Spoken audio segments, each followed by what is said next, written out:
Purity by Skylar Mason. Before we go, please leave a like and subscribe to the channel as a sign of support. Thank you. Now let's go inside the book. Enjoy. Livy. I'll miss my silver ring, even though I've grown to resent it. The ocean will swallow it up, just like all the other tiny things that sink. It will be in good company. I clench it in my fist as the incoming wave steadily grows. I'll wait a moment before I toss it in. There's something satisfying about the symbol of my purity disappearing into crashing water. Just as the wave starts to break, I yank my arm back. I freeze. Why is this so hard? It's not as if this ring is my actual virginity. How am I going to have sex by the end of the summer if I can't even toss a piece of metal? Livy, my sister, Vanessa, says, "Why do you need to get rid of your purity ring? What is that going to solve?" The apprehension in her voice is an echo of my own inner turmoil. Our parents would be devastated if they found out. This ring was a gift from my dad on my 13th birthday. It probably means as much to both of them now as it did 8 years ago. Which is exactly why I need to toss it. It's creepy how they fixate on the sex life of their adult daughter, and it's kept me in a box my whole life. I didn't date. I barely even flirted with anyone. It's made me live small even as I dreamed big. I'm done dreaming. I'm done fantasizing about someday giving this ring to Cole Walker, along with my purity. For years, I've imagined the day I'd slip off my white dress and give my beautiful best friend all my firsts. It's time to let it go. He'll never be my husband. He doesn't love me that way, and he never will. Cole's moving home from college today. He might be driving into town at this very moment, and we'll be closer than we've been in 4 years. And I'll be in danger of making him my entire world, just like I did in high school. I was willing to give him anything he needed in the moment he needed it. If he wanted to see me, I'd drop all of my plans.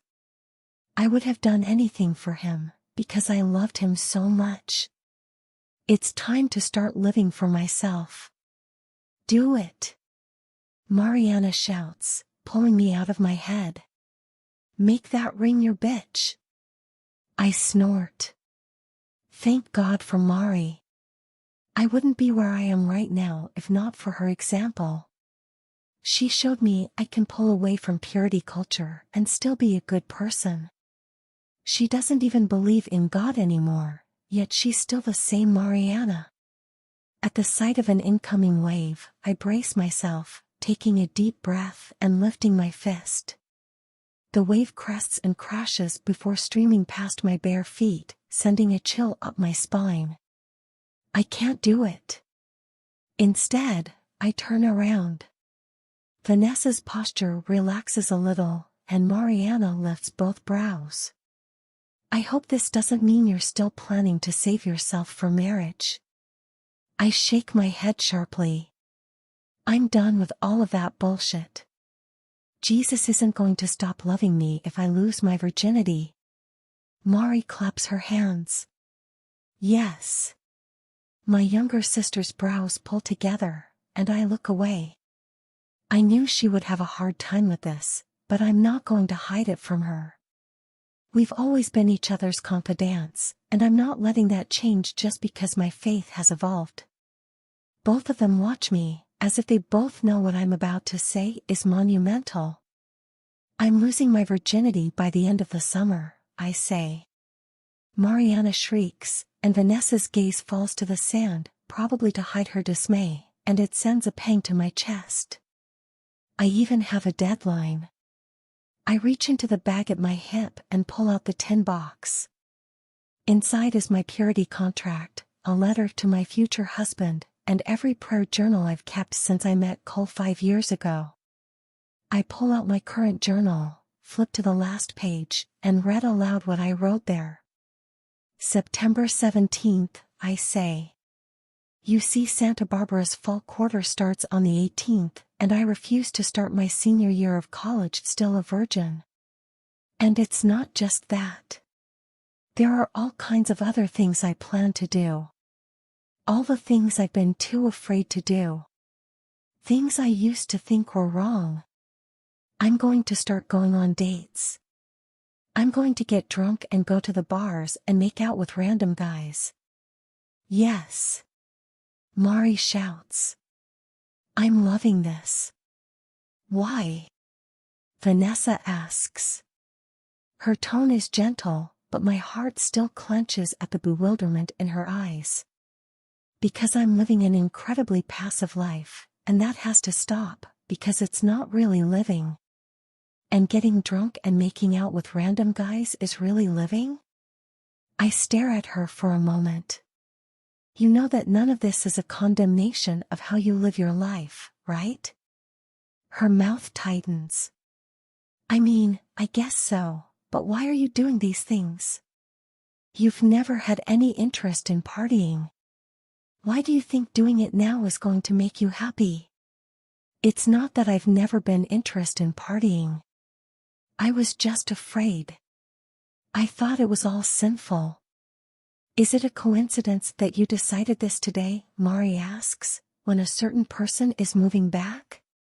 Goodness, she knows me so well. No, I say, I've been having anxiety for a while about what things will be like when he's back in town.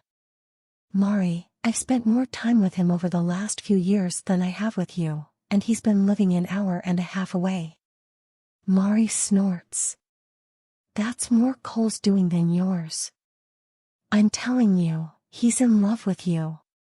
When you tell him about all this, he's going to confess that. Mark my words. I think so too, Vanessa says. I shake my head sharply. He needs me emotionally, but he doesn't want me sexually. That's not the kind of love I want. I want someone who can't keep his hands off me. I bet he wouldn't be able to keep his hands off you if he knew you want him. Mari brushes a flyaway strand of dark hair from her face. In fact, I think you're the reason he's such a fuckboy. He had to get sex somewhere since he couldn't get it from you. No, I shake my head again. I can't fantasize about that possibility anymore. I can't wait for him to want me. It's toxic. And it's part of the reason I've lived so small. A wicked smile spreads across Mari's face. He's going to absolutely lose his shit when he finds out you're planning on losing your virginity. I take a deep breath. I was actually thinking of asking him to do it for me. Take my virginity, I mean. Their eyes grow huge, and a wash of hot, tingling shame spreads from my scalp to the tips of my fingers. I know it sounds crazy since I'm also trying to get over him, but the thing is, I'm so scared to do this, and he's the only person I can think of who would make me feel totally safe. Oh my God! Mariana shouts. Does this mean you're going to tell him how you feel? Goodness, no. I shake my head frantically, the thought alone making my throat grow tight. No way. That would be so humiliating, and it's already going to be hard enough to ask him for this. Mari smiles cheekily. Maybe once you tell him you want to have sex, he won't be able to keep his hands off you, just like you've always wanted. I turn away and look at the water, not wanting her to see how that statement makes hope flutter in my heart. Despite all my efforts to change, I can't seem to squash this wretched hope. Maybe things will change. Maybe he's not attracted to me now because he's never considered me. Maybe he'll find out that he's attracted to me after he touches me. No. I can't let delusional thoughts like that sway my decision. Maybe, I say. But I'm not going to let his reaction get in the way of my plans. It's time to start living. I'm going to ask Cole at his graduation party. If he says no, I'll have to find someone else. Maybe even Zach. Mari burst into laughter. You are living in a fantasy world if you think Cole will ever let that happen. She turns to Vanessa. In high school, he, no exaggeration, shoved Zach against a wall for patting Livy's ass. It was an accidental pat, too. I'm pretty sure he was aiming for her lower back. Even innocent high school Livy wasn't the least bit creeped out by it, but Cole completely lost his mind. He got written up for it. Vanessa smiles at me. He's so protective of you. It's really cute. It was cute in high school, I say. I don't find it cute anymore. Not after years of nothing coming from it. He's going to have to start keeping his protectiveness in check, because I'm doing this.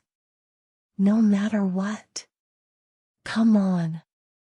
I plop down on the soft sand and gesture for them to sit down with me. I want you to help me come up with things to do. I'm calling it my impurity contract. Oh my God, Mari exclaims. I absolutely love it.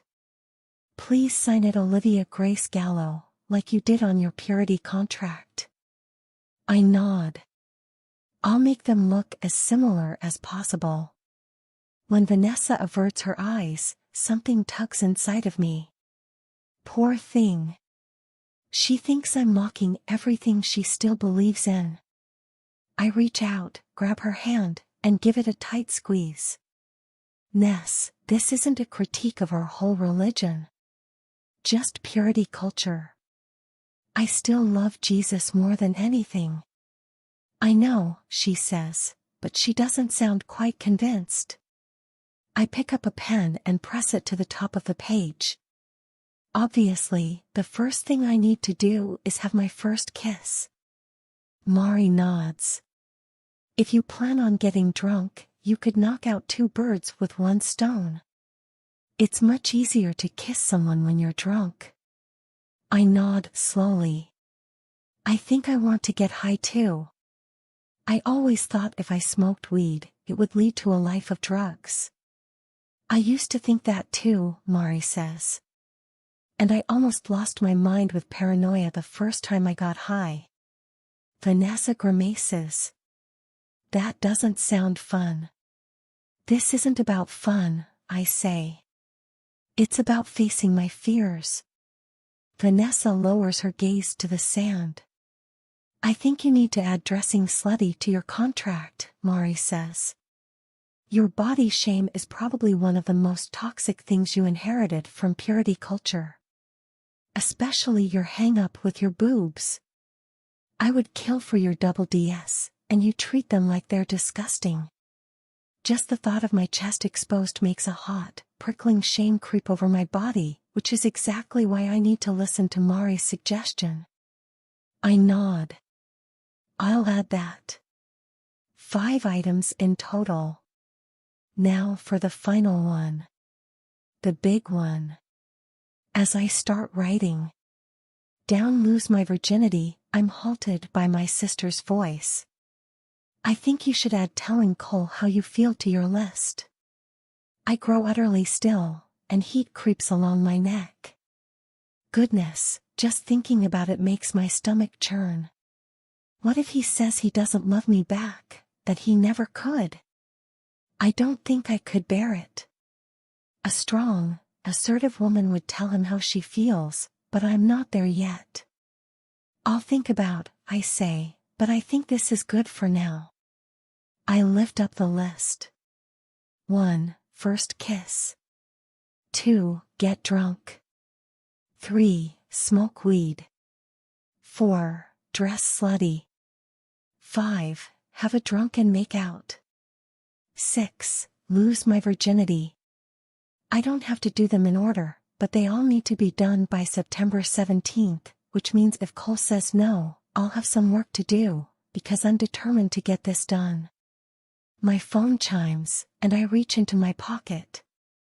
A smile tugs at my lips when I see the name on my screen. Speak of the devil. Cole? Mari asks. Yap, I say as I glance at the text. Cole, I just finished unpacking, and I'm dying to see you. Do you have time to hang out before the party? Just let me know where you are, and I'll come to you.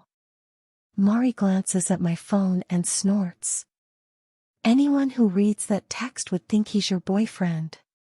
My lips tighten. That's part of the problem. I'm too available for him. I have to start asserting myself more. I was planning on taking my time to get ready so I look really pretty at the party. If I hang out with him now, I won't have time. I look down at my phone, debating what to text back. My gut instinct is to be overly apologetic, to tell him I'm so sorry I don't have time but promise to be extra early to the party so that we can see each other then. But I need to start changing the old patterns. I'm hanging out with Mari and Vanessa, so I won't be able to see you until the party. I have some huge news I have to share with you, smiley face. I reread the text and then hit send. Jesus, help me. There's no going back now. Cole. My pulse starts to pound as I read her text, and a prickle of foreboding runs down my spine. Huge news? And not just huge, but huge in all caps. What could that possibly be? This is nothing to worry about. Livy is thoughtful and sensitive. Often, things that are huge to her are minor to me.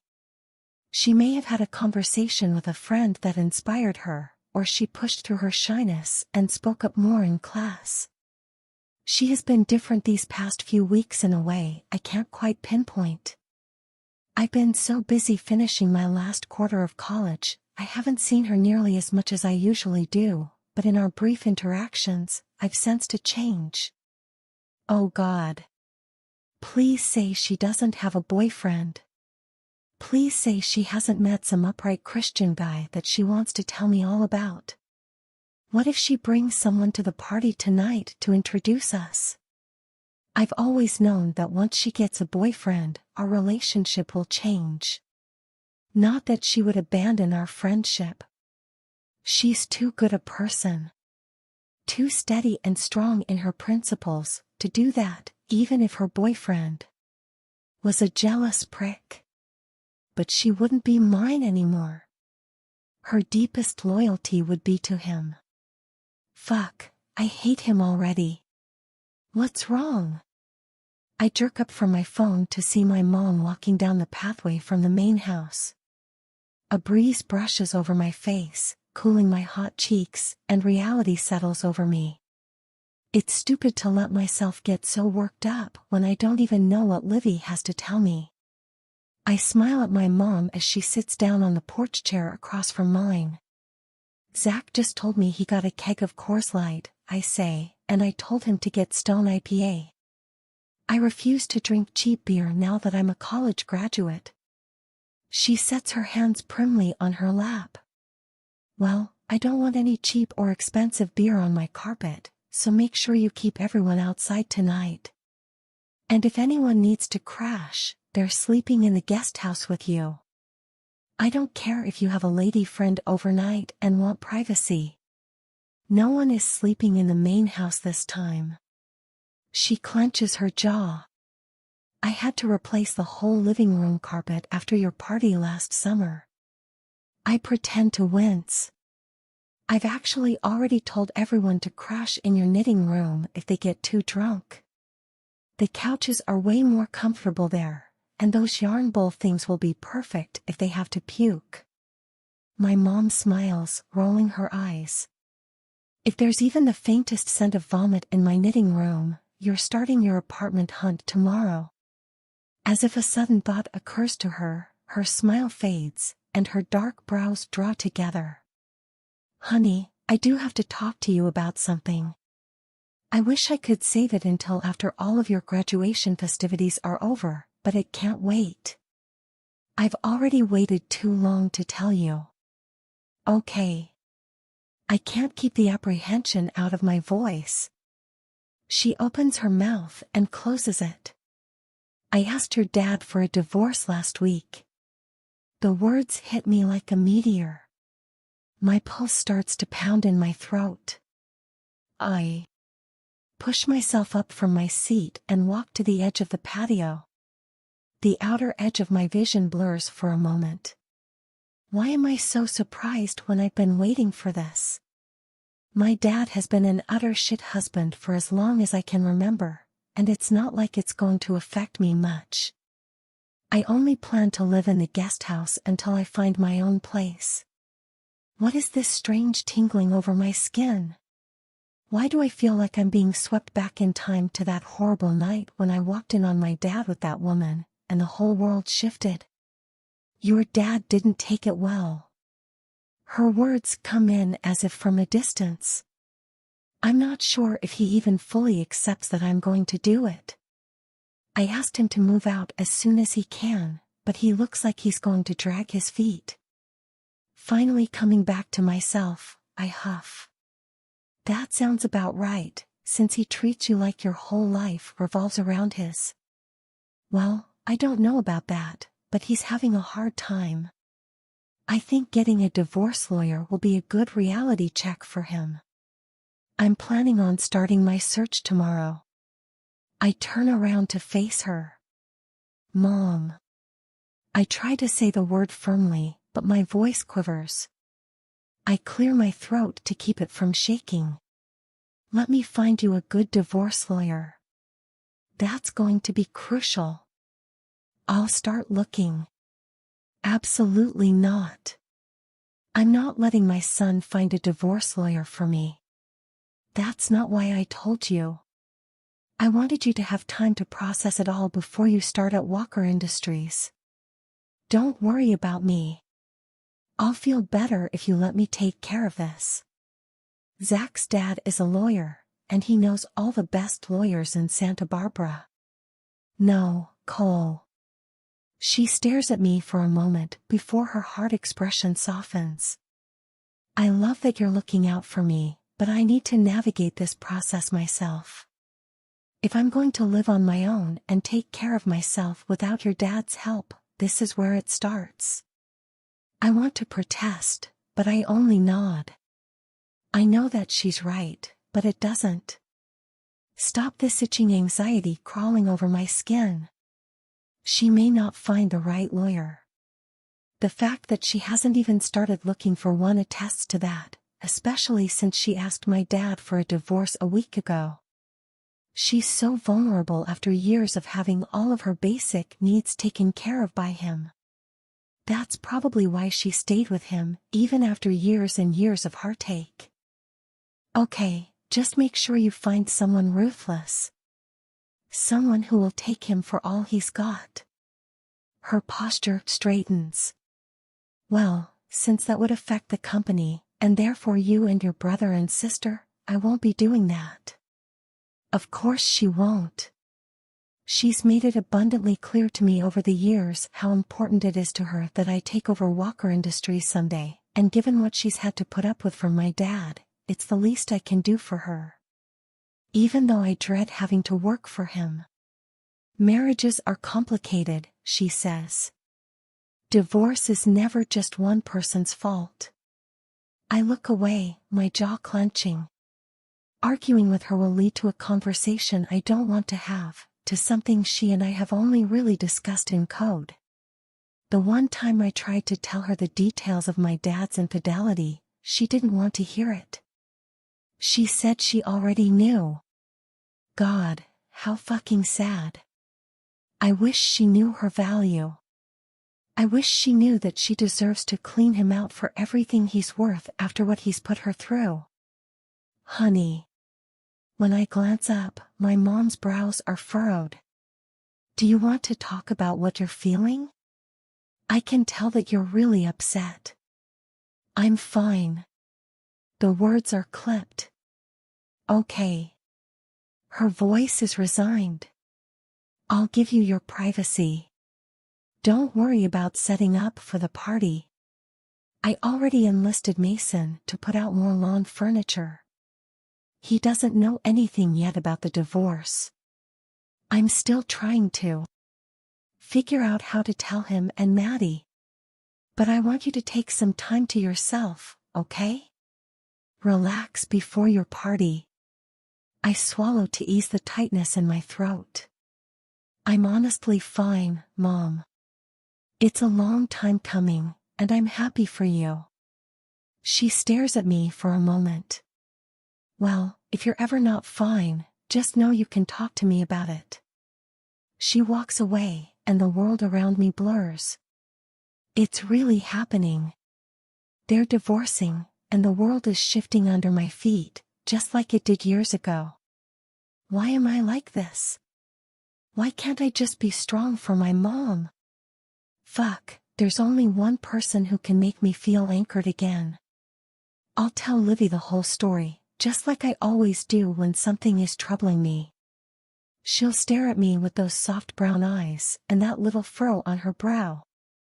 She'll say, "Oh Cole, I'm so sorry," in that sweet, melodic voice, and shyly ask if it would weird me out if she prayed for me. I'll fight a smile and tell her no, that just because I'm not religious doesn't mean I'm ruling out the possibility that God exists.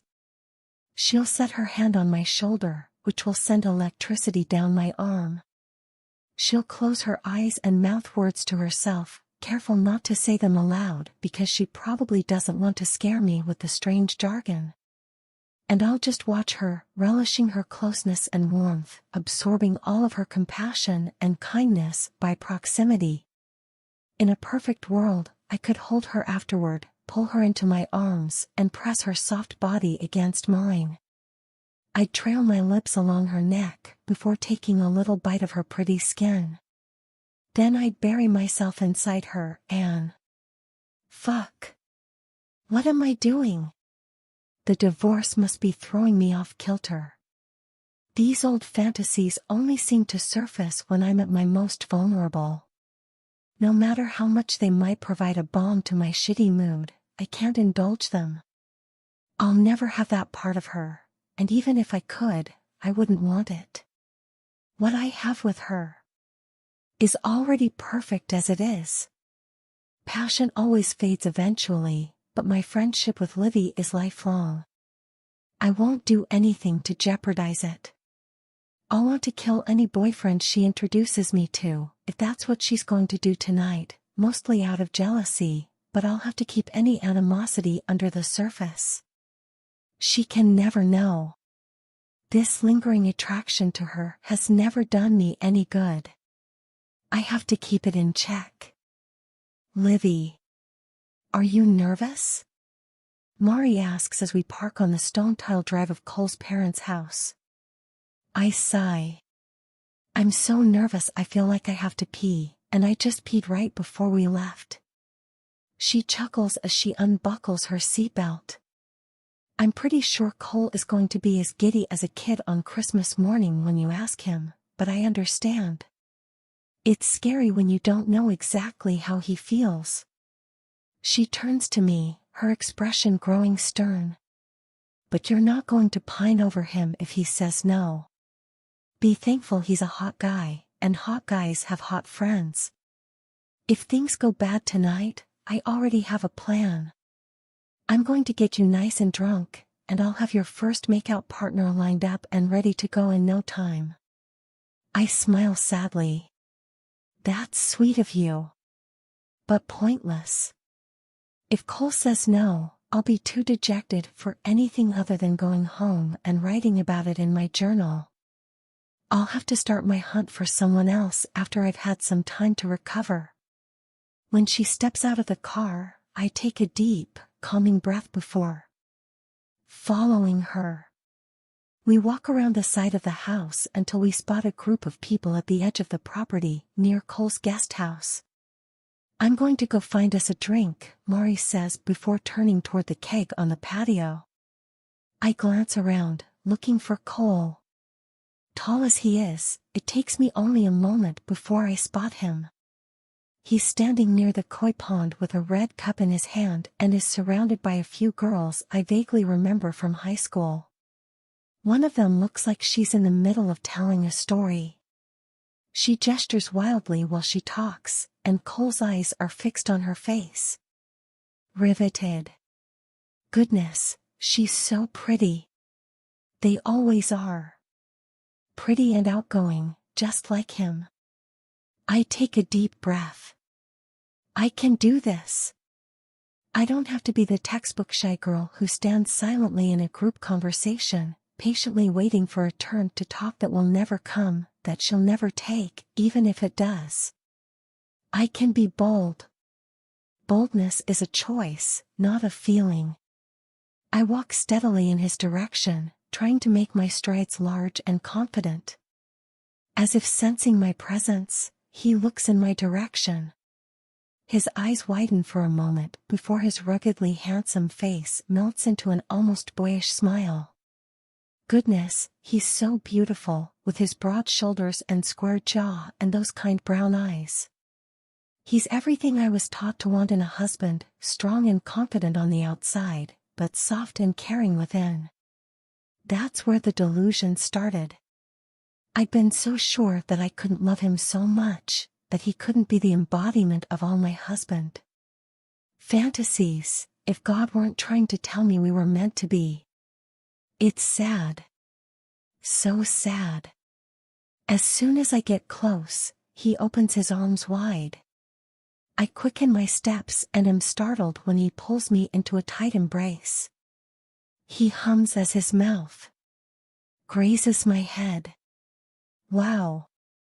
This is different. He rarely hugs me like this, and it tugs at that familiar ache in my belly. I missed you, he whispers. I missed you too. Never again. We're never doing long distance ever again. He squeezes me so tightly that I can't take a breath for a moment. Goodness, he's in a strange mood. When he finally lets me go, I smile up at him. I don't know if LA to Santa Barbara could really be called a long distance. Because we're not in a relationship, I add silently.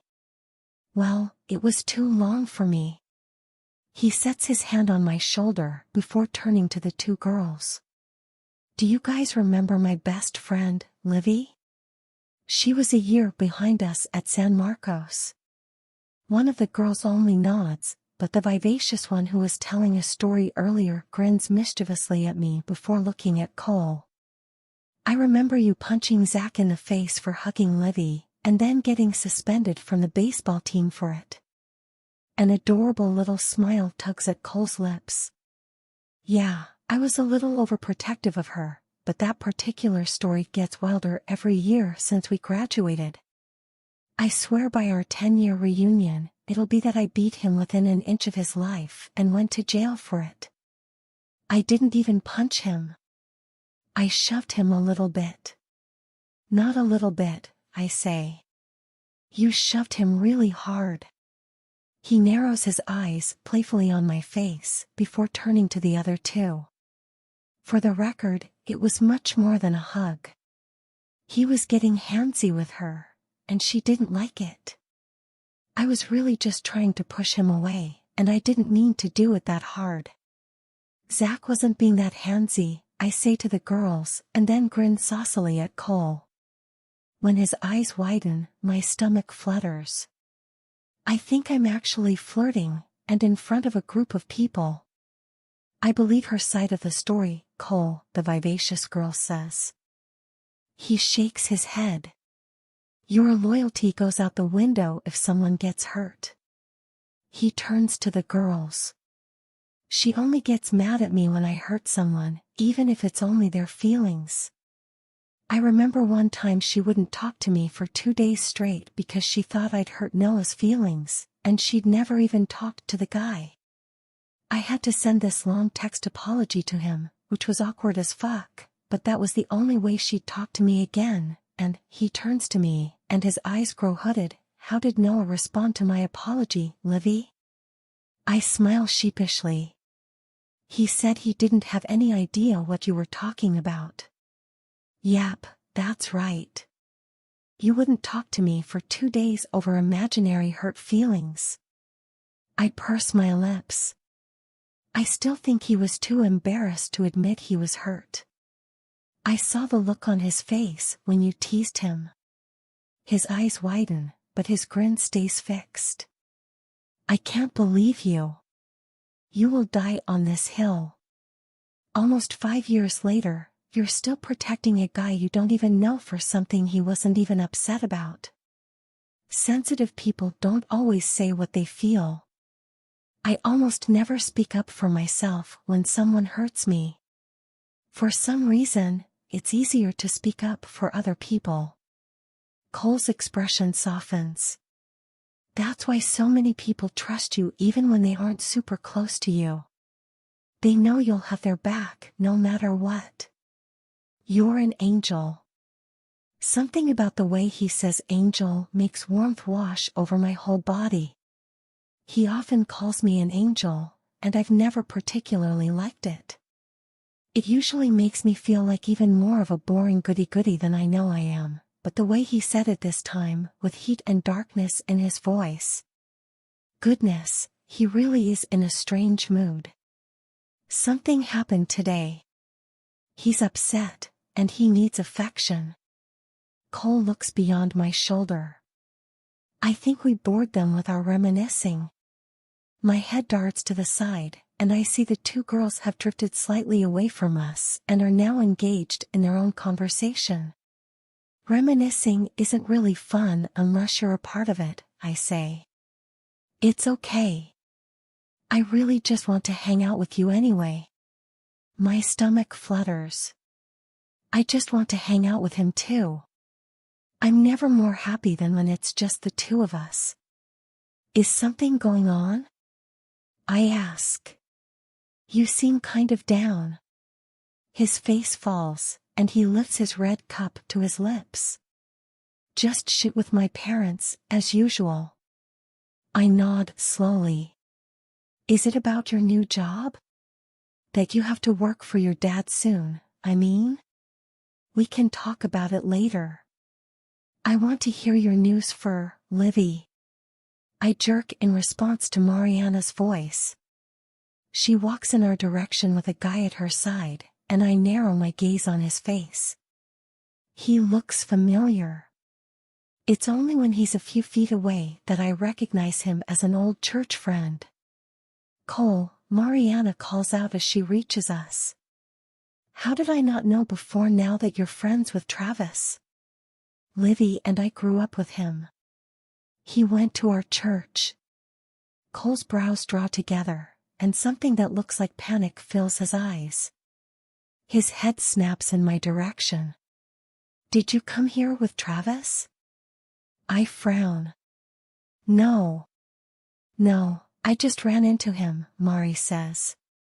I notice Cole's shoulders soften at that.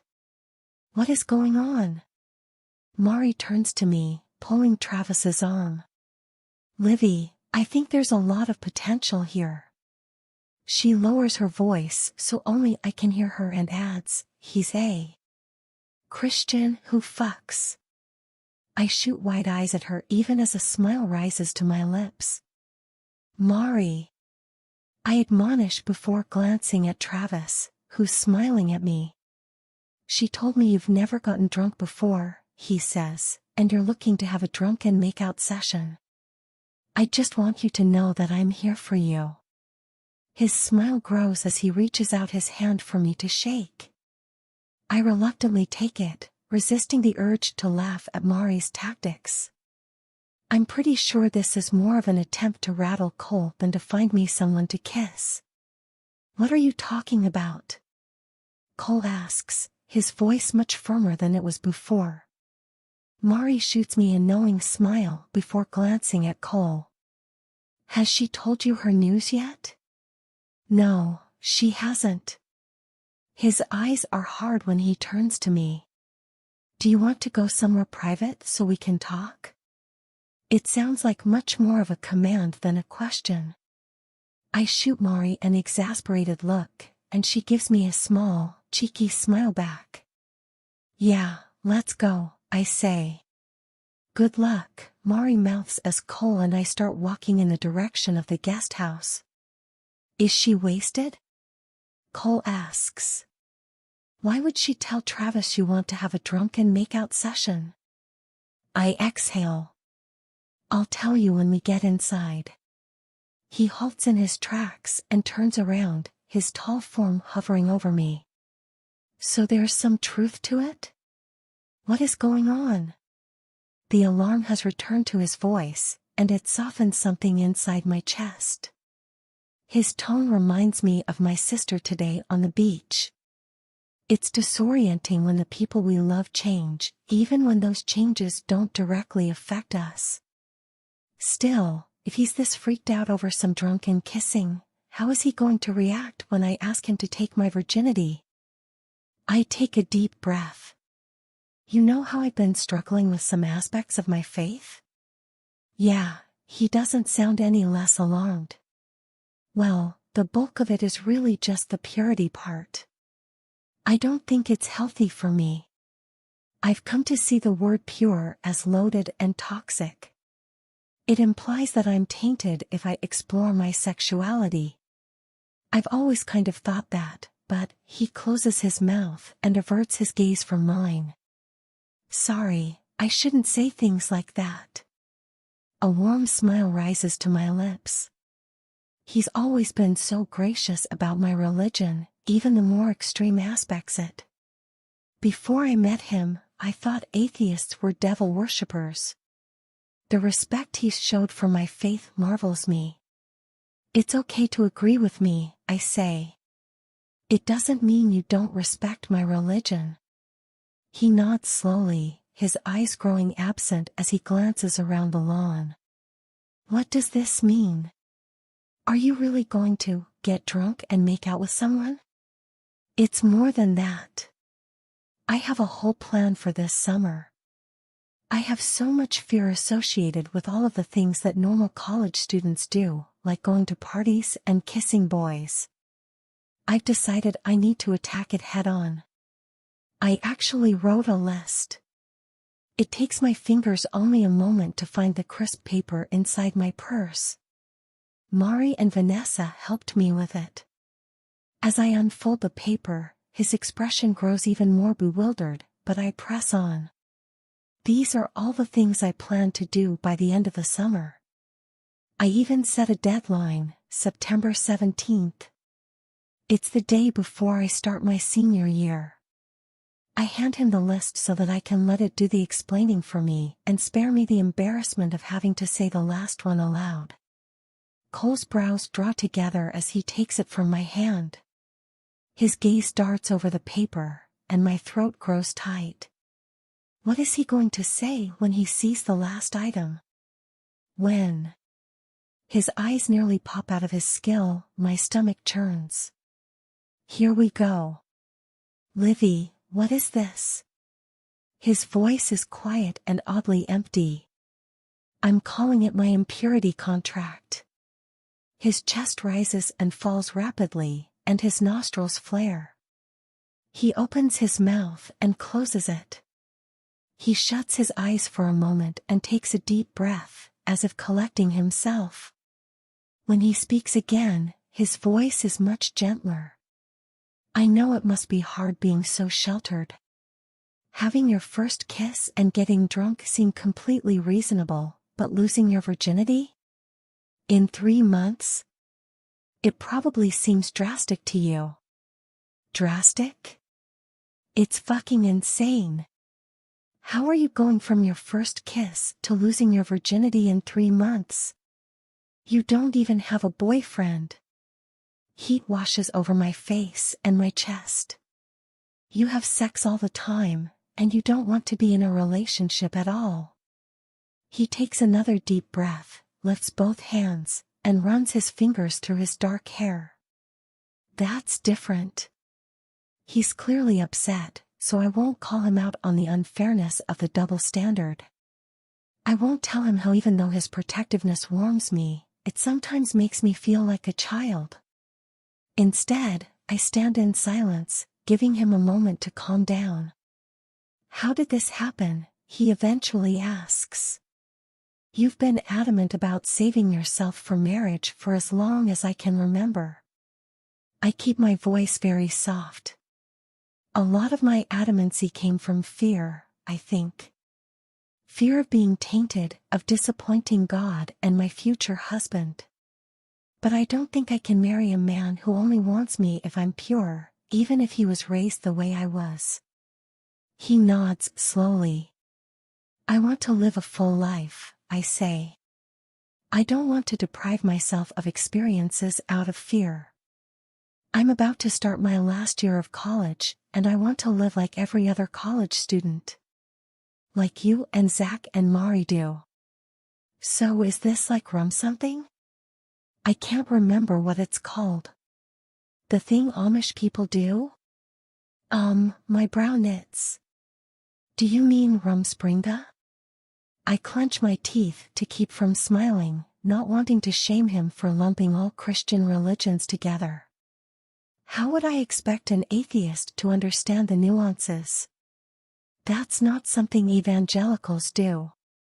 I know, but is it similar? Like, are you planning on getting all of this out of your system before you settle back into your religion?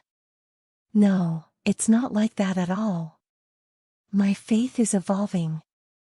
I'm still a Christian, just a different kind than I was raised to be.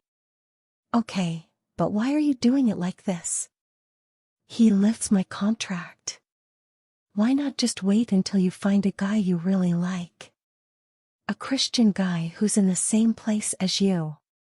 Someone who believes in God but doesn't want to wait until marriage either. Then you can get to know each other and go through these things at a normal pace. No, that won't work. I've already missed out on so much of college life, and I refuse to start my senior year still a virgin. It's time to face my fears. If I take it slow, I'll never do it. I'll end up waiting until I'm married to have sex, not because I want to, but because it's the easiest route. I point to the paper in his hand. These things shouldn't be scary or shameful, but they are to me, and with that fear comes all this baggage. Cole, I can't even masturbate without feeling guilty afterward. His gaze snaps to my face, and his eyes grow wide. Even in the dusk, I can make out the brush of pink over his cheekbones. I lower my gaze to the lawn. Sorry if that makes you uncomfortable. No, it's okay. His voice has a raspy quality to it, and it makes me want to shrink inside myself. Jesus, help me. How am I going to ask him to take my virginity when he gets this awkward over hearing me say I masturbate? Livy. His tone is as firm as it's been since we started this conversation. This isn't the way. My gaze snaps up. What do you mean? I mean, doing all this before mid-September is a bad idea. You need to take it much, much slower. He crosses his arms over his chest and stares down at me with hard dark eyes. I won't stand by and let you do something I know is going to make you miserable.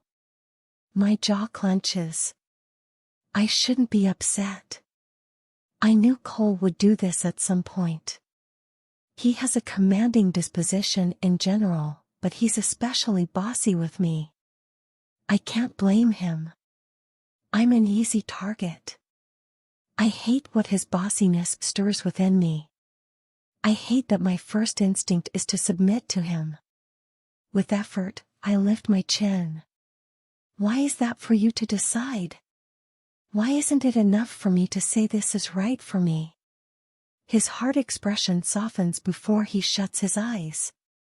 I just don't want you to get hurt. I set my hand on his arm. I appreciate that you're looking out for me, but I need you to trust me. His eyes pop open. How is this right for you when you're so shy? I intentionally kept this party really small, he gestures over my shoulder, because I didn't want you to be overwhelmed. How are you going to lose your virginity to a guy you barely know? Heat breaks out along my neck. It's time to ask him, even if I'm dreading his response. I was actually thinking of asking someone I know really well. His eyes widen in a look that could almost be described as horror, and then he looks away from me. You mean you have someone in mind? Already? Yeah. My voice is faint. The bulge on his throat rises and falls unsteadily. Someone from your old church? No. Jesus, help me. It's now or never. Cole, I'm talking about you. Cole. A heaviness settles over my body, hushing the world around me. For a moment, there's only her.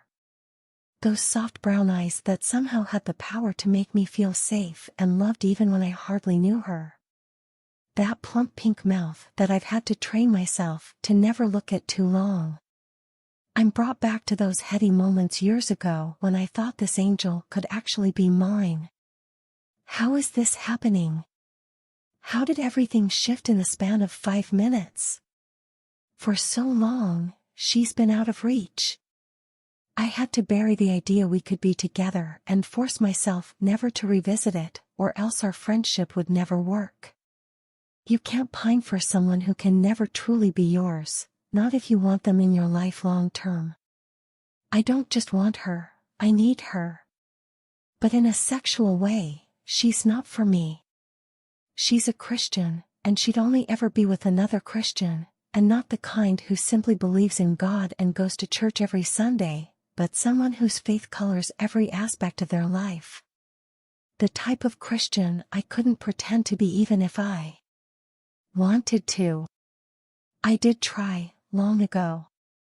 As much as this difference between us felt like a tragedy at one time, it's exactly as it should be. If she were willing to be with an atheist, she'd be gone by now. I would have snatched her up the minute I saw her. Our relationship would have been heaven at first, steady happiness for a while, and then it would have gone sour, like all relationships inevitably do.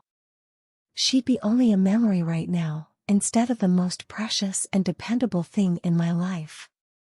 I can't do this. I cannot do this.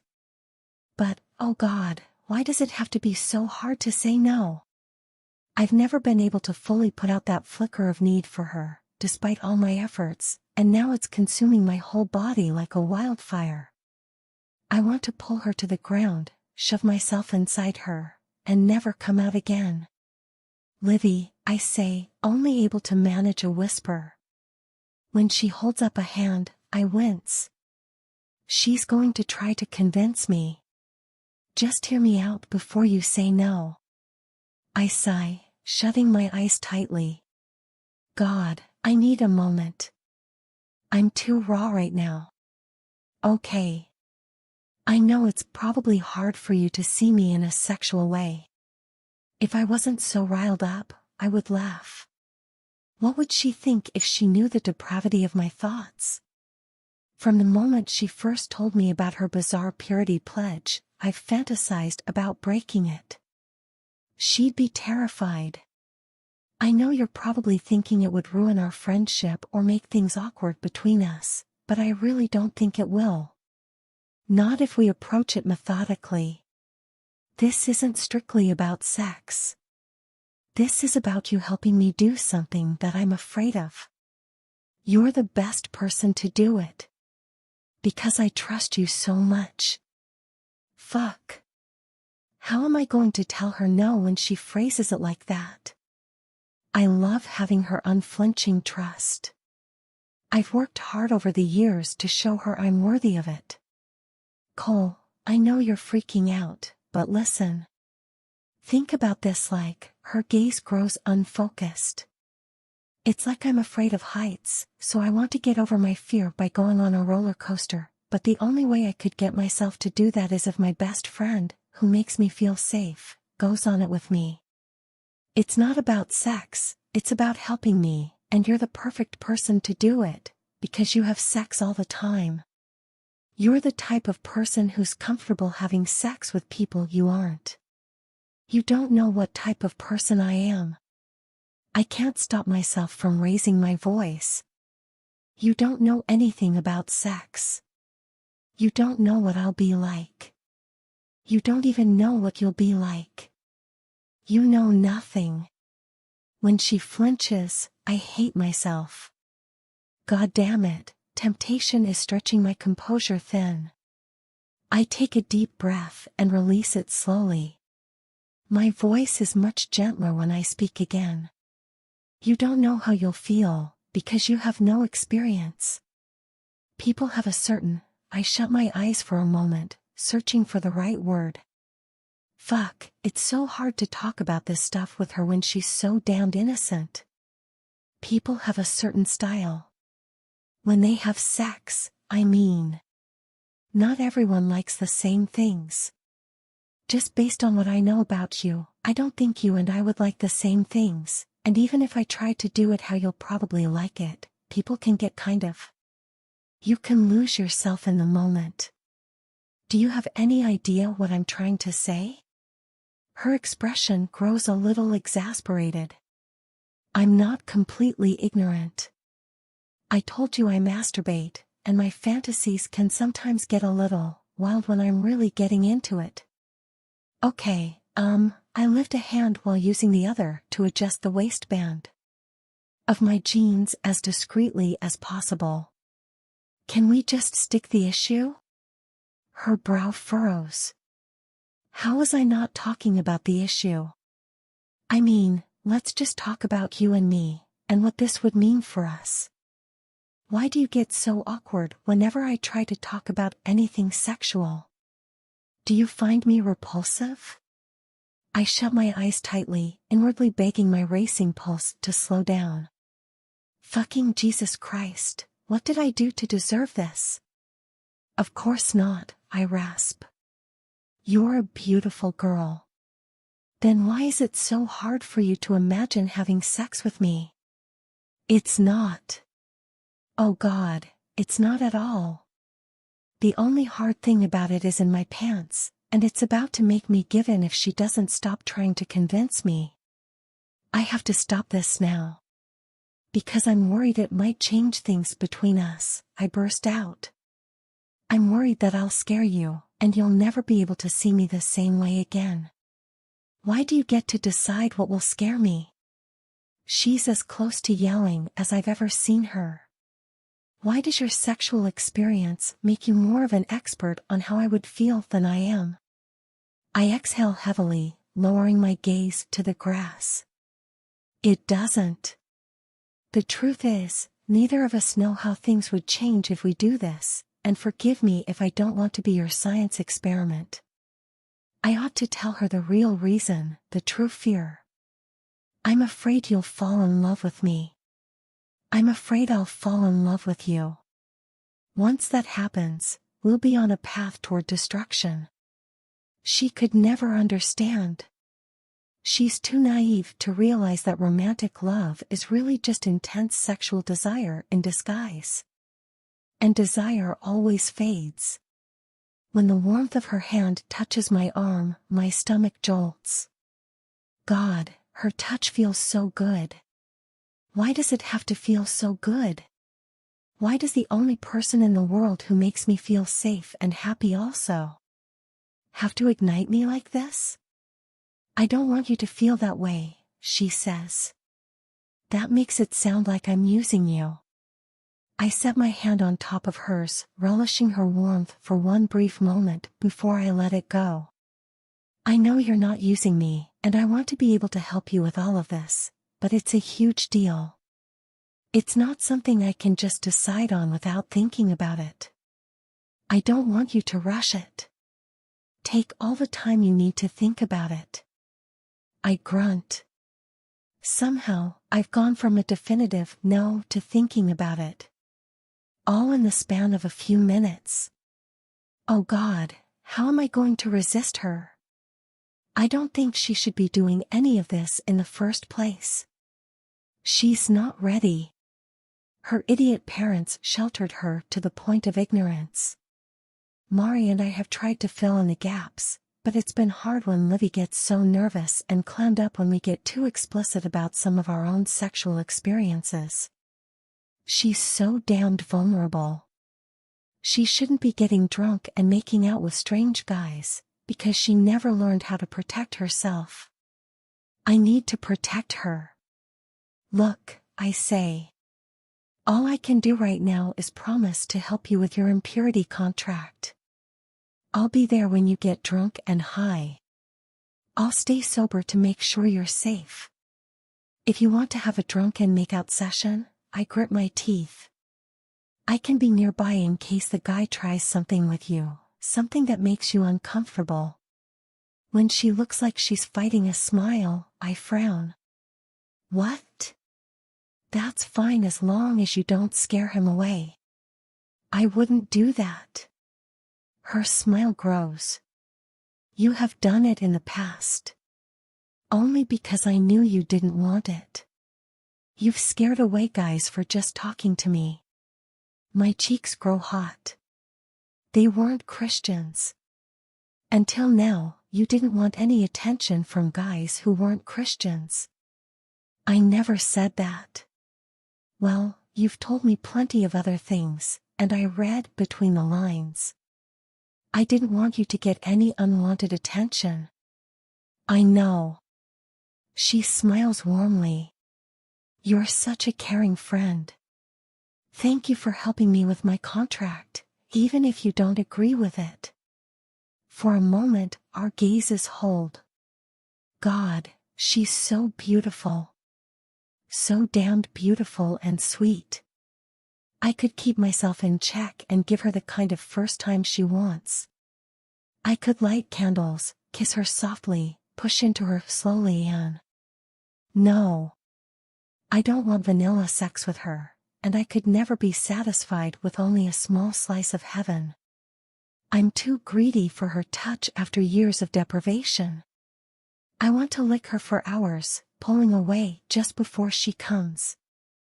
I want to spank her for all the times she made me hard against my will, like she did a moment ago. And when she's ready to be a good girl, I'll slam into her tightness and tell her that I own her now. Fuck. I can't let myself imagine it. This is how I used to think years ago, and it's dangerous. Can we start tomorrow? She asks. Tomorrow? My voice is a rasp. Her brow furrows. With my contract. Mari and I are going shopping to buy me some cute outfits. You know, so I can dress slutty.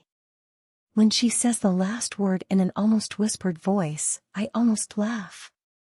She's so sheltered, she still can barely even say sex-related words. How does she think she's going to lose her virginity in 3 months? She's probably not really going to do it. She didn't even want to spend the night in my apartment that time she came down with a fever during her visit to LA. Even with a 101 temperature, she still tried to insist on making the hour-and-a-half drive home at the end of the day. If I hadn't called her parents and gotten them on my side, she probably would have. That was barely over a year ago. She couldn't have changed this much in a year. I'm probably freaking out for nothing. And then we're planning on going out to the bars tomorrow night, she says. Can you come? I'm hoping if I get drunk, I'll be able to loosen up enough to start flirting and maybe even make out with a guy. When her face lights up, I want to hit something. Oh God, I don't like this. I don't even like hearing her say it. I can do that. I manage a small smile, but then I look at her sternly. I'll be ordering all your drinks and keeping an eye on them all night. And you won't be going off anywhere by yourself. Not your first time drinking. Her lips form a little mocking pout. Yes, Daddy. I snort. That's yet another innocent thing she does. She says things that are completely innocuous to her but highly sexual to a filthy bastard like me. Without fail, it makes my dick twitch. Do you think you can come help me pick out a dress, too? She asks. I know Mari is going to try to get me to show off my whole chest no matter what, because she's really trying to get me out of my shell, and I feel like you might be a good foil for her. I frown. How so? Well, I think you'll tell me if a dress is too much. If it shows off way more of my boobs than most girls do when they go out. I clench my jaw. You want me to look at dresses and tell you if they show off too much of your boobs? Her expression shudders. I mean, if that's too awkward for you, no, I interrupt. It's not awkward. I'm happy to do it. A half-truth. Unfortunately, the part of me that's happy to do it might also compel me to give her an impulsive, yes, I'll have sex with you, at the sight of those big, beautiful, and probably soft. Fuck, I'm doing it again. When I lift my gaze, she's staring up at me probingly. What? I ask. I have one more thing to ask you. She sucks in both lips before letting them out of her mouth slowly. Would it be too weird for you to give me my first kiss? The question is soft and timid, and it makes me hot everywhere. Why am I being tortured like this? Still, it's just one kiss, and it's her first. A primitive part of me wants to have it, even if I can never have anything else. Given her inexperience, it probably won't even be much of a kiss. Just a peck. I can handle a peck. I smile warmly at her. Sure. When she pouts her lips slightly, a prickle of foreboding spreads over my skin. Just looking at that full mouth makes me want to pull her to the ground. I take a deep, shaky breath before stepping forward. She's so tiny that I have to lower my head quite a bit to bring my face close to hers. When our lips are inches apart, I set my hand gently on her cheek and trail it down. That's a mistake. The warmth of her skin sends an electrical charge into my gut and propels me to crash my mouth against hers. She doesn't kiss me back right away, but she parts her lips, and, oh God, they're so soft. As soft and sweet as a marshmallow. I nibble at them a few times before slipping my tongue inside her mouth. Her tongue is heaven against mine, even when she doesn't move it. You need to stop now. You'll lose yourself if you don't. I'm just about to force myself to pull away when she ignites. She kisses me back, her tongue massaging mine. She doesn't know what she's doing. This is far too aggressive for a first kiss, probably because she's trying to do what she thinks is right.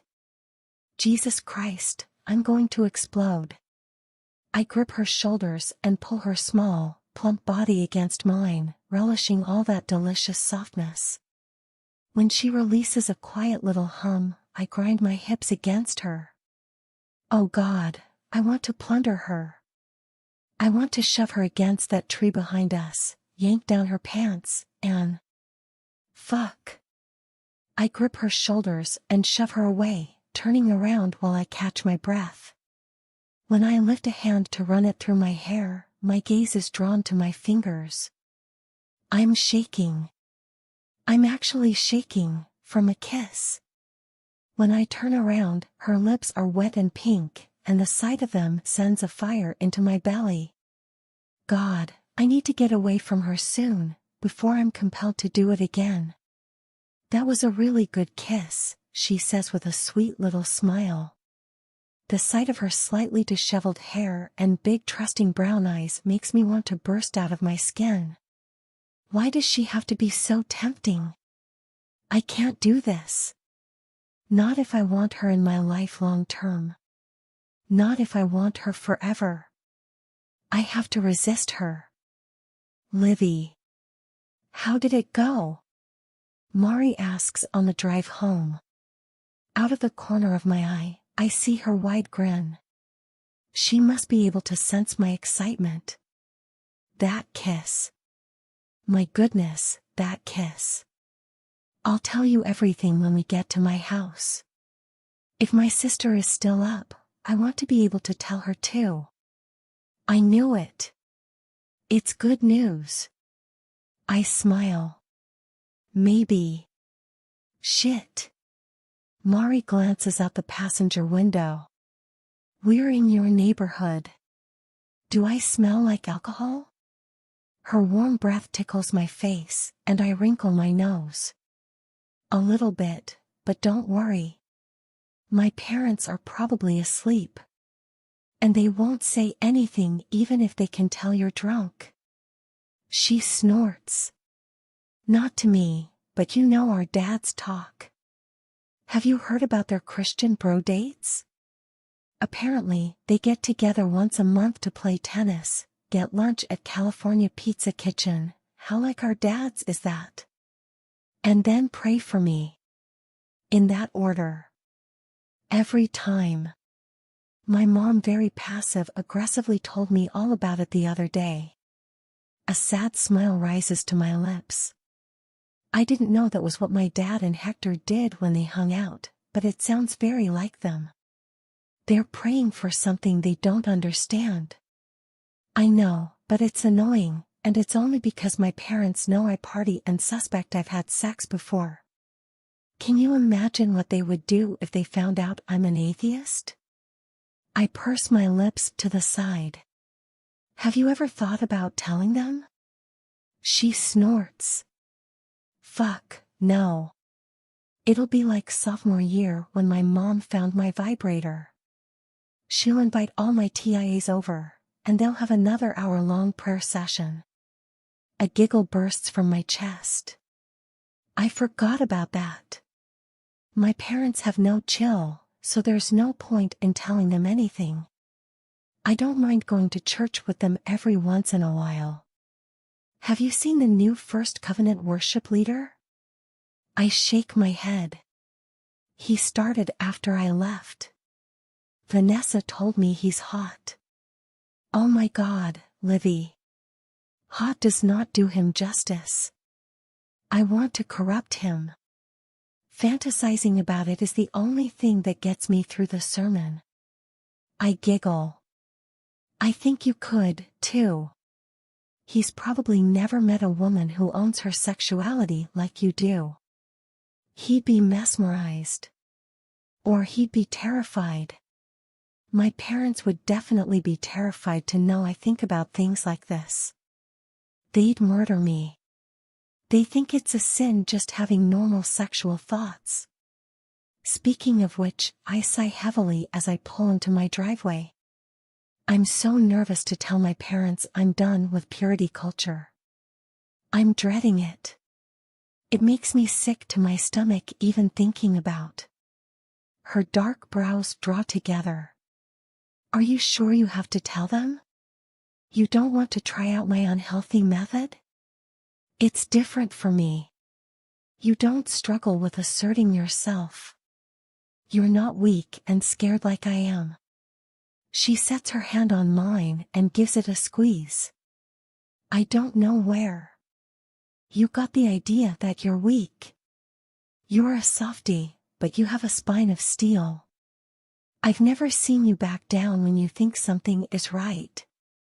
Warmth washes over me. That's maybe the sweetest thing you've ever said to me.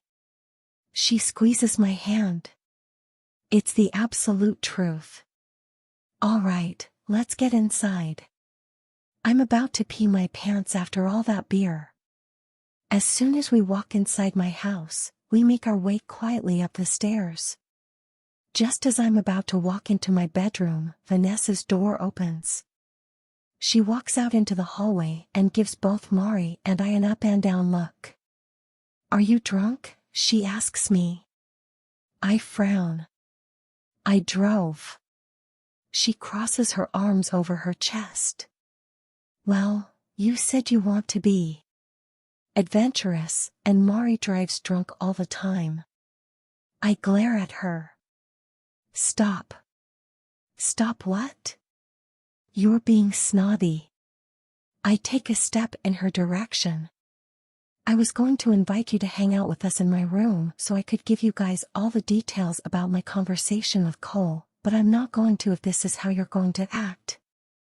Is that what you want? Do you want me to keep things between me and Mari from now on? Her frown falters, and God help me, she almost looks like she wants to cry. Why does this have to be so hard? Why do two of the three most important people in my life seem like they're going to crumble if I make a few changes? It doesn't bode well for when I tell my parents everything. No, I don't want that, she says, her eyes fixed on the carpet. My frown softens. I don't either. She meets my gaze. Can I still hang out with you guys? I bought some flaming hot Cheetos earlier. I can grab them if Mari has the drunken munchies. Ness, you know the key to my heart, Mari says, and if you go get me a Dr. Pepper from the pantry, I'll forgive you for saying I drive drunk all the time. Vanessa nods frantically before brushing past us. As soon as she makes it to the staircase, I turn to Mari and shoot her an exasperated smile. All the time, I whisper. You drive drunk all the time. She laughs quietly. I've literally never driven drunk once. And how would she know? Is she spying on me? I shake my head and walk into my room. Goodness, my baby sister is not taking any of this well. A couple of minutes later, we're all sitting on my bed with a bowl of bright red Cheetos between us. Okay, I've waited long enough. Mari grabs a handful from the bowl. Tell us what happened. A smile tugs at my lips. I had my first kiss. What? Mari shouts, and I giggle and reach forward to put my hand over her mouth, which sends her into a fit of silent laughter. No way. Vanessa whispers shouts. How was it? Mari asks. I sigh heavily as a visceral memory floods my senses. Cole's big, warm hands on my waist and in my hair. That delicious groan that filled my belly with heat. Magical. I knew it. So does this mean he said yes? Her question pulls me out of my daze. No, sadly. But he did say he would think about it. He was definitely weirded out when I asked him, but I expected that. I told you he wouldn't say no, Mari says. He probably just didn't want to seem too eager by saying yes right away. Did he tell you how long he needs to think about it? Vanessa asks. No, but I'm not going to just sit quietly and wait. I pop a Cheeto into my mouth. He agreed to keep me safe while I do the other things on my contract. I look at Mari. He even said he'd come out with us to the bars tomorrow night.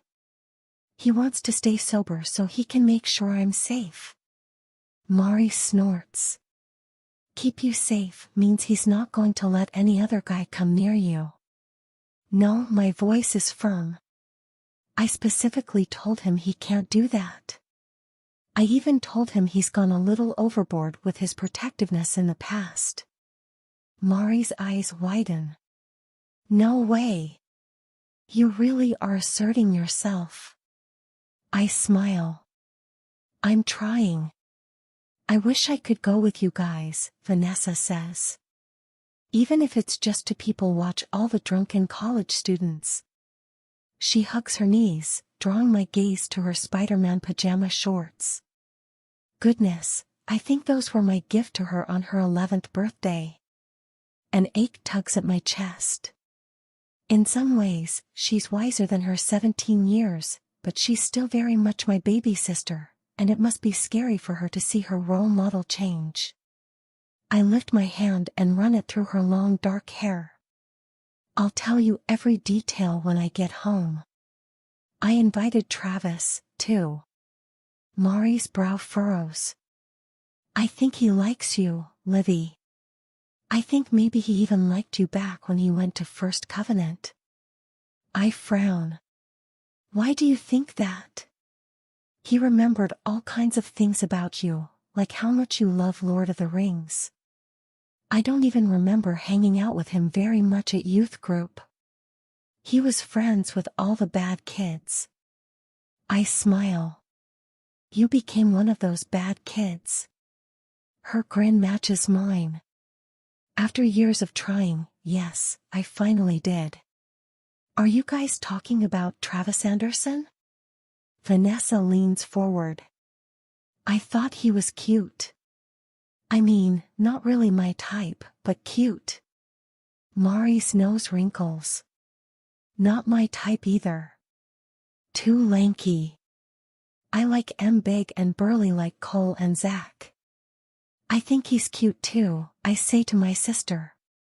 Maybe he can be my first drunken makeout partner. I'd probably feel more comfortable with him than a stranger at the bar. I think that's a great idea. Mari's smile grows. Cole is going to hate it. Cole. I'm shaking. It's been hours since my conversation with Livy, and just thinking about it makes my whole body tremble. Ancient fantasies of her are racing through my mind. Images of those thick thighs spread open for me. Of her pretty mouth wrapped around my cock while she stares up at me with those big brown eyes. These thoughts usually only break through the darkness of my consciousness in moments of complete abandon. But they race through my head now as I stand in my kitchen while my party is winding down around me.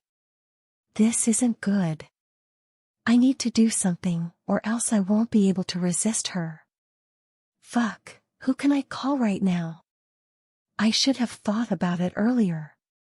It would have been easy to find a hot girl at the party, but I'd been too consumed by thoughts of her. Someone I've already fucked won't be distracting enough. I'd probably imagine she's Livy, which would make me feel like a piece of shit. I need novelty if I'm going to get her out of my head. I glance into my living room where two of my friends are passed out. They won't notice if I leave now. It's only midnight. I have plenty of time to find someone at a bar, especially if I work fast. A little while later, I'm in the back seat of an Uber and headed back home after less than an hour in a bar downtown. The beautiful brunette straddling my lap presses a kiss against my neck before inhaling softly. You smell good. The words send a jolt of heat into my groin. Livy has said that to me countless times, especially when I wear cologne. She never means for it to turn me on, but it always does. She's even put her nose up to my chest and inhaled, humming afterward. Fuck. I'm thinking about her again. Why did I have to find another short, curvy brunette? I should have forced myself to only approach women who look nothing like her. Sophia presses a trail of soft kisses from my neck to my jaw. When she licks my ear, I hold back a groan. Do that again, I whisper. She smiles against my skin. This time I can't help but groan as her slippery tongue heats the inside of my ear. I pull her close and place a kiss on her collarbone. Good girl, I say quietly.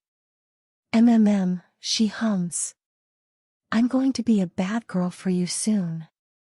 A pleasant shiver runs through my body. I work my mouth down lower until I'm flush with her cleavage. God, these tits are perfect, and the belly under my hand is soft, just like Livy's. I'm forced to pull away from her when the Uber driver stops in front of the gate at the entrance to my parents' property. I tell him to drive up to the post so I can punch in the code. I'm just about to roll down the window when Sophia jerks in my arms. Holy shit. I turn to her, frowning. What? This house. That W, she stares at the curling letter on the iron gate. For Walker. It's my last name. She stares at it for several seconds with an unreadable expression. Are you related to Mark Walker? A buzzing sounds in my ears, pulling me back to that moment long ago when I opened that hotel room door. He's my dad.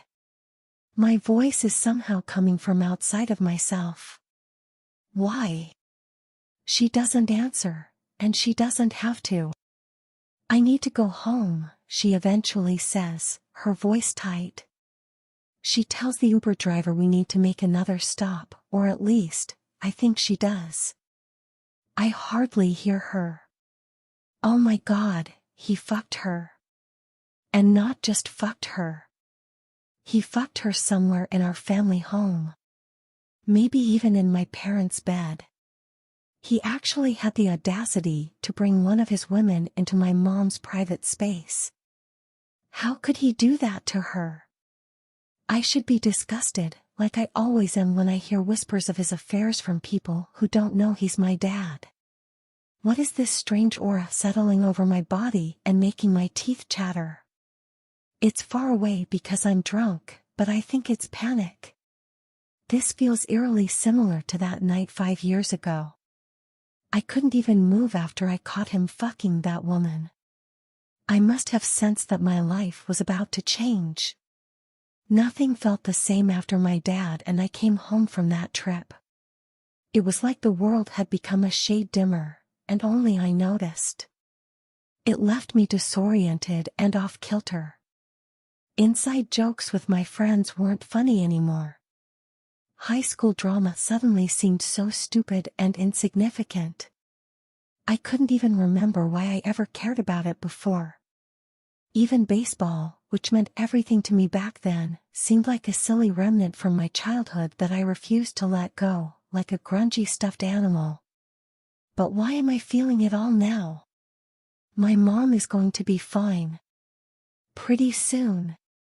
She'll be free of him. He won't be able to hurt her with his recklessness. Or maybe years of mistreatment has permanently damaged her. It seems like only seconds later we're pulling up in front of an apartment complex.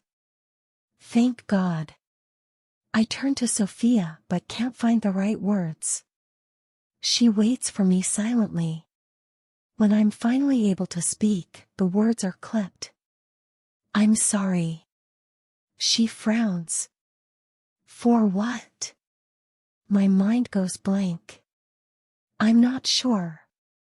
Just as she sets her hand on the door handle, I grip her forearm gently, and she turns to me.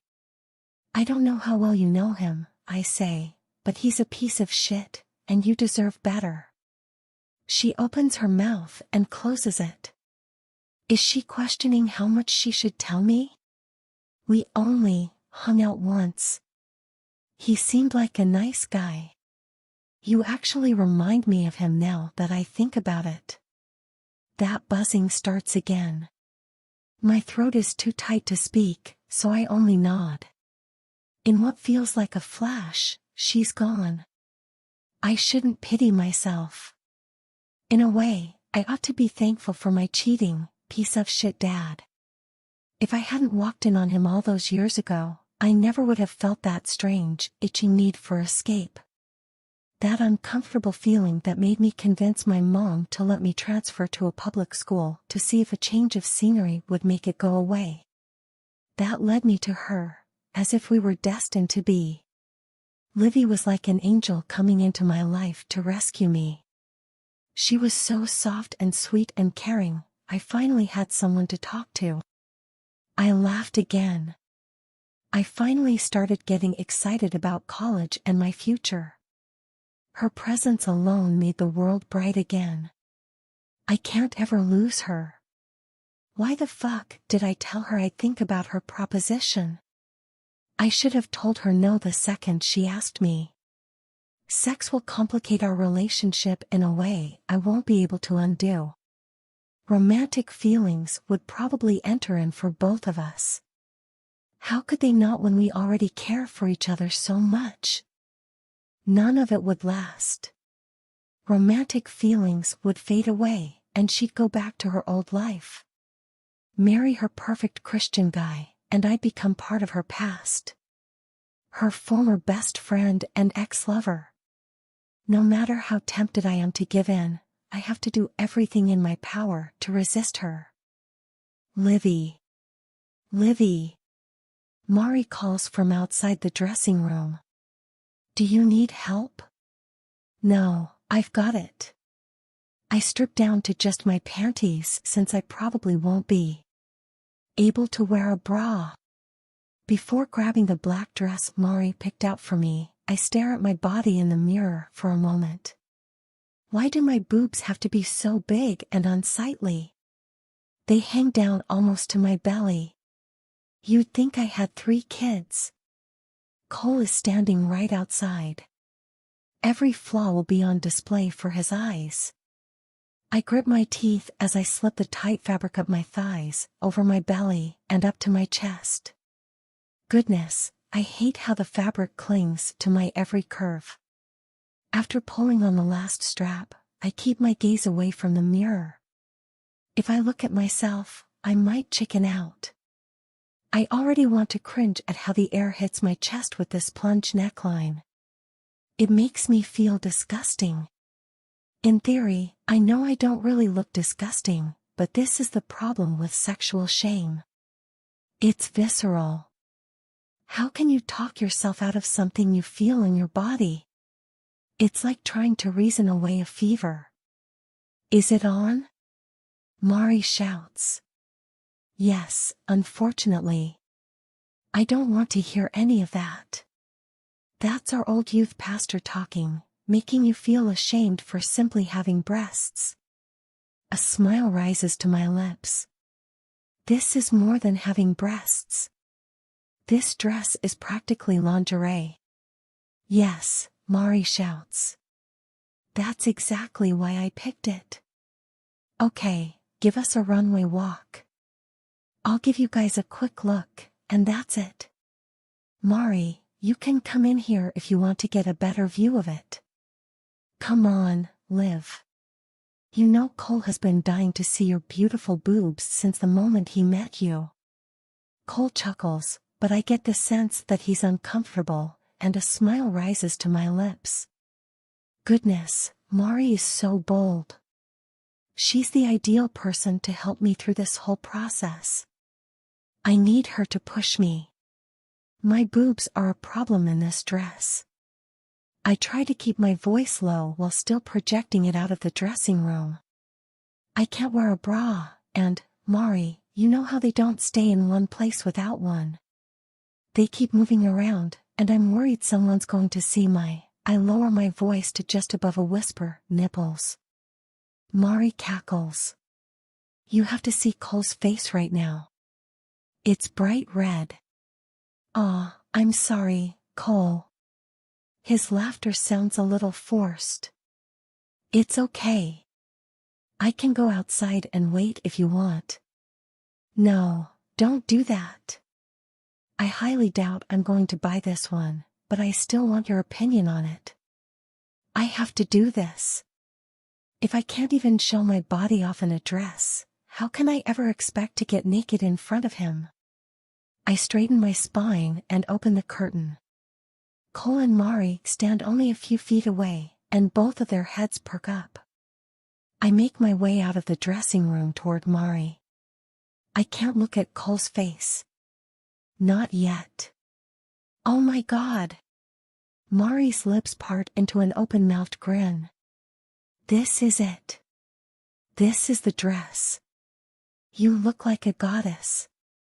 I'm not kidding. When I start to complain, she halts me with her hand. Don't. Just listen to me first. I close my mouth and exhale heavily through my nose. She looks at me probingly. Your boobs look amazing. You understand that, right? Even if you don't feel like it? Sort of. No, not sort of. You know.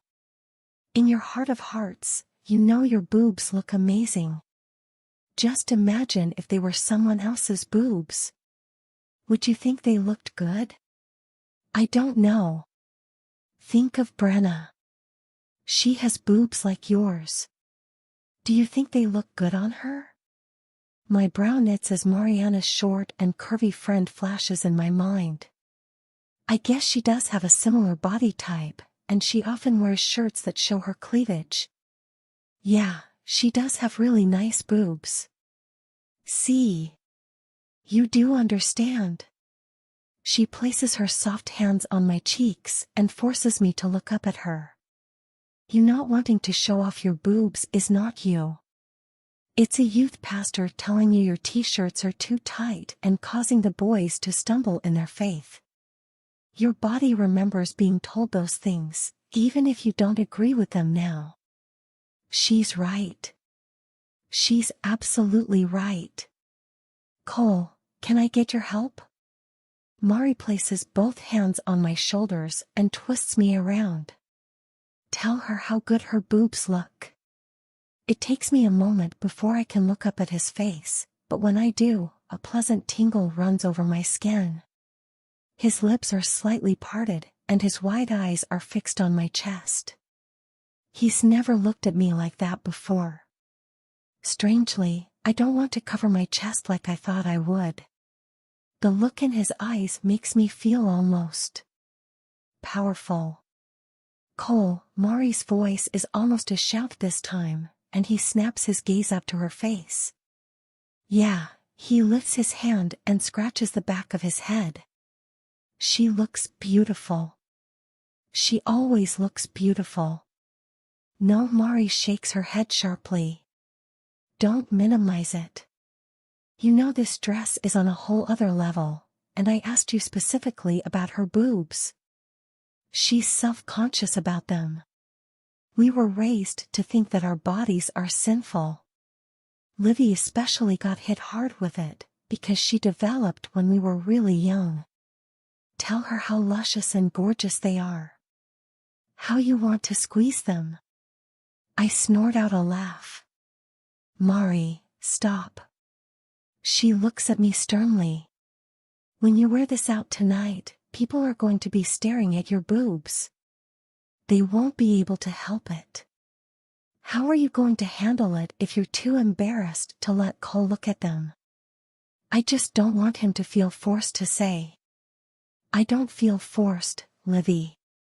When I glance at Cole, his eyes are almost dazed. They drop to my chest, and that achy heat fills my belly once again. You look gorgeous. Fucking goddamn, he shakes his head. I can't stop the grin from spreading across my face, even though it probably makes me look girlish. Well, in that case, I'll get the dress. I turn to Mari, frowning. But what am I going to do about my boobs?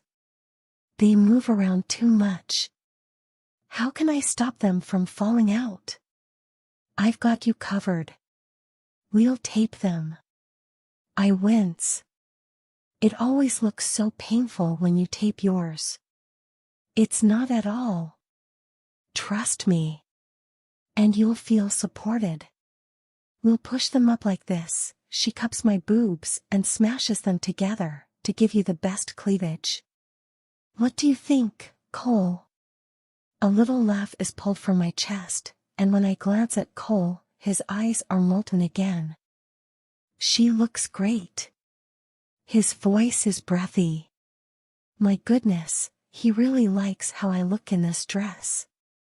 Maybe I wasn't reading too much into that kiss. Maybe he really does want me. Okay, I say. But where are we going to get ready? I really don't want my parents seeing me dressed like this. Not yet. Honestly, I'm not even comfortable with your parents seeing me. Or your abuela. It's silly, but I know how disappointed they'll be in me, and I love them so much. It'll make me sad and just throw off my whole vibe for tonight, you know? Mari nods slowly. And you know my dad will tell your dad. I smile sadly. They're going to start praying for both of us. Why don't you guys get ready at my place? Cole says. I can stay out of your way when you know. Tape her up. I'll make you guys dinner. He looks at Mari, his brows drawing together. We need to make sure she eats a full meal before we go out. I don't want her getting drunk too fast. Mari nods. Lots of protein. She's going to want carbs, you guys, I interrupt, rolling my eyes. Their heads snap in my direction, as if they'd forgotten I was here. I appreciate how much you're both looking out for me, but I don't think either of you had anyone acting like this the first time you got drunk, and you both turned out just fine.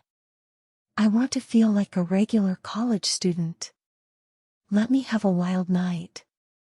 If I get drunk too fast because I didn't eat enough protein, that's on me. Let me suffer the consequences of my actions, like you two have on nights when you've had too much to drink. Mari opens her mouth to speak, but Cole talks over her. We agreed I'll look out for you so that you can relax and have a good time, and that's what I'm going to do. I'm not letting you get sick. I sigh, not wanting to get into an argument with him when it's a reasonable expectation. Still, it would be nice if he framed it as a request instead of a command. I smile warmly at him. That's very thoughtful. His expression softens. I just want you to have fun. I know you do. When I reach out and touch his arm, his body goes rigid at first, but then it relaxes, and his gaze drifts to my chest. Wow. This is new. I don't think I've ever caught him staring at my boobs before, let alone 3 times in 5 minutes. If you really want Livy to have a good time, you should invite some of your hot friends. Ooh, maybe we could even pre-party at your place? Cole's posture grows rigid. I don't want to make her nervous with too many people. I shake my head. It won't. I want to force myself to socialize more. I look at Mari. We could have Travis meet us there instead of at the bars. Cole's jaw ticks. Travis is coming out tonight? Mari nods. Livy's considering him for her first drunken makeout session, but we also talked about Zach. Cole's eyebrows shoot to the top of his forehead. She is not making out with Zach. Why not? Mari asks. His expression grows incredulous. He's one of my best friends.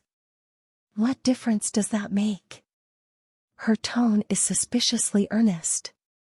When Cole's eyes widen and then grow dazed, I take it as my cue to step in. I won't make out with Zach. I can see how that would make you uncomfortable.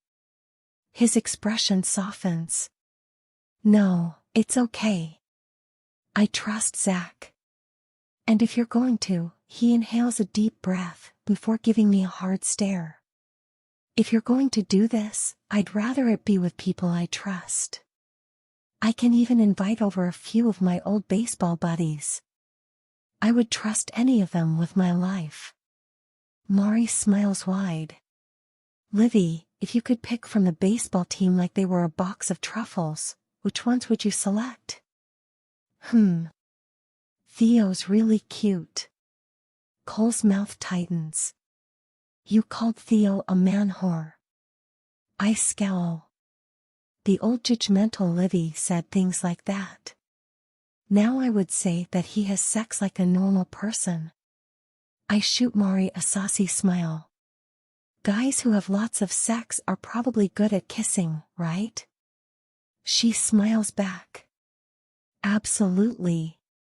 If you know how to move your dick, you know how to move your tongue. The two things go hand in hand. When I giggle, Cole steps forward, his expression tight. Mari, let's not push her with all this stuff.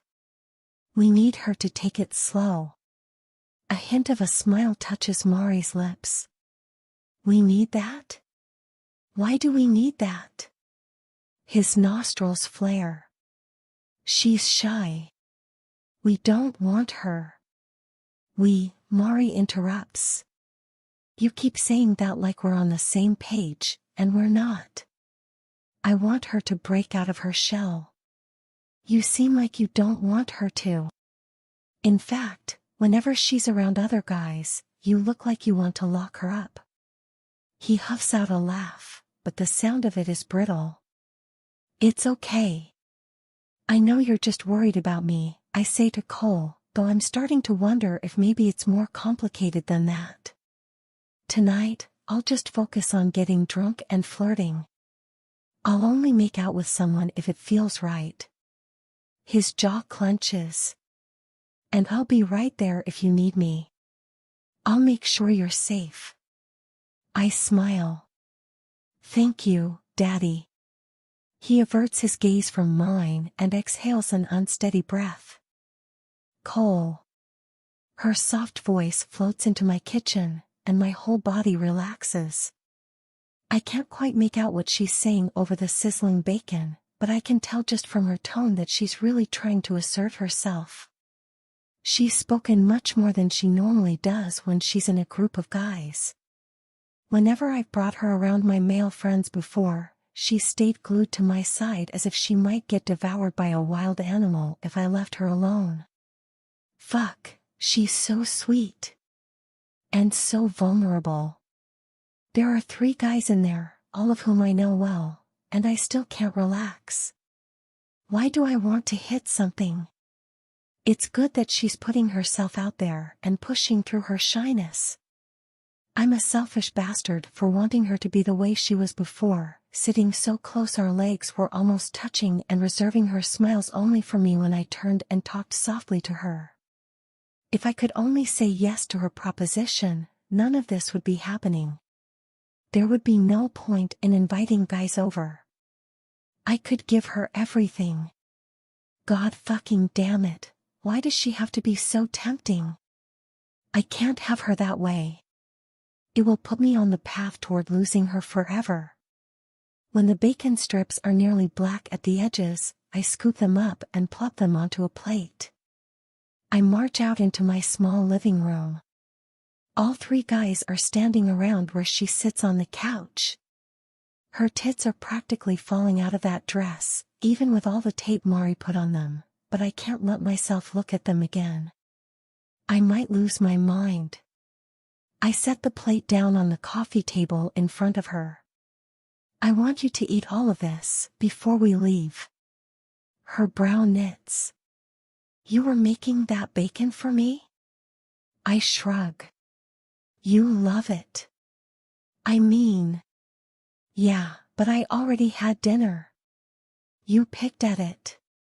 You barely ate anything, and we ate way too early. You need something more before you start drinking. She frowns. I don't think I can eat all of it.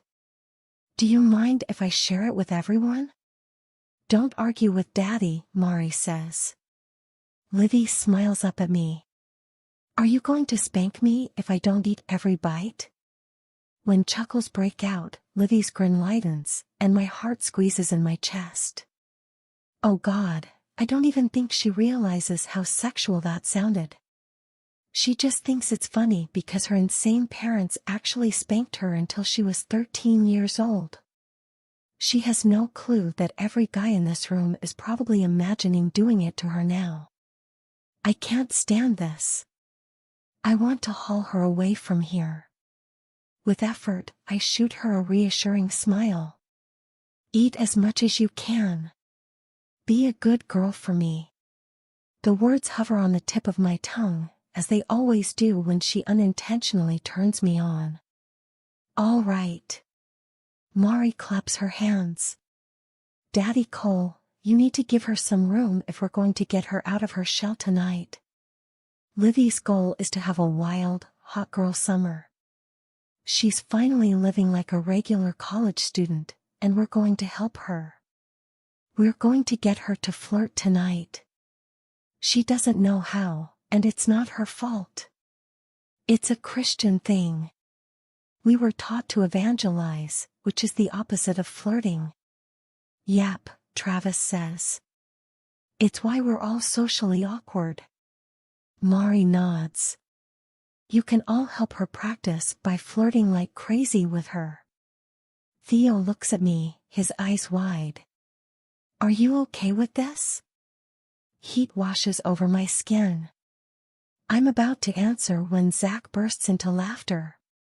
No fucking way, dude. He's still chuckling as he looks at Livy. Don't get me wrong, I would love to flirt with you, but I'm going to self-eliminate. Cole would kill me. Literally kill me. No, I wouldn't. I glare at him. I've only been protective of her in the past because she didn't want the attention. Now she does, and I'd rather you flirt with her than a stranger at the bar. Zach snorts. A stranger at the bar. God have mercy on his soul. You are very hot, Livy, but I'm not risking my life just to flirt with you. Now, Mariana on the other hand. No, Mari shakes her head. Tonight's about Livy. I'm going to busy finding guys for her. I'm happy to volunteer, Travis says, and my jaw clenches. Thank you, Travis, Mari says. Why don't you start by sitting next to Livy? Jesus, Mari, I can't help but burst out. Can't you just let it happen naturally? This is awkward as fuck for everyone. She glares at me, but something that looks like mischief sparks in her eyes. God damn her, she's doing this just to annoy me. Mari's always known how to get under my skin when it comes to Livy. She probably senses that I'm hanging on by a thread, that it's killing me not to order the guys to stay away from her. Livy turns to me, laughter dancing in her eyes. It's okay. I'm having fun. The tension leaves my shoulders at the delight in her voice. I can do this. I can get through the night, especially if she's having fun. What are the odds that she's actually going to make out with someone? Slim to none. She can't change who she is in one night. Livy glances at Travis and then Theo. You can both sit next to me. The guys grin, like they're charmed by her awkward little suggestion. How could they not be? She doesn't have to be good at flirting when she's the most adorable person in the world. Both of the guys plop down on the couch, scooting close to her afterward, and something churns in my stomach. Fuck, I don't like this. Livy smiles up at Zach. I would invite you too, but you already said no to flirting, and there's no more room. Zach grins at her. That's okay, sweetheart. I like my life. I roll my eyes. Zach, that joke is getting old. It's not a joke, Mari says, shooting me a hard look. I want to talk to both of you for a second. Before I get a chance to speak, Mari grabs Zach and I and drags us into the kitchen. I can't stop my gaze from drifting back into the living room. Travis is leaning in close to Livy, and she's smiling up at him. She's fine. My gaze snaps to Mari's face. What do you want to talk about? This. She gestures at me. You're hovering over Livy, and it needs to stop. I was literally just standing there. She rolls her eyes. No, you weren't. Zach, was he hovering? Yes, he answers immediately. He always hovers over her. I scowl at him. What the fuck does that even mean? You give her no space, Mari says. You stand right next to her. You insert yourself into all her conversations. So I'm acting like normal fucking human beings do when they hang out with people?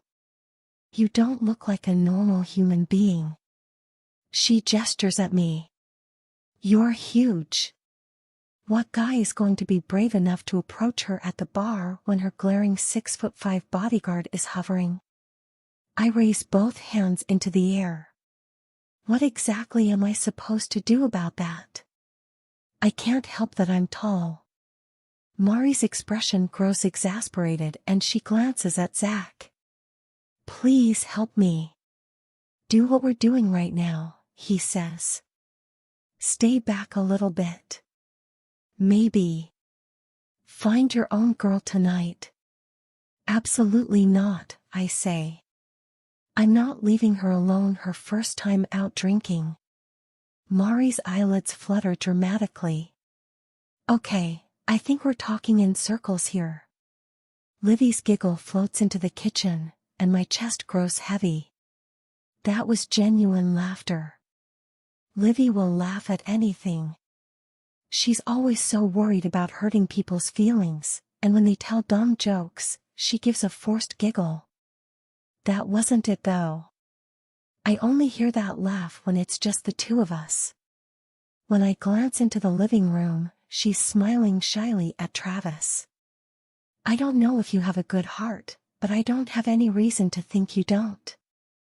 Mari sucks in her lips to fight a smile, her expression growing almost pained. A good heart, she whispers. Did she really just say that? Oh my God, my bestie is precious. Heat pulses through my veins as I strain to listen over Mari's voice. I wish I had talked to you more, Travis says. I bet I seemed like a dirtbag back then. No, not at all. Livy's tone is urgent. I was really judgmental of the kids I thought were rebellious, but that was mostly because they intimidated me. Did I intimidate you? Travis leans in so close his forehead is practically touching hers. A little bit. She averts her gaze from his, clearly uncomfortable with his closeness. When I take a step toward the living room, Mari grabs my forearm. Don't you dare. I lift a hand in the air. I was literally just going to walk in there. It's weird that we're all whispering over here. Stay. She delivers the word through clenched teeth. I exhale a shaky breath. Fuck, this is so hard. Why am I so territorial with her?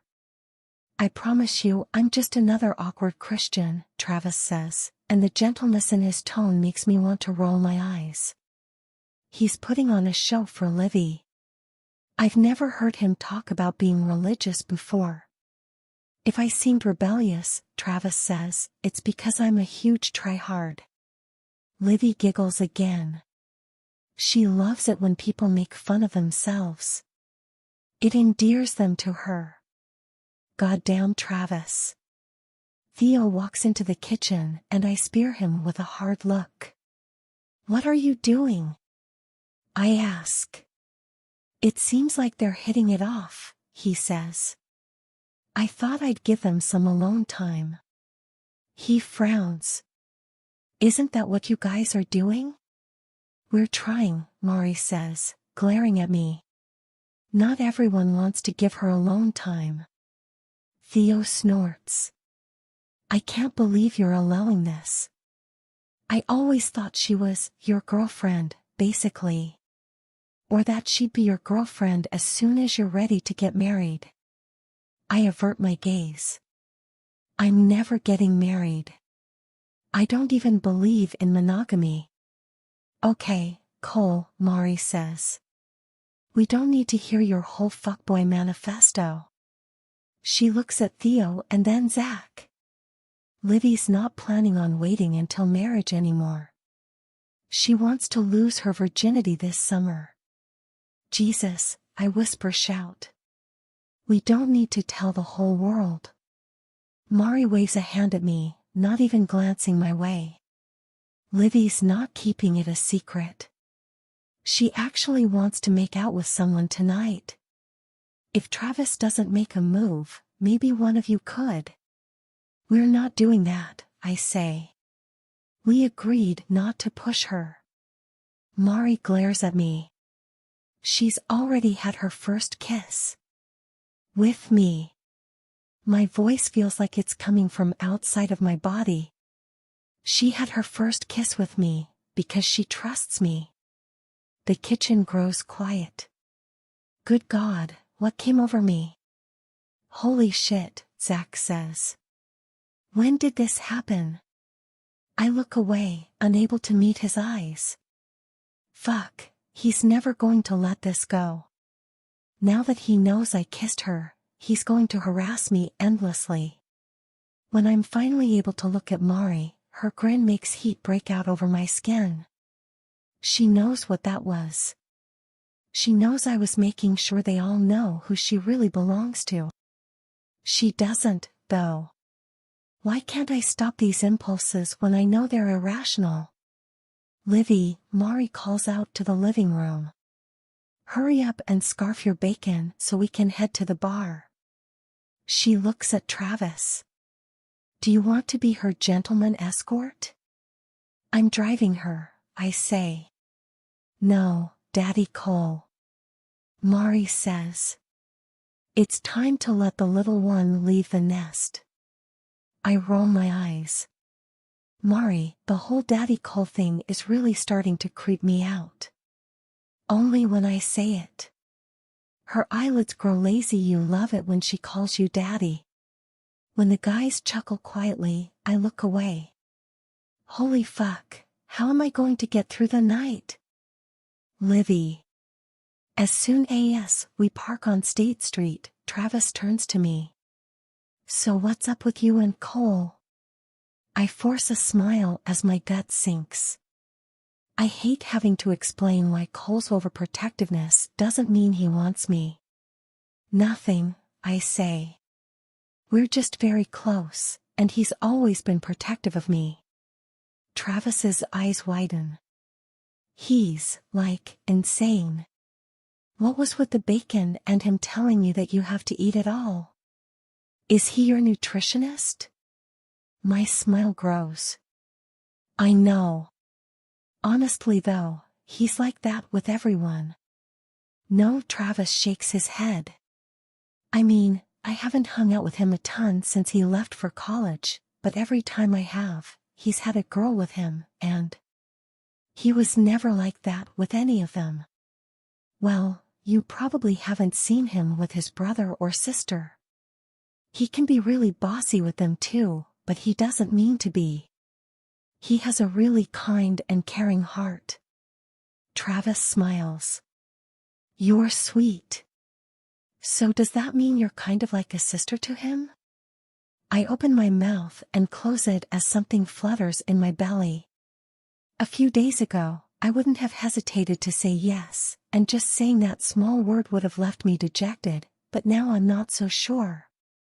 Maybe I'm inexperienced, but he really seemed to like kissing me, and he wasn't able to keep his eyes off my chest today. Maybe he's starting to see me as a sexual being rather than a naive little girl. We have a really close platonic friendship, I say, because it's the truth. Even though I hope it might change one day. Travis grins. Can I kiss you then? Heat washes over my face. My gaze is drawn to the passenger window and the people walking by on the sidewalk. I can do this. I lick my bottom lip, my heart starting to race. I put my palm over my mouth. I just ate 10 pieces of bacon. Travis stares at me blankly for a moment before a smile spreads over his face. I don't mind. I love bacon. A tight smile twitches at my lips, and I curse myself for my nervousness. I'm 21 years old, for crying out loud. I should be long accustomed to kisses in the car. I have to do this. This is the part of being young that I've been missing out on all these years. Do you have a mint? My voice is small. As if snapping out of a daze, Travis's eyes pop open and start darting around his car. He opens his glove compartment and rustles around a bit before going to the center console and throwing objects into the back seat by the handful. Fuck, he finally says. I'll be right back. He hops out of the car and darts down the sidewalk in the direction of the corner gas station. Goodness, he really wants to kiss me. I ought to be flattered, and yet sickness stirs in my stomach. It seems like less than a minute has passed before Travis jogs back to the car. He's a little out of breath as he hops in and tosses a small green square on my lap. Trident. I unwrap the gum and pop a square into my mouth. It reminds me of my grandma. A small smile tugs at Travis's lips. That's exactly what I wanted to do, remind you of your grandma right before I kiss you. A hysterical giggle is pulled from my chest, nervousness prickling like wildfire over my skin now that the moment has come. I'm sorry if I'm overly eager, he says. I shake my head jerkily. You're fine. It's just that I'm a 21-year-old virgin, and even something as small as a kiss makes me really nervous. Yeah, his eyes look almost dazed. I can't believe you're still a virgin. I thought everyone at First Covenant was full of shit about all that waiting until marriage stuff. I definitely was. One time, I even fingered my girlfriend in the parking lot after youth group. My eyes must be huge, because he grins and squeezes my hand. I hope you don't think less of me. I don't. It's healthy to explore your sexuality when you're young. But hearing things like that always makes me feel so behind. I'm such an outlier, even compared to other Christians my age. You've all lived these full lives that I can't relate to. There's plenty of time to catch up. When I glance up, he's leaning forward. His eyes are molten, and it brings me back to that moment just before Cole kissed me. There's a churning in my gut when our lips touch, but it's okay. How can I enjoy a kiss when I'm this nervous? Travis nibbles on my lip before slipping his tongue inside my mouth. On impulse, I pull back. Too much? He asks. No, I swallow. It was fine. When I shoot him my best smile, his face falls. Oh God, that was a bad kiss, huh? That's what you're thinking. I can tell that's what you're thinking. His vulnerability washes away all my nervousness. This I can handle. I set my hand on his. No, it's not that. Honestly, I'm so nervous that I'm in my head. That's not a good sign. A good kiss should take you out of your head. It probably means you don't have chemistry with me. Goodness, I used to employ this same kind of romantic thinking with Cole. He couldn't care for me so much, couldn't be so protective and make me such a priority in his life if he didn't have some kind of deep feelings for me. He couldn't be everything I wanted in a husband, strong and commanding but also sweet and thoughtful, if God hadn't designed him for me. I reject that kind of thinking, I say, and you should too. His brow knits. What do you mean? Not everything is black and white. All or nothing. I only had my first kiss recently because I thought even one sexual encounter would taint my purity. Travis cringes. Yeah, I find all that stuff creepy now. It's really creepy, and so is thinking one awkward kiss means two people don't have chemistry. He chuckles. I'm not sure if that makes me feel better, but I'll take it. I smile warmly. I didn't expect him to be so vulnerable. Can we go inside now? I ask. I'm thinking maybe I'll be less nervous after a drink. He squeezes my hand. Sure. Let's get you good and drunk. Though my stomach grows queasy at the thought, it doesn't mean I'm not going to do just that. I'll never get over this nervousness if I don't try new things. When I step out of the car, the damp ocean air hits my chest, sending a wave of tingling shame over my skin. When I look down at my boobs, a strip of nude tape is visible on my right side. I take a moment to adjust myself before looking up. My stomach drops. Cole is standing with his back against the concrete wall of the bar. His jaw is set, and his eyes are blazing. I don't even need to ask if he saw Travis and I kiss in the car. Cole. A raging heat pulses through my veins. Oh fuck, I can't do this. I can't stand by and watch her kiss other guys. I'm going to lose my mind. Those big brown eyes widen as she strides in my direction. Travis walks closely beside her. Too close, like he thinks he owns her. She's mine. Why can't I keep these territorial impulses in check?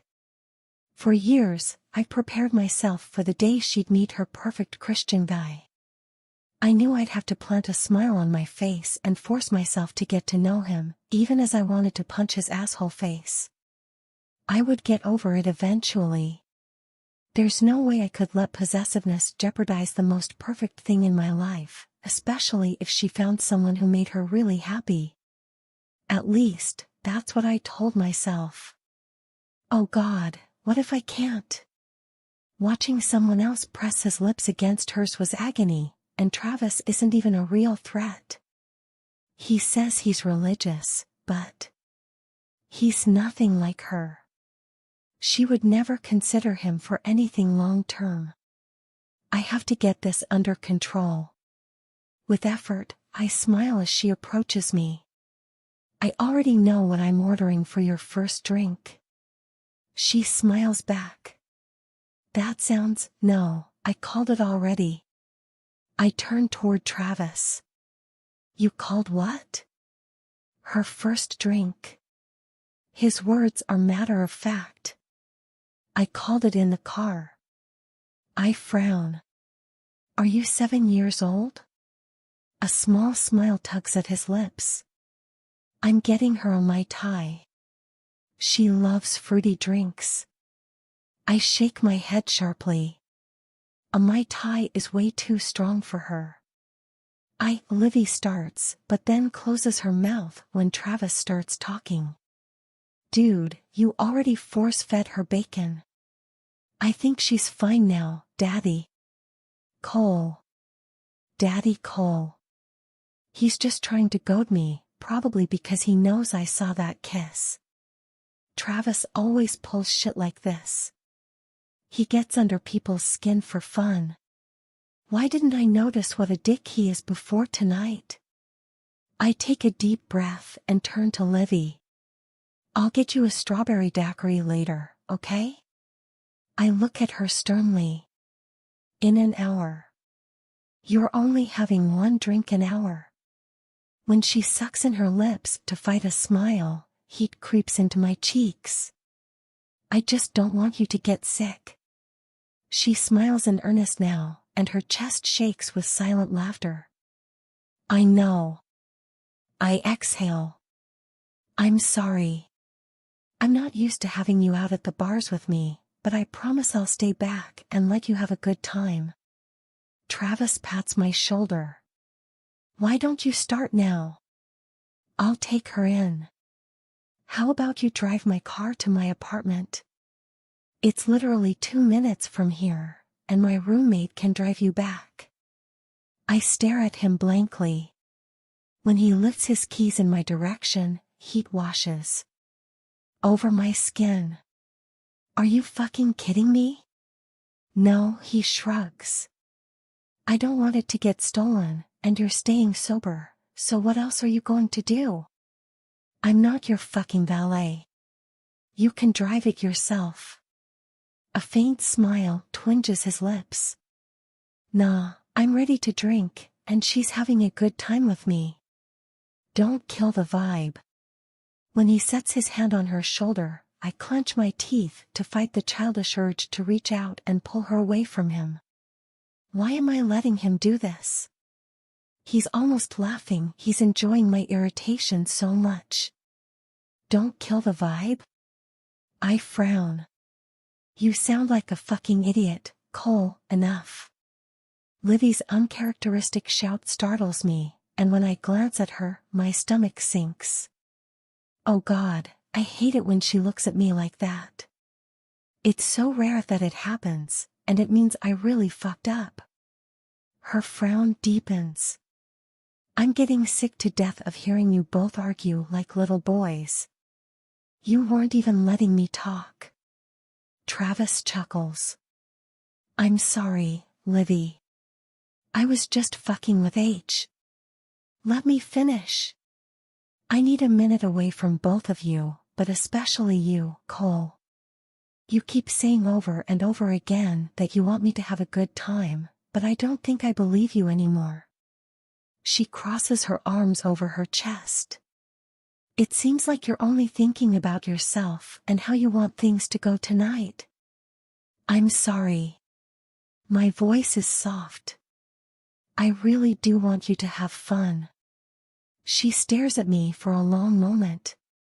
I think you should drive Travis's car to his place, if only to give me a few minutes to myself. My stomach hollows. Oh God, I hate it when she banishes me from her presence. She's only done it a handful of times when she's been really angry with me, and usually never for more than a few minutes, but it always fills me with the irrational desire to throw myself at her feet and beg her to never leave me. I can do that. She nods once. I'm heading inside to find the others. When she starts toward the bar and Travis follows her, she turns to him and lifts a hand. I want you to give me a minute, too. As someone who's been a designated driver more times than I can count, I can tell you I've felt really used when people have treated me like their chauffeur. Travis nods quickly. I should have thought of that. As soon as she walks inside the bar, Travis bursts into laughter. Dude, what just happened? Are we in timeout? He shakes his head. God, she's cute. I roll my eyes, unable to even slightly share his glee when I'm in the doghouse. Shut up. I'm so fucking annoyed with you. His laughter grows louder. Thank you for calling me an idiot. He can barely get the words out as he lifts his keys in my direction. That worked out really well for me. I roll my eyes as I take them from his hand. I think I might crash your car for fun. You do that. I'm sure your rich-ass parents have great insurance. Well, I'd better go find my girl. He grins like a moron before turning around and walking inside the bar, and I wish I didn't want to throw his keys into the gutter. He probably only taunted me so he could tell our old baseball team that I lost my shit over a strawberry daiquiri. He isn't a real threat when it comes to Livy, but, oh God, this is all so much harder than I thought it would be. She's so much bolder than I expected, and now that I've been banished and forced to play valet to the douchebag who just gave her her second ever kiss, it's time to finally admit that I never thought she would really go through with any of this. I thought maybe she would have a drink or two. Maybe she would wear a dress that at least she considered slutty. And maybe she would flirt in her own shy way, but the rest of it? No way. Does this mean she's really going to lose her virginity at the end of the summer to some guy she hardly knows? It could be me. Fuck, I need to think. As Travis predicted, it takes me only 2 minutes to drive to his apartment complex. I don't bother calling his roommate after I park his car, much preferring a walk through the chilly evening air as I sort out my thoughts. What am I going to do? I don't think I can stomach letting her lose her virginity to a stranger, but what if I have sex with her and everything changes between us? Both options are miserable, but I think I can predict what I'm going to do. Some deep, primitive part of me knows I won't be able to let her do it with someone else, no matter how many times I tell myself that sex could put our friendship at risk. If I have to witness any more of this other guy's touching and kissing her, I'm inevitably going to give in. Why do I have to be like this? I've brought women around her countless times, and she's never been territorial with me. Why can't I be as mature as she is? My head isn't any less muddled by the time I make it inside the bar. It takes me less than a minute to find her. My gaze always seems to be drawn to her like a magnet. I stand for a moment to watch her.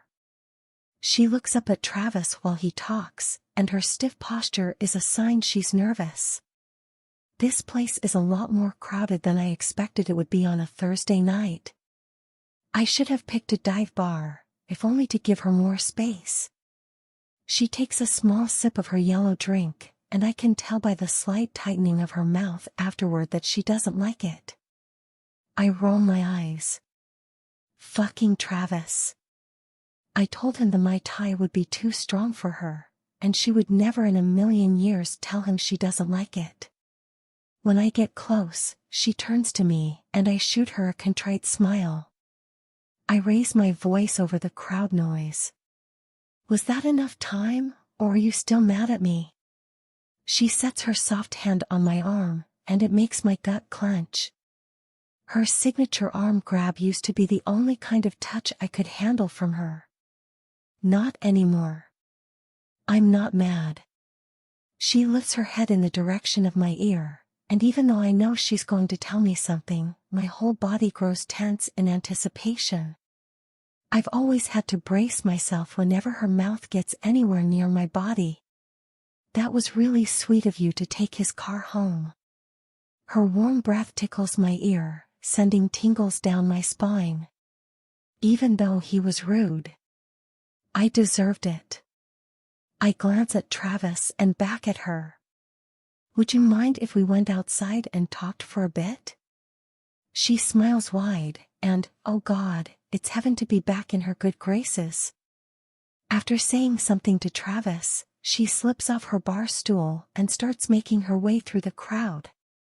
I set my hand on her shoulder to guide her to the back patio, and just that small touch sends electricity into my gut.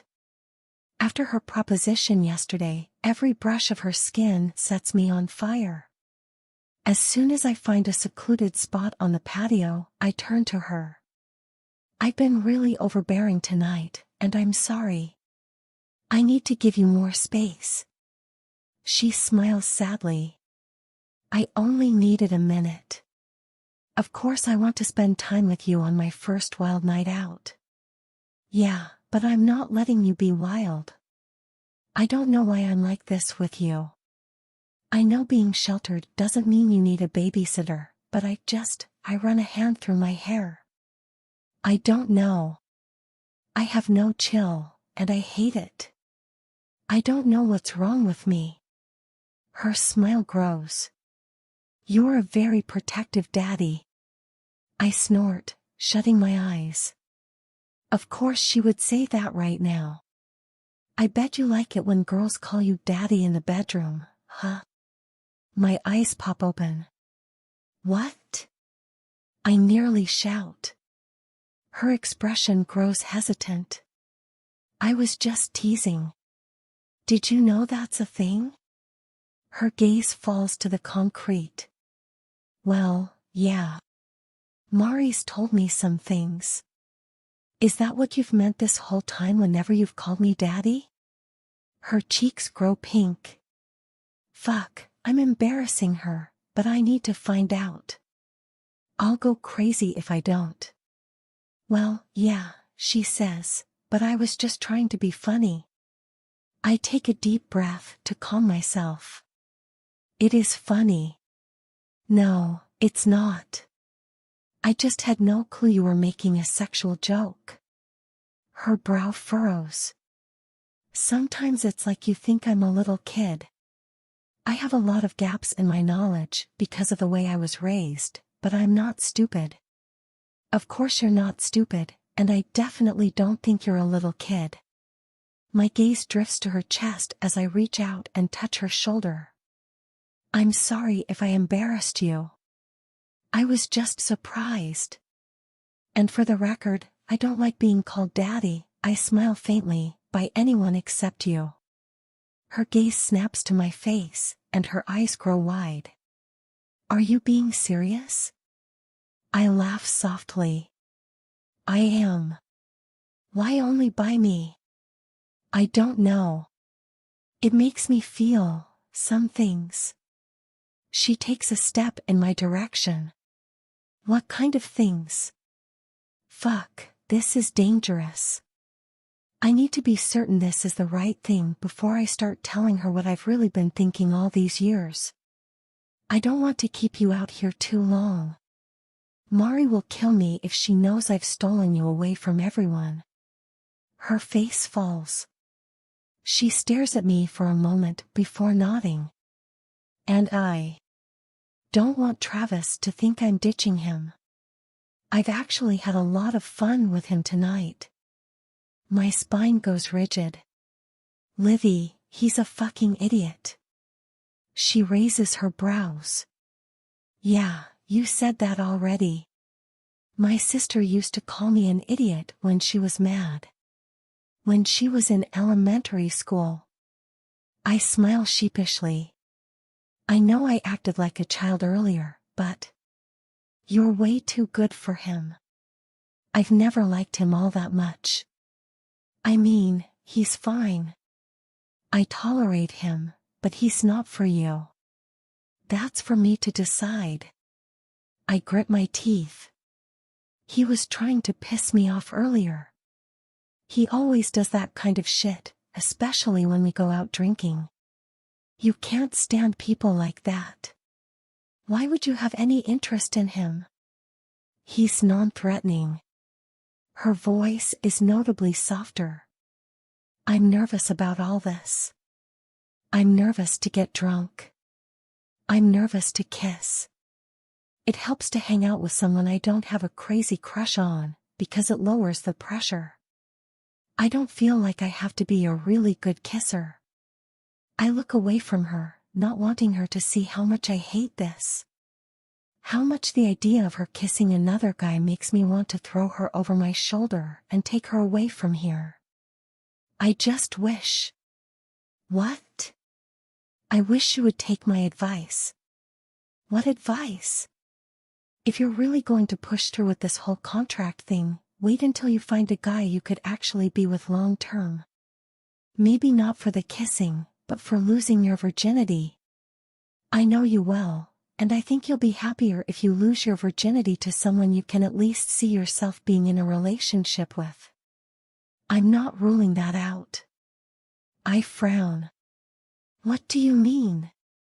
Maybe I could be in a relationship with Travis. It doesn't feel like it now, but I'm open to it. He and I had a nice heart-to-heart in the car. Livy, he's not religious. Not like you. He hasn't mentioned God or church once in the years that I've known him. I know he's not, but my faith has evolved. I don't need to be with a Christian anymore. An otherworldly energy settles over me, and my ears start to ring. What? My voice is a croak. She nods like it's nothing, like she's just telling me about a movie she saw yesterday. My partner's faith, or lack thereof, has nothing to do with mine. My relationship with Jesus is deeply personal. When I take a deep breath through my nose. When did you decide this? She purses her lips to the side and narrows her eyes. I guess it's come on slowly over this last year. I've been reflecting a lot about purity culture, and this is tied to it. I was taught that I needed a Christian husband to be my spiritual leader, and I find all of that toxic now. I need to be my own spiritual leader, so it might actually be better for me to be with someone outside of my faith, someone who can help me see other perspectives and challenge me. I nod slowly, unable to craft a response to that. Why does it feel like the whole world shifted, just like it did years ago? Except this time, everything is glowing. Warmth rushes through my veins, and her beautiful face is sparkling. What is this feeling? I think it might be hope. You really changed your mind? A small notch forms between her brows. Cole, I swallow. What? You seem like you're really affected by what I just told you. Yeah, I scoff. It's pretty big news. She stares at me for a moment. It's big for me, but is there a reason it's significant for you? Another blanket of warmth drifts over me. Oh God, I could actually be with her, just like I wanted all those years ago. But this time, I wouldn't have to go to church. I wouldn't have to resign myself to lying to her every single day by pretending like I believe in something that still feels imaginary, even after the year I spent trying to make it real. I could just be with her. Why am I even considering it? I've always known that her rigid religious background is a blessing in disguise. It's the only reason I still have her in my life, so why do I feel like she opened a door of possibilities? Fuck, I need to think. It's a little noisy out here, I say, and I want to give you my full attention when we talk about this. Why don't you get back in there and find the others? I'll be right in. Something flashes across her face. It looks a little like hurt, but I can't think about that right now. I absolutely need some space to think, or I might do something really impulsive like tell her I've been waiting for this moment since the day I met her. In a flash, she's gone. How did she leave so quickly? Fuck, the whole world is buzzing, like I've taken a strong hit from a bong. I walk to the edge of the patio, grip the cold metal bars, and squeeze tightly. A breeze brushes over my face, and it feels like heaven. I glance at the evening sky, and a deep ache pulls at my chest. Why does the whole world look beautiful? A relationship with her wouldn't last, even if we both fell in love. It would all fade away eventually, and then I would have nothing left. Oh God, what am I going to do? Livy. What just happened? Cole had looked bewildered, which I guess is reasonable considering how much I've insisted over the years that I would only date another Christian. Could that have prevented him from being with me all this time? Many years ago, when I was so devout that I couldn't understand how anyone wouldn't want to be a Christian, it seemed like only a small barrier. It seemed that if he really liked me, he would come to church with me. He would at least ask me to share my faith with him, because that's what you do when you're interested in someone you really like. It was so simple. I was so selfish and naive. I expected him to change his whole worldview when I wasn't willing to compromise my beliefs in any way. I hadn't thought about any of this for a long time. Over the last few months, in an effort to squash the delusional hope I've harbored for years, I've told myself over and over again that he doesn't want me. He doesn't touch me. He doesn't flirt with me. He loves me as a platonic friend, and he always will. It takes me a moment to find Travis in the crowd. He's sitting in the exact spot I left him. I take a deep breath to steel myself before heading in his direction. After whatever just happened outside, my first instinct is to forget all about my plans for tonight and spend the evening with Cole, but I can't do that. That's what the old me would do. I always drop everything for him, and I still don't even know what his reaction was about. He got skittish when I asked him about it. I form a smile on my face as I approach Travis. When I set a hand on his shoulder, he turns to me and grins widely like he's delighted to see me. Maybe he isn't so bad. Do you know where Mari is? I ask. I think she's still on the dance floor. He sets his hand on my shoulder and guides me to the bar stool next to his. I just ordered something for you. I think you're going to like it. I glance at the wooden counter. What happened to my drink? I downed it after you left with Cole. Oh. I could tell you didn't like it, but were too nice to tell me. I lick my lips, lifting a hand and tucking a strand of hair behind my ear.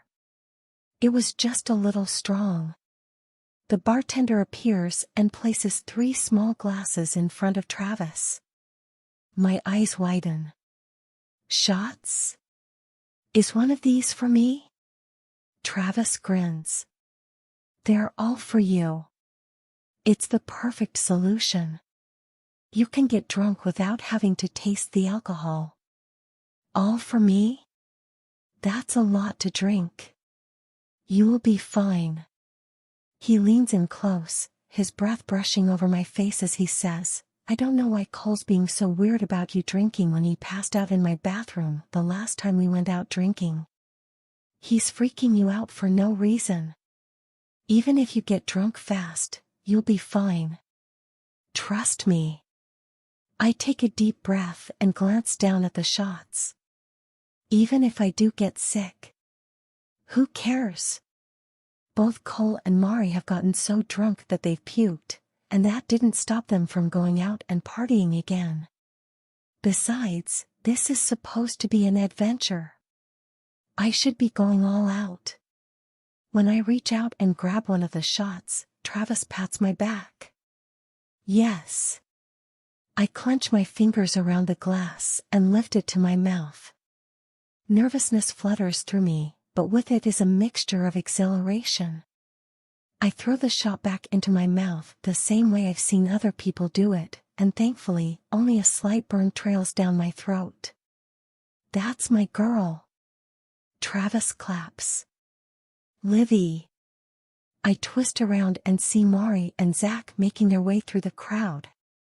Did you really just take a shot? I smile widely. It burned, and I loved it. Isn't she so cute? Travis wraps his arms around me and pulls my back against his chest. It was a lemon drop too. A lemon drop burned her throat.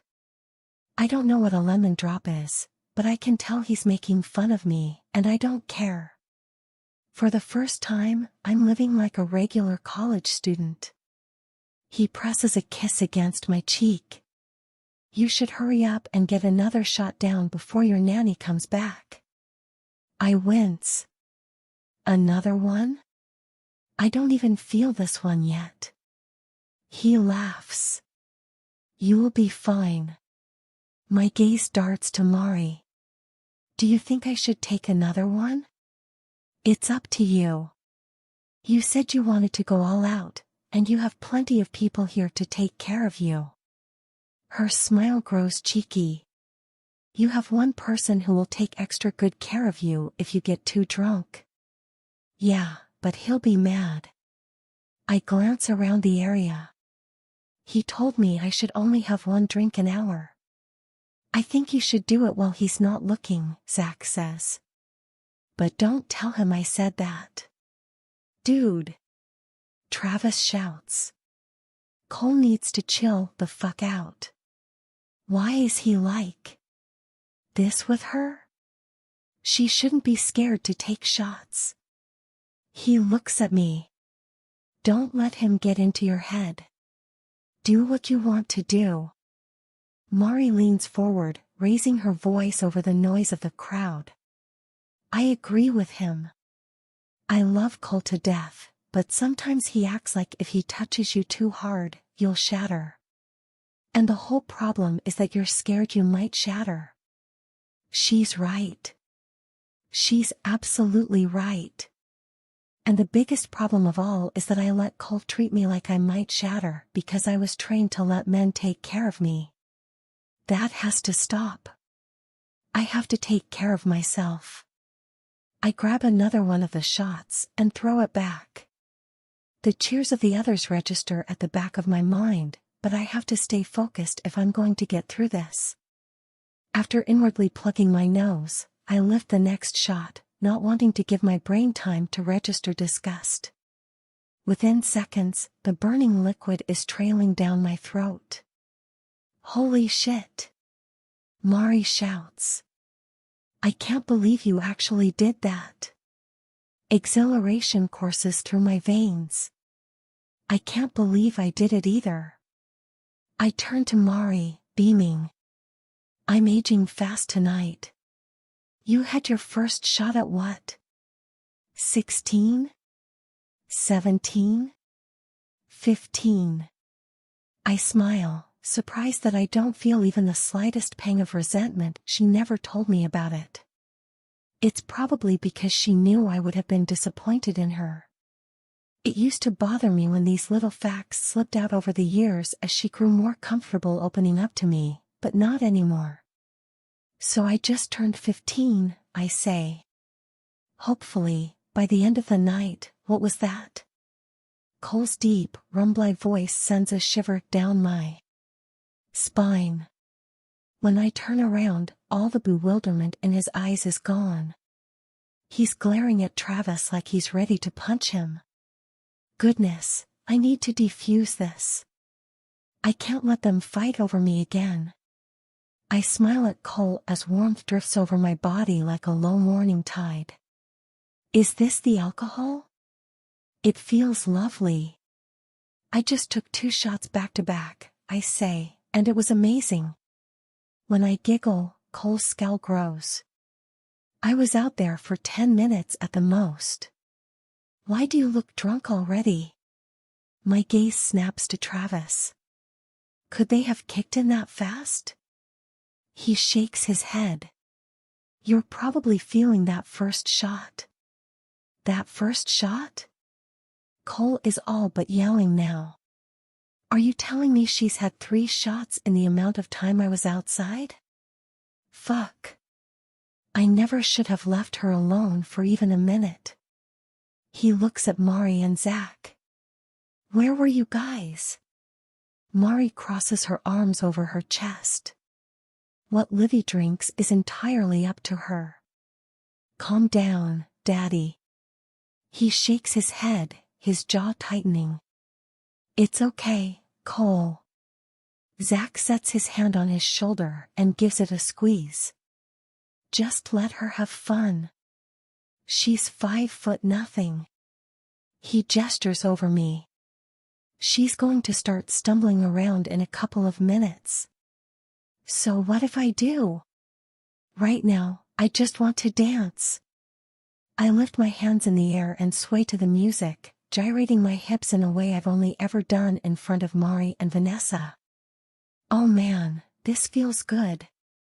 Somehow, my limbs are looser and my hips are more fluid. I glance at Travis, gesturing toward the dance floor. Let's go. He grins as he grabs me by the waist. I twist around to give Cole a reassuring smile, but his grim expression freezes my face. His anger is mixed with something else. Desolation, maybe, like I'm being pulled away for good, and he'll never be able to reach me. Don't get pregnant. Zach shouts, and Cole's expression grows even darker. Travis laughs and pulls me onto the dance floor. I sway my hips to the beat. Just as I find a rhythm I like, he pulls my body against his. He presses his hips into mine while we dance. It's amazing that I don't want to pull back. Has alcohol really squashed all of my fear? I test it by stepping away from Travis and turning my back to him. I peek over my shoulder while I whirl my hips. When he sends an appreciative look over my body, I laugh. My butt is jiggling, and I don't even care. His warm hands touch my bare shoulders, and he yanks my back against his chest. Oh man, you're fun when you're drunk. I smile as I lean back. His body is warm and hard, just like Cole's was last night. That kiss. The way he held me tightly and pressed his hips into my belly, like he needed more. I needed more too. His warm hand drifts down my side, and heat pools in my belly. Yes. This is what I need. Something soft and wet presses against my neck, and I hum. When I open my eyes, Cole's face immediately comes into view. Why is he so far away? His body is utterly still, and his expression is blank, like he's shocked. Do you like that? Travis's voice vibrates in my ear, and a jolt of alarm punctures my heavy days. How did I forget about Travis? When I twist around to look at his face, my stomach does an unpleasant little turn. There are two of him. There are actually two of him, like I've seen in movies. I blink hard, and when I open my eyes, the images are fused, but only for a moment, and then they split into two again. This isn't good. Yeah, I like that, I say, hoping to hide my nervousness.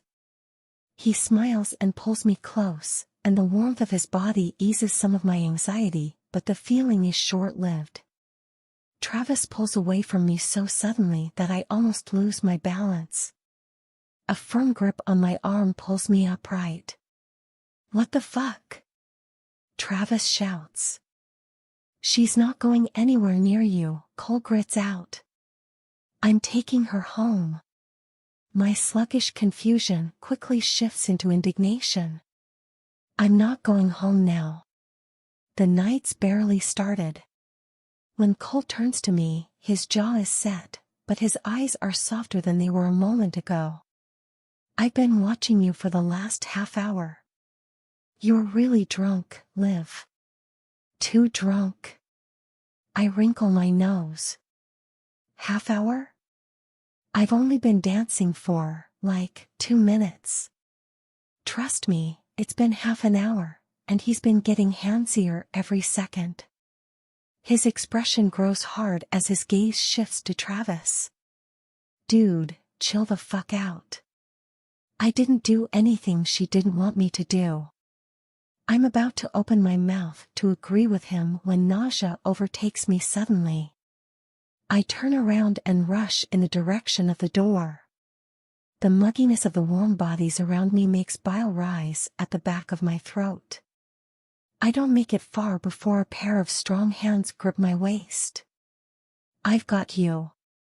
Cole's voice sends a rush of warmth through me, momentarily distracting me from my sickness. He cuts through the crowd with such force that most people step away to let him through.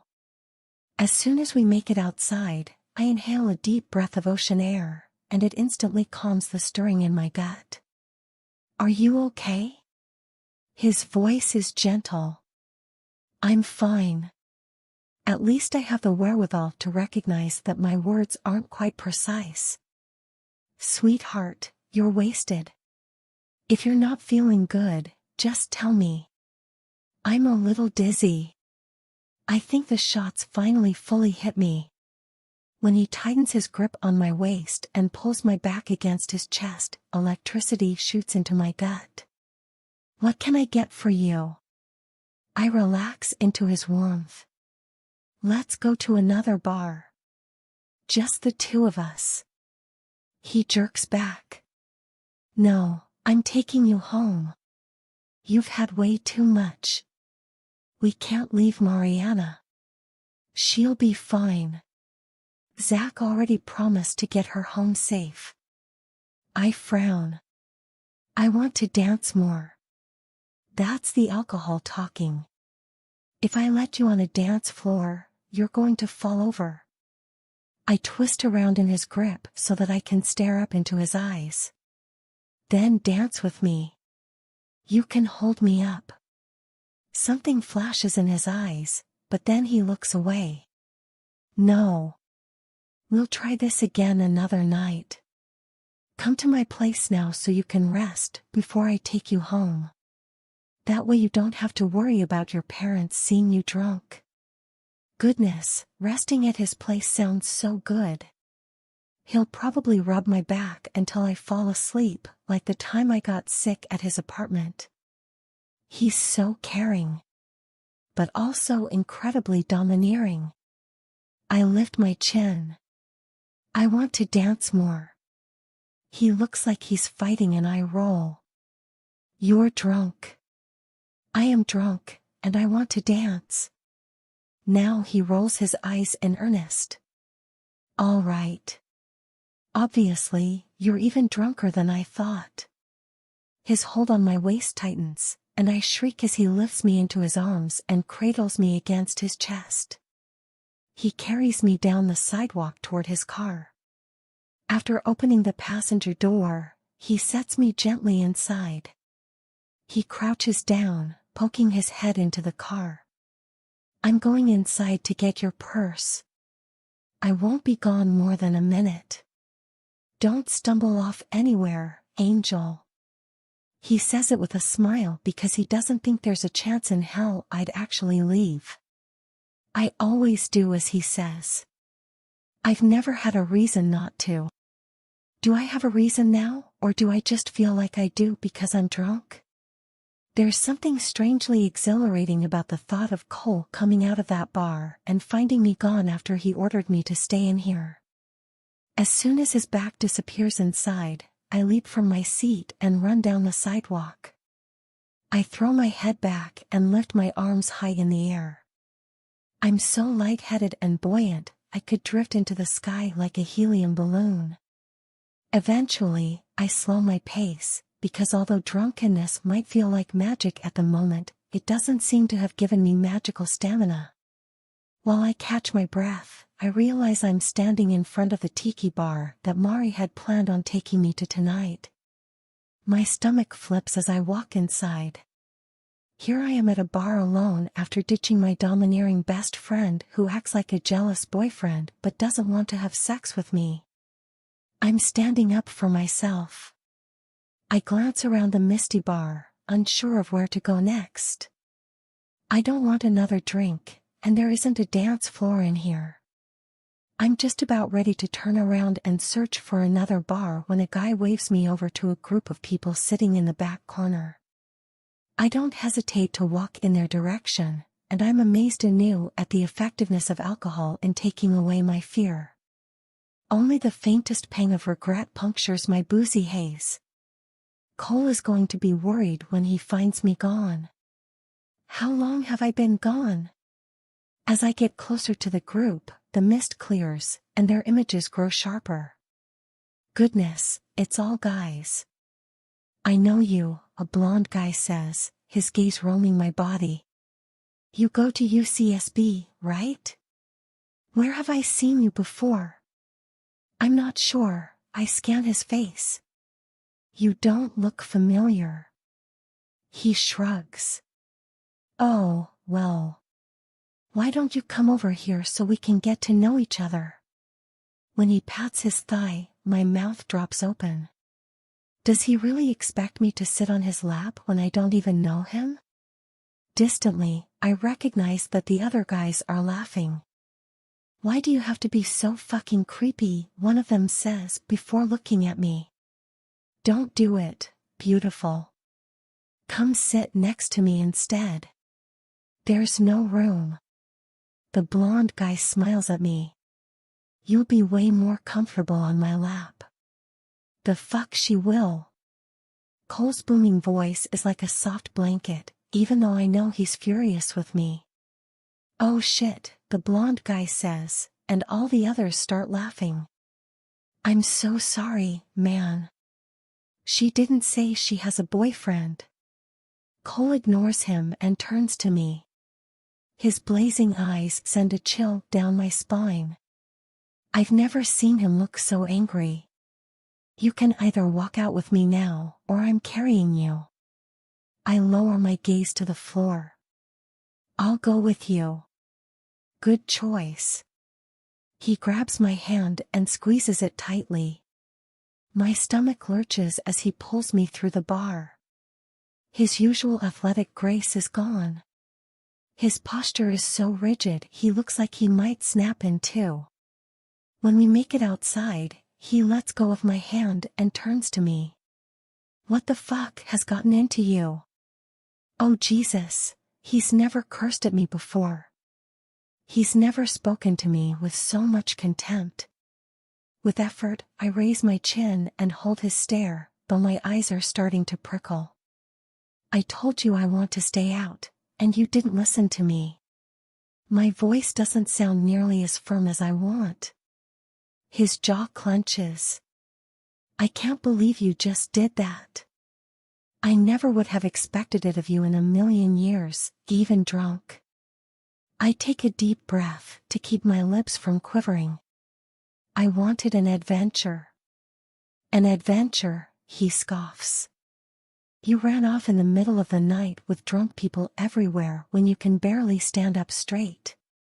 You don't even have your phone on you, so I had no way of finding you. I was lucky I walked in there. I'm sorry. My voice is small. He shakes his head. This is so unlike you. I wasn't even totally sure you ran off. I thought maybe someone kidnapped you. I'm so sorry. You're not forgiven. He steps back and takes a deep, shaky breath, setting his hand at the center of his chest. My heart is still pounding. I was so worried. He doesn't sound angry now, and it's the final straw. I lose what's left of my flimsy drunken self-control. The first tear rolls down my cheek, and I can't stop my face from scrunching up. When his eyes grow huge, I turn away, unable to bear the humiliation. Just give me a second. I keep my gaze fixed on the concrete as I take a few steps. The cold, misty wind brushing over my hot cheeks is a momentary relief. I won't go far, I promise. Livy, oh my God. His voice has returned to its usual gentleness, but it doesn't lessen my shame. I hate being so soft. It's so humiliating. Even when I try to be adventurous, I'm still weak and timid. Maybe I can't blame my upbringing for my subservience. Maybe I made the ideal obedient Christian girl because I was born this way, and nothing I do will ever change that. When I'm yanked against a hard chest, I release the breath I was holding. I'm so sorry, he says.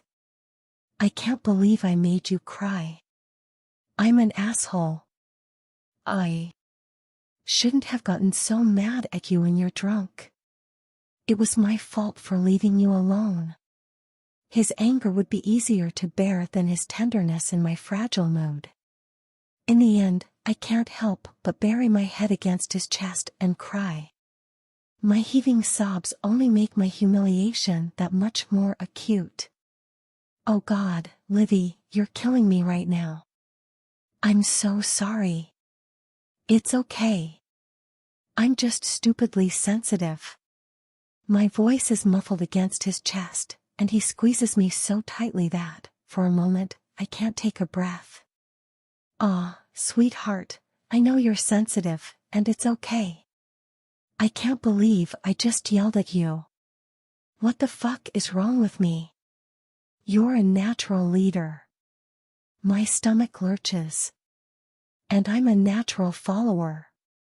A leader, he scoffs. I've been acting like a fucking dictator with you tonight.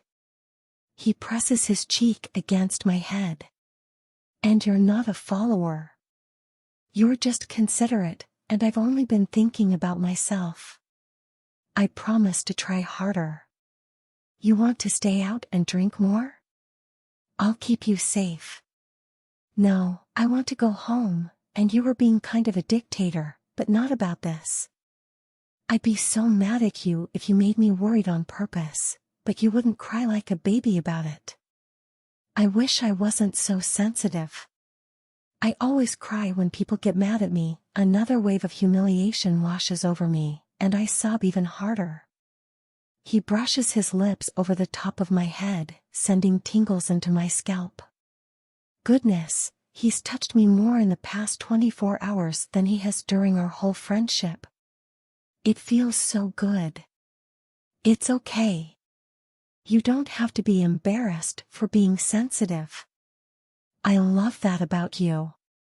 Hearing the word love on his lips nearly breaks me. My body becomes a dead weight in his arms, but he doesn't seem to mind. I hate it. It makes me weak. No, it doesn't. His voice is firm. You're compassionate and in tune with other people's emotions. Those are strengths. I laugh humorlessly, but it sounds more like a sob. I'm only compassionate because it makes me feel terrible to be any other way. I feel terrible when I hurt or disappoint people. It's not real compassion. It's fear. He squeezes me tightly. Livy, that's silly. Most people are too busy thinking about themselves to care about whether they've hurt or disappointed people. Don't discount your kindness just because it comes naturally to you. But it isn't just compassion. I'm a huge pushover and people pleaser. I lift my head and look into his deep brown eyes. They're heavy-lidded and tender, and only belatedly do I realize that his warm fingers are caressing the skin around my ear. Liquid heat fills my belly in a rush. What? His voice is thick. I can't allow myself to be this way anymore. I need to be assertive. I need to ask for what I want as if I'm worthy of it. I'm asking you again to take my virginity, and I want you to answer me this time. If you don't want to do it, just tell me. Cole. My arms are around her, and the pads of my fingers are brushing against the soft skin around her ears. Fuck. What am I doing? How did I forget myself? I can't think when I'm close to her like this, and I need time to think. I can't answer her now. Not after the bomb she dropped earlier tonight. Having sex with her would mean so much more than what I thought when she first made her proposal. It could be the beginning of something. Fuck, my chest constricts tightly again. I could be with her. She could be mine. But it would only be temporary.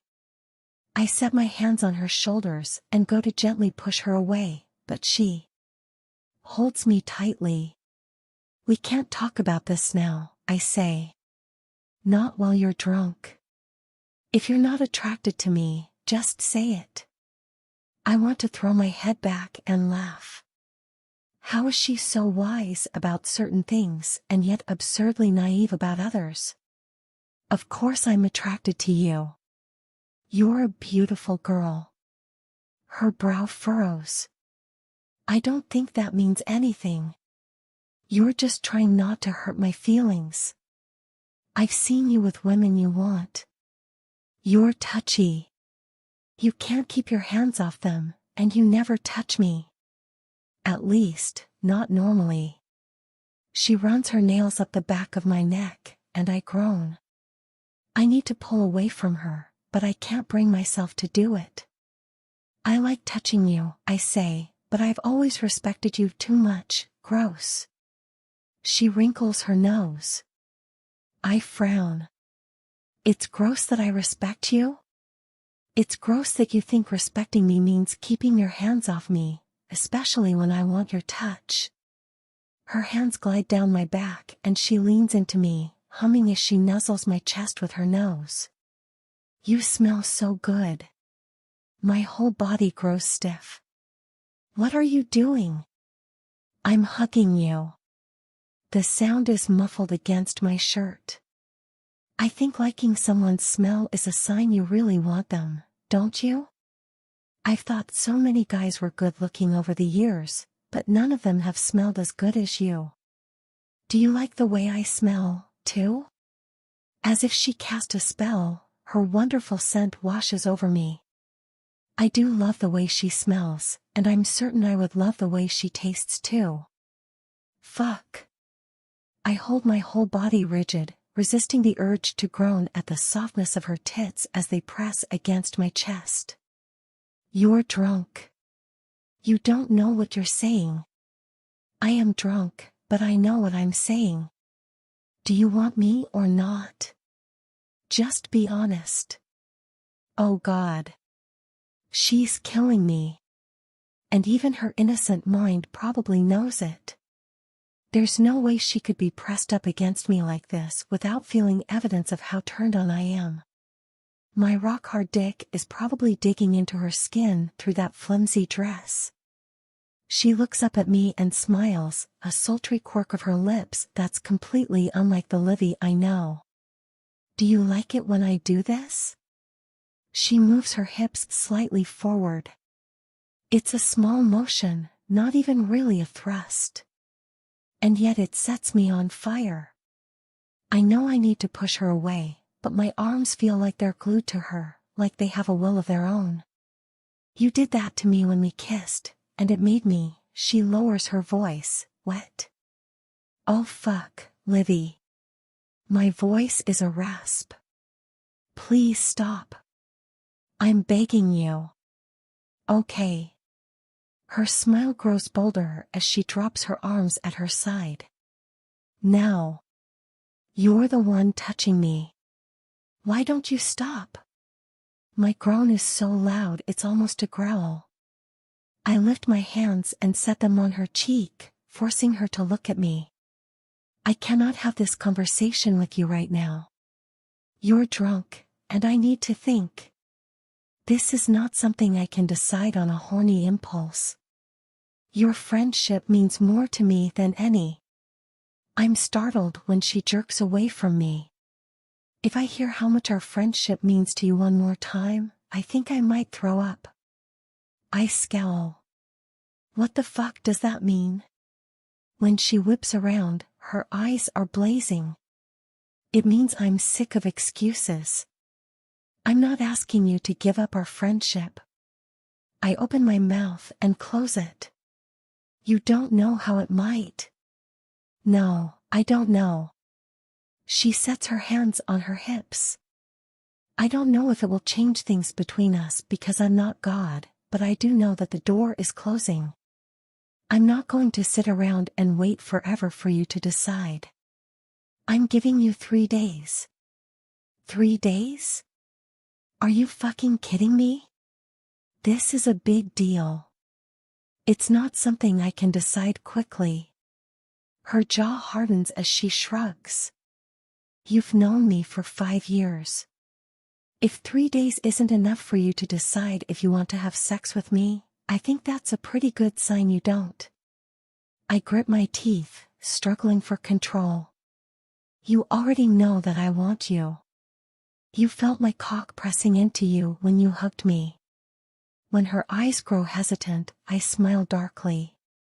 For all her drunken boldness, she has no idea what she's doing or who she's dealing with. Words like cock terrify her. She only thinks she wants this because she doesn't know what she's asking for. If I showed her the full extent of my desire for her, she would run away. This is about much more than sex, but if you need to set a deadline, I'll respect it.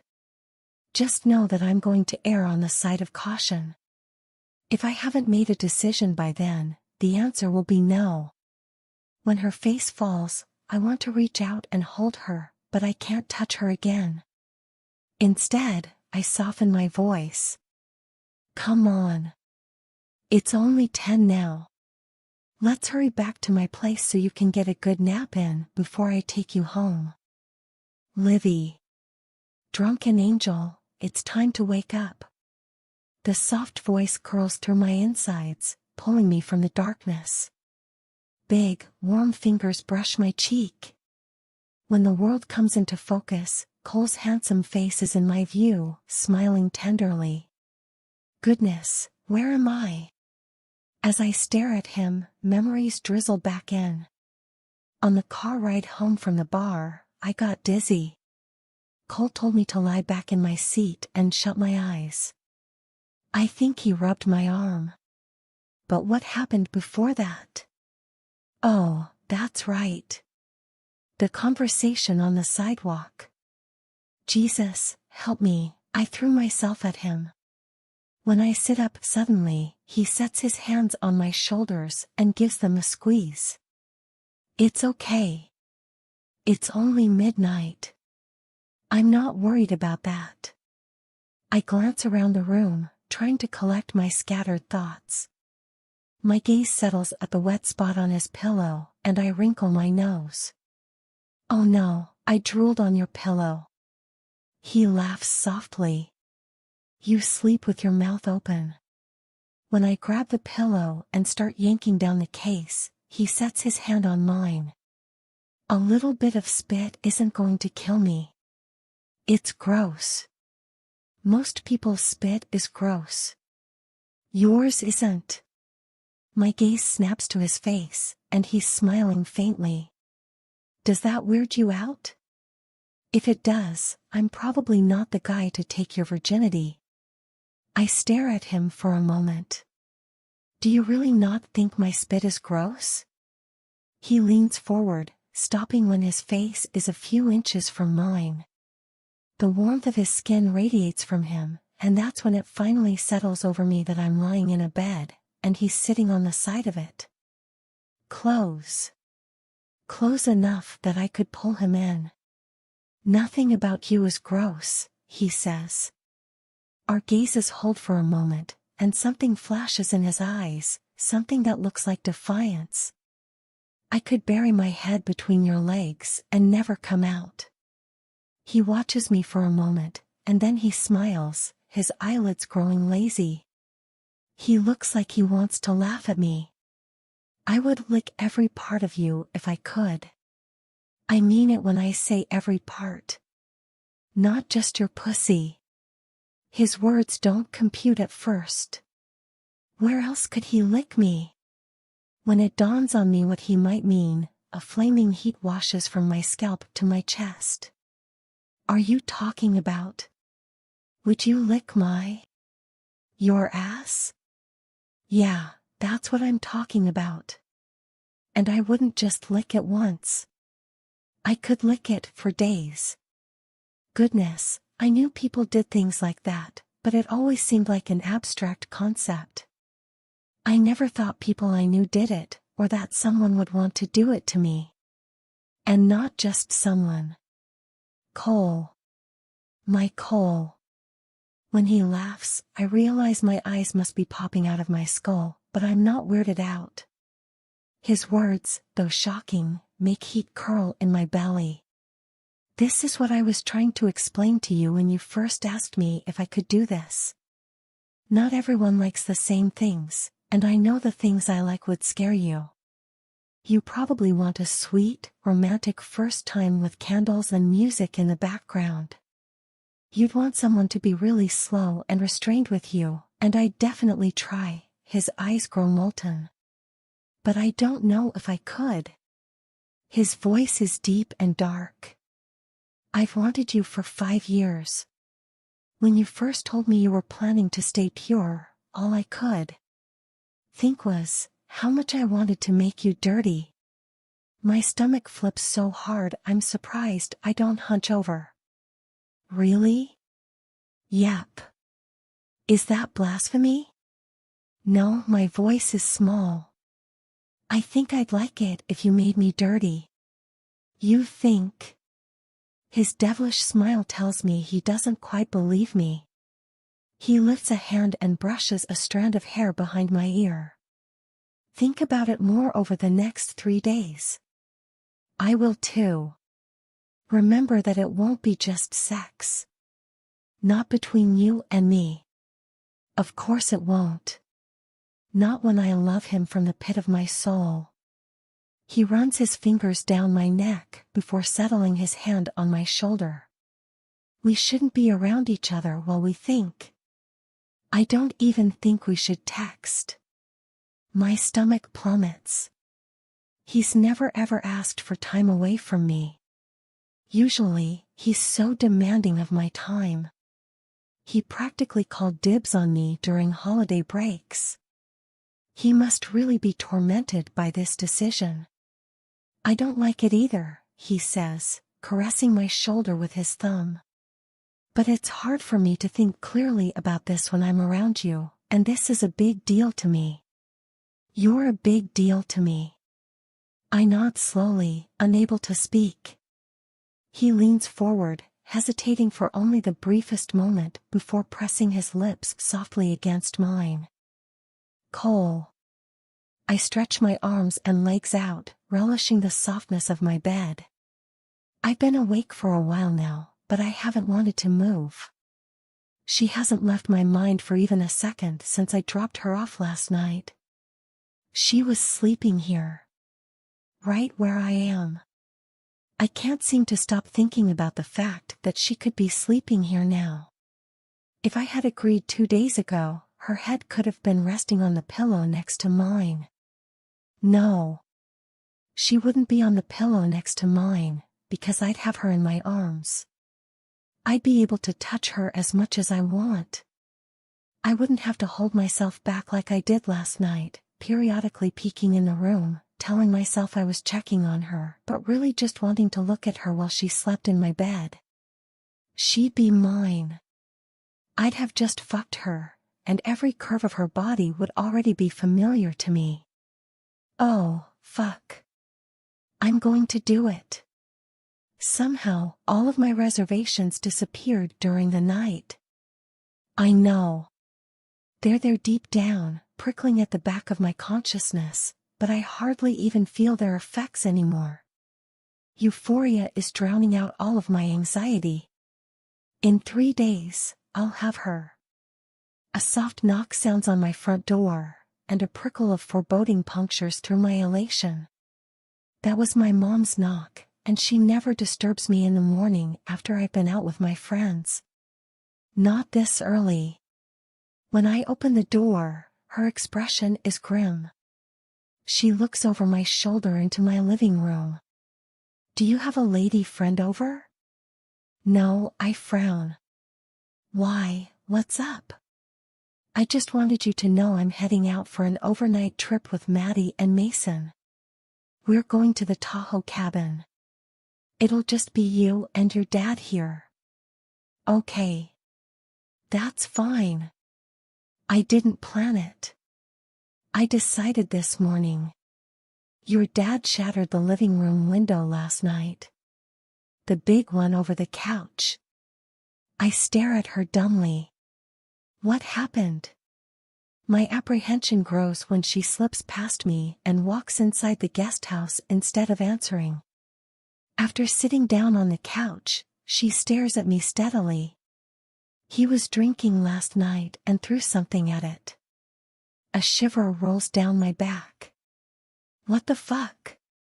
Why would he do that? She exhales heavily. He told me he scheduled an appointment with a marriage counselor. He practically ordered me to go with him, but I told him I won't. It's too late for that, for me, at least. I was actually sort of proud of myself, because I usually have a hard time standing my ground with him. But then, her voice grows hushed, he started crying. Sobbing is probably a better description. I couldn't believe it. I haven't seen your dad cry since your grandpa passed away, and it was nothing like this. She looks away from me. I'm sorry. I shouldn't be telling you this. I was just so surprised. Me too, I say absently, my head swimming. Why would he be so upset? He had to know this day was coming. Anyway. She stands up from the couch. I have to get Maddie and Mason out of here. They were so confused last night when the alarm went off. I haven't told them about the divorce yet, but I think they sense that something is wrong, and I have a feeling that if your dad is upset enough to throw a candle at the window, he's not going. He threw a candle at the window? She nods slowly. I found it when I was cleaning up the glass. That glass is like 2 inches thick. He was able to shatter the whole thing with a candle? It was one of the jar candles from my knitting room. What the fuck was he doing in her knitting room? It's her sanctuary. I even feel like I have to talk quietly when I'm in there, and I only ever disturb her there when I absolutely need something. I haven't seen my dad in there in years. Don't look so skeptical. My mom smiles faintly. His fastball was even better than yours at one time. His fastball. Oh God. I don't want to think about baseball and my dad. It used to be such a big part of my life. Our father-son trips to Arizona for the Dodgers spring training were some of the happiest memories of my childhood. Glendale, with its bluish sunlight and unnaturally warm air, was like a strange desert planet compared to Santa Barbara. My dad and I would go to that outdoor German brat house in Scottsdale after the games. He would sneak me sips of his spicy beer when the servers weren't looking, and I would pretend like it wasn't disgusting. We would talk for hours. Not about anything earth-shattering, mostly just baseball. But that time with him was everything to me. Somehow, those memories are still bright and warm. Somehow, catching him with that woman didn't cast a pall over those moments, only everything else. Inexplicably, mist rises to my eyes, and my chest starts to ache. I'm gripped with a powerful longing for the life I had before, when I thought my dad was a different person. When I thought my parents had a different marriage. I lived in a dream world of my own making. The signs were there. I was just too self-absorbed to see them. My dad and mom hardly talked to each other, and there was a sadness to my mom during quiet moments. Her smile fades. Sorry. I know there's nothing funny about this. No, Mom, it's okay. I'm just processing it all. I frown. What was he doing with a candle from your knitting room? I don't know. She sounds as perplexed as I am. He went in there after our argument about the marriage counselor. He was acting very strange, but I guess it's understandable. Divorce is really hard, even for people in unhealthy marriages. He's still not awake, and you know your dad never sleeps in. He must have been very drunk last night. I'm not sure if he even knows he broke the window. He wasn't there by the time I made it downstairs. He passed out in one of the guest rooms, and I didn't feel like confronting him. She shakes her head. The glass was everywhere. All over the couch and the floor and the back patio. God, he's a piece of shit. Breaking a window in the middle of the night and leaving my mom to clean up the mess. What a perfect metaphor for their marriage. Honey, I know all of this must be hard for you, even at your age. I'm fine, Mom. She gives me a wary look. Cole, you can talk to me. I know it's uncomfortable, but you can. It's not going to hurt me. There's nothing to talk about. You already know everything. At least the important part, that he's a cheater. I don't want to talk about the things he's done. I mean, we can talk about how you feel. I avert my gaze from hers.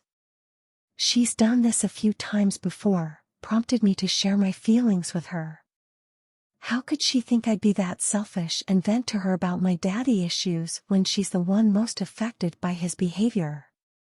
Every time I ask you how you're feeling, you get so closed off. You say you're fine, but I can see that you're not. You were different after that trip to Arizona. Whatever you saw must have, she shakes her head. I wish I had gotten you counseling. I wish I had just made you go. There was no way you could have made me, and he's not worth counseling.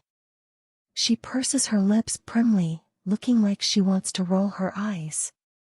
I think the point is that you're worth counseling. But what I'm trying to say is that I'm okay. You can talk to me. I'm not going to crumble. My priority is you and your brother and sister. If you ever want to talk, I'm here. She walks toward the door. After setting her hand on the knob, she turns to me. I think you need to stay out of your dad's way this weekend. No matter how angry you are with him, it'll be hard for you to see him the way he is right now. He's not himself. I wave a hand. I'll be fine. She sighs. It would mean a lot to me if you promised to stay out of his way. Maybe get out of the house today. Go for a hike. If it'll make you feel better, I will. She smiles warmly before walking out the door. As soon as the sound of her footsteps fade, I leap up from the couch, running frantic hands through my hair as I head into my bedroom. I need Livy. She'll be able to make sense of all this. After I make it to my bedside table and grab my phone, my hand freezes. Fuck. I'm not supposed to see her for 3 days. By my own request. I pull up Zach's name instead, and he picks up on the first ring. If you're calling instead of texting, something is wrong. What happened? I sigh heavily. It's a long story, and I don't feel like going into it right now, but it involves my cheating asshole dad. As usual. Aw shit, dude. Is your mom okay? I don't know. It's always hard for me to tell with her, but my dad is not doing okay, which is weird. Aw man, I'm sorry. Do you want to come hang out? Yeah, I need to get out of my house. Any chance you want to go for a hike? He laughs softly. I mean, I'm hungover as fuck, so no, but I will if you really want me to. Yes, I do. Get your lazy ass out of bed. I'll bring weed for your hangover. Well, in that case. Actually, why don't we invite Mari and Livy? Livy told me she wants to try weed for the first time. I grit my teeth. I can't invite Livy. We have some stuff we're trying to figure out right now. With our friendship. Yeah, Mari told me what she asked you to do. I roll my eyes. Of course she did. Why is this even an issue? I thought you'd jump at the opportunity. You're obviously obsessed with her. You can't bullshit me about this. I know you. I grit my teeth, not wanting to get into it with him. My relationship with her is complicated. If you say it is. Well, if you aren't going to do it, Travis is trying to make a move. He told me he's going to ask her to go to his parents' church with him tomorrow. Heat breaks out over my skin. What the fuck? Calm down. He sounds like he's repressing laughter.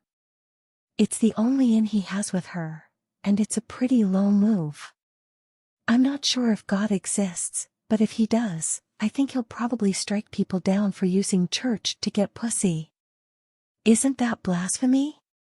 My skin tingles when a memory surfaces.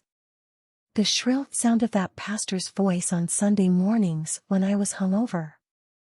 The itching urge to get out of that dim auditorium and back into the sunlight. For a year, I went to church for kind of the same reason. Why do you act like this if you don't want her? He asks. You can't do it forever. Eventually, you're going to have to either be with her or get out of the way. I shut my eyes tightly. I don't want to talk about this right now. I have too much going on in my life. He sighs. All right, fine. I'll see you in a bit. I want to fucking die right now, so don't be mad if I lag on our hike. Wait. I take a deep breath, unable to believe what I'm about to do, but the thought of her with another guy makes me want to burst out of my skin. Apparently, I'm so primitive that I can't even take 3 days to make sure I'm not making the worst mistake of my life. Don't worry about the hike, I say in a rush. I think I'm going to ask Livy instead. He laughs. Good choice. As soon as we hang up, I pull up her name and type out a text. An exultant wave washes over me after I press send, and my heart starts to pound like a drum. In possibly a matter of hours, she'll be mine. Livy. As I make my sluggish way into the kitchen, I catch sight of Vanessa sitting in the living room watching TV. She turns to me, and I brace myself for her judgment. "Are you just now waking up?" Her voice is full of disbelief. "You really did get drunk, huh?" As I stand on my toes to grab a mug from the cupboard, a sharp pain shoots into my head, making me wince. "Yes, and I don't think I'll do it again for a while. I feel like death. I never thought you would get that drunk in the first place. I can't believe you have a hangover. I'm long overdue for it. I've been to plenty of parties as the designated driver. It was nice being able to actually have fun for a change." She stands up from the couch and walks into the kitchen. "Did it make you feel like a bold, adventurous woman?" Her sarcasm makes me flinch. I might have been able to deal with it if I weren't hungover, but my nerves are raw. I frown at her. "I know it's hard for you that I'm changing, but I still expect you to respect my choices, even if you don't understand them. You don't think purity culture is toxic and want to save yourself for your husband, and on your wedding day, assuming your beliefs stay the same until then, I'm going to tell you how proud I am of you for sticking with your convictions. I trust you to do what's right for you, and I need you to do the same for me, Ness. Even if you don't like it. Even if it scares you." Her adorable little face scrunches inward, and she starts to cry. My heart clenches, and I rush over to her and wrap my arms around her shoulders. "Oh, honey, I didn't mean to be so harsh. I'm just tired." She turns her head away from me, and a small smile rises to my lips even as my chest aches for her. "Why are you upset?" "I just want my old sister back." "I'm still your old sister. I haven't changed all that much." "Yes, you have." She jerks away from me. "You're doing all kinds of things you never would have done even a few months ago. Cole is going to fall in love with you now that he can have sex with you, and you're going to get married and become an atheist like him. You're going to think I'm stupid and anti-intellectual for my beliefs, and you'll never respect me again. I'll never be able to talk about my life with anyone." I suck in my lips to fight a smile. Oh goodness, she's so sweet. I would have felt the exact same way in her place, so scared and uncertain over something that really has nothing to do with me. I will always be the old Livy when it comes to you. You can always talk about your life with me, and I'll never think you're stupid or anti-intellectual. And there's no way I'll become an atheist. I love Jesus way too much. I'm scared that isn't true, she says, her voice choked. I'm scared you're going to replace Jesus with Cole. I squeeze her shoulders. Honey, Cole and I aren't even together. He doesn't even know if he wants to take my virginity. And even if he does, even if we get together, I won't allow myself to make him my entire world. I don't think it was healthy when I made Jesus my entire world. I have too many other things in my life. I love to give all of myself to one person. You're one of those things. How could you ever think I would sacrifice my relationship with you for a man? Her face is still averted from mine, and she lifts a hand to wipe tears from under her eyes. I just don't want you to look down on me. I never will. How could I? I'd be a total hypocrite. At one time, I believed all the same things you do now, and I was much more self-righteous about it than you are. And besides that, I love you more than anything. Footsteps sound down the stairs, and she and I both look up. A few seconds later, my dad walks into the kitchen with a stern frown on his face. He looks at Vanessa. I need to talk to your sister. Dad, I say, we're kind of having a moment right now. His eyes grow hard. I need to talk to you. I'm fine, Vanessa says. We can talk later. No, I shoot her a meaningful look. I want you here. Understanding dawns in her eyes. I look at my dad. You may want to talk to me alone, but I want Vanessa here while you lecture me about getting drunk last night. He lets out a forceful breath. She's 17, and this conversation is not for her. She'll legally be an adult in a few weeks, and I need her support. He crosses his arms over his chest. You need her support because you know you're sinning. I raise my chin. It's not your place to police my faith. Then I think you need to give your pastor a call. See what he says. Since I'm currently without a pastor, I have no one to call. But this is exactly why I left First Covenant. I need a pastor with better boundaries. It's not a pastor's place to police my faith either. You young people and your boundaries. When he puts boundaries in air quotes, I almost laugh. It's been over 6 months now, and you haven't found a new church. I wonder why that is, Livy. Dad, she's taking her time, Vanessa says. She's tried churches, but she wants to find one that feels like home. He huffs, shaking his head. She only tries these woke churches. Churches that tell her she can do whatever she wants.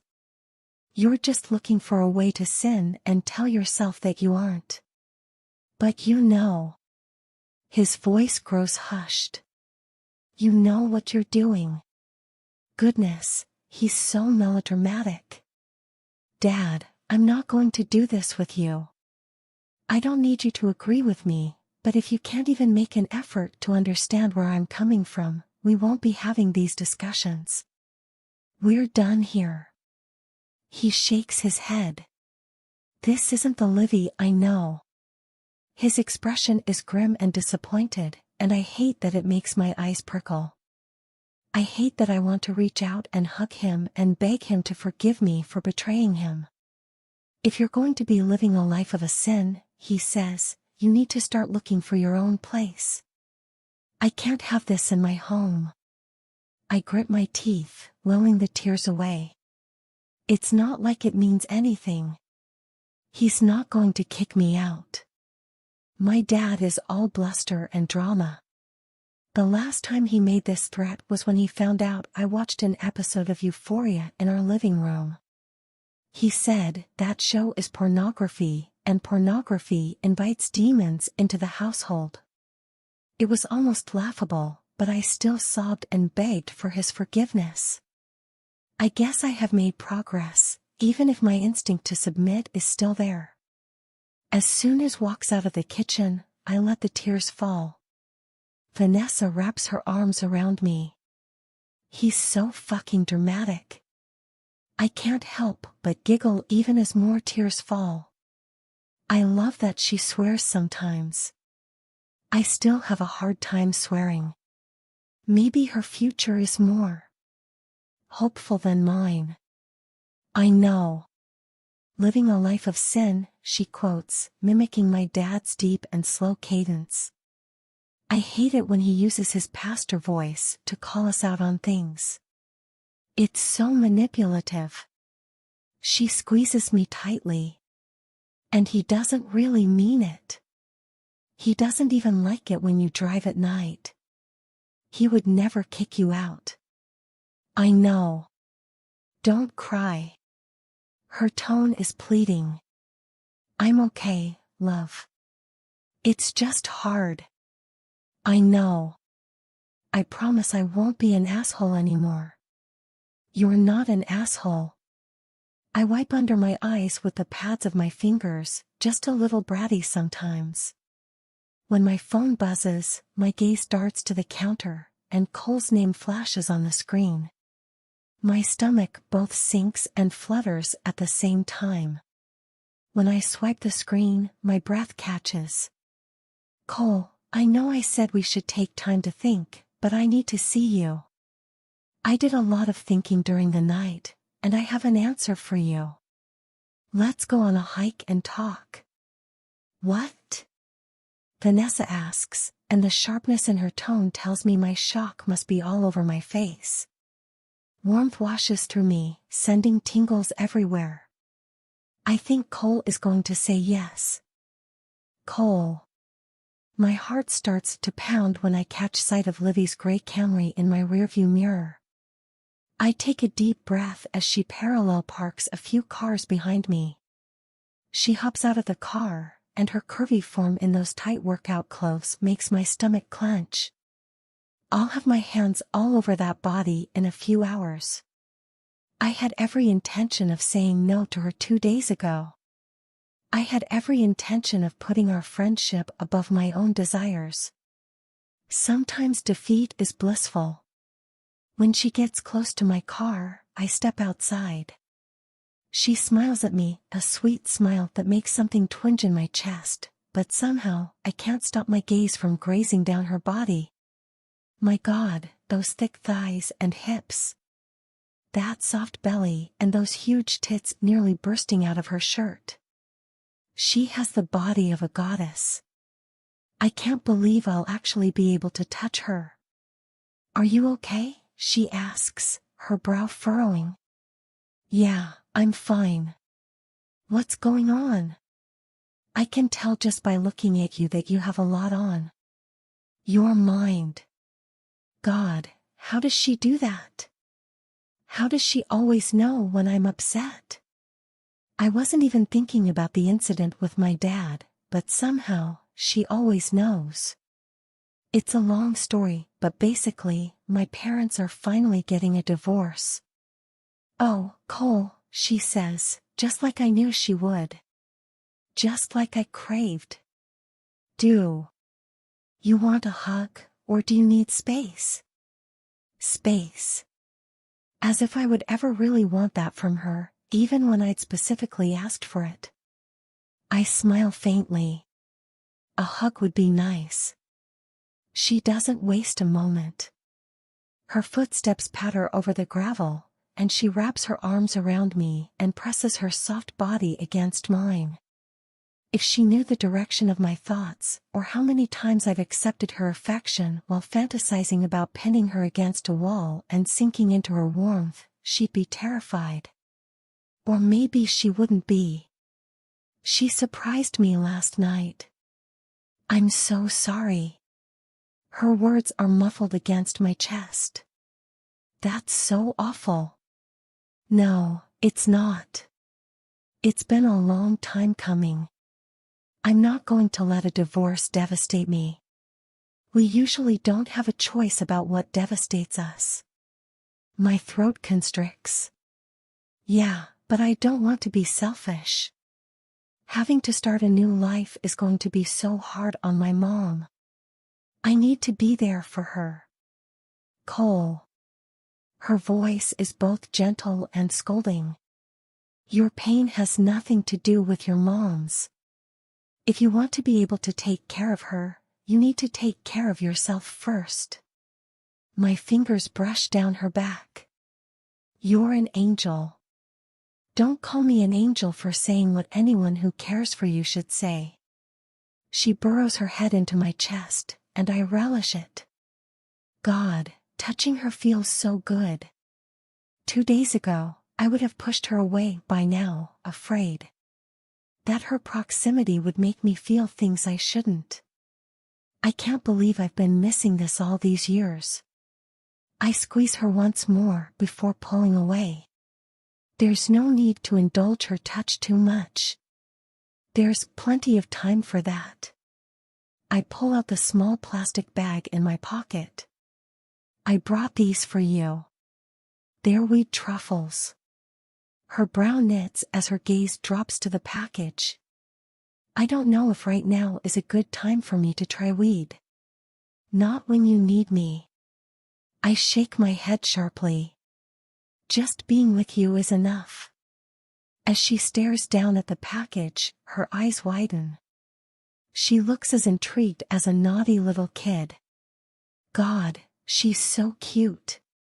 I can't believe it's weed. They look like real truffles.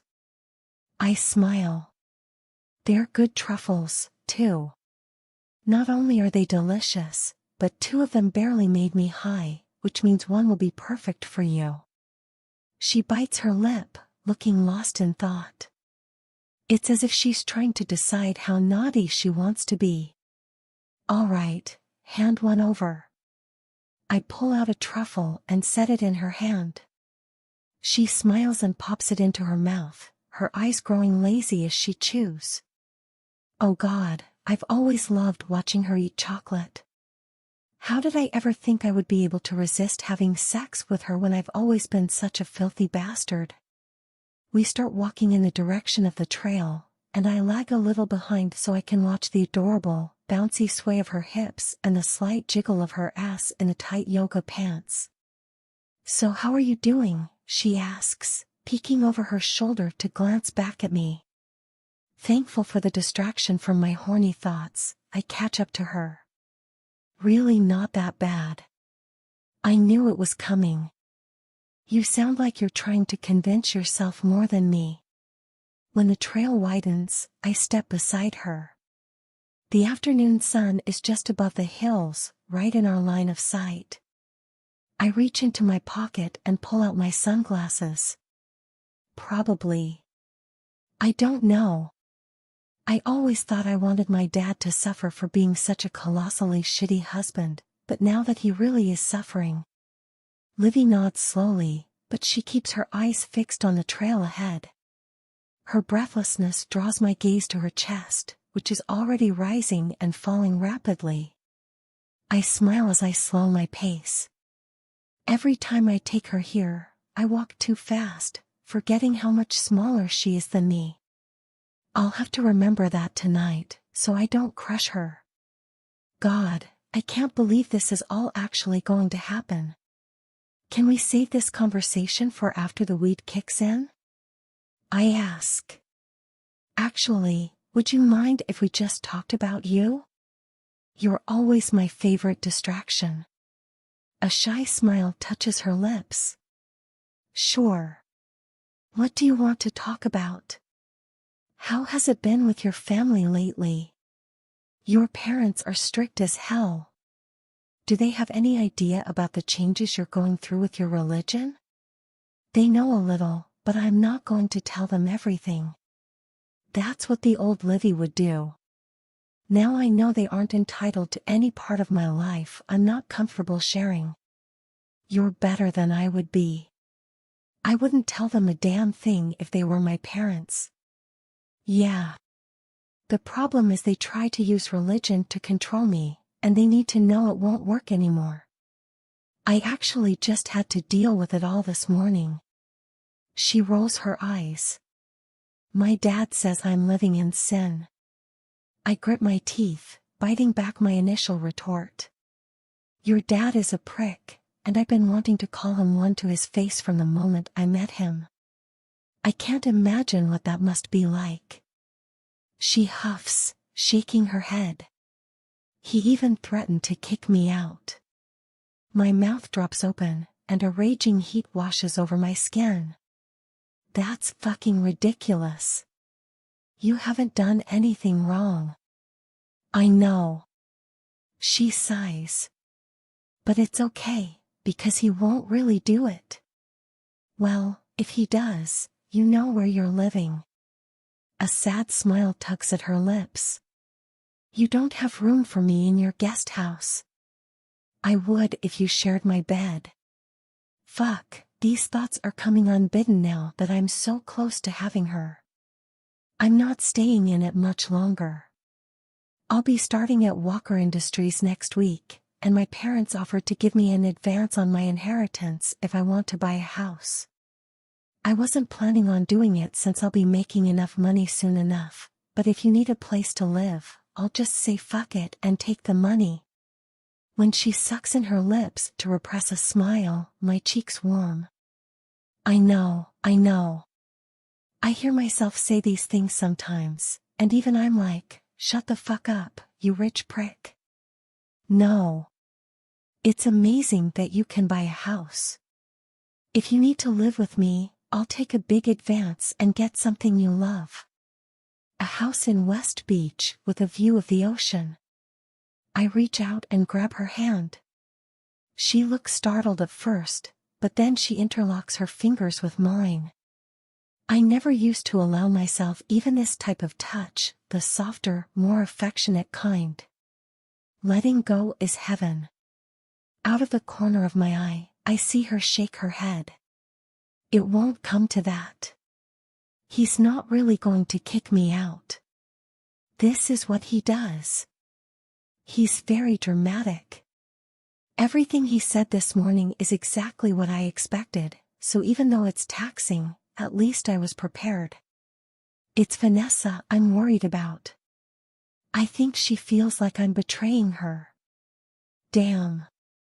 I frown. She's always seemed like she's a lot more. My lips closed just in time.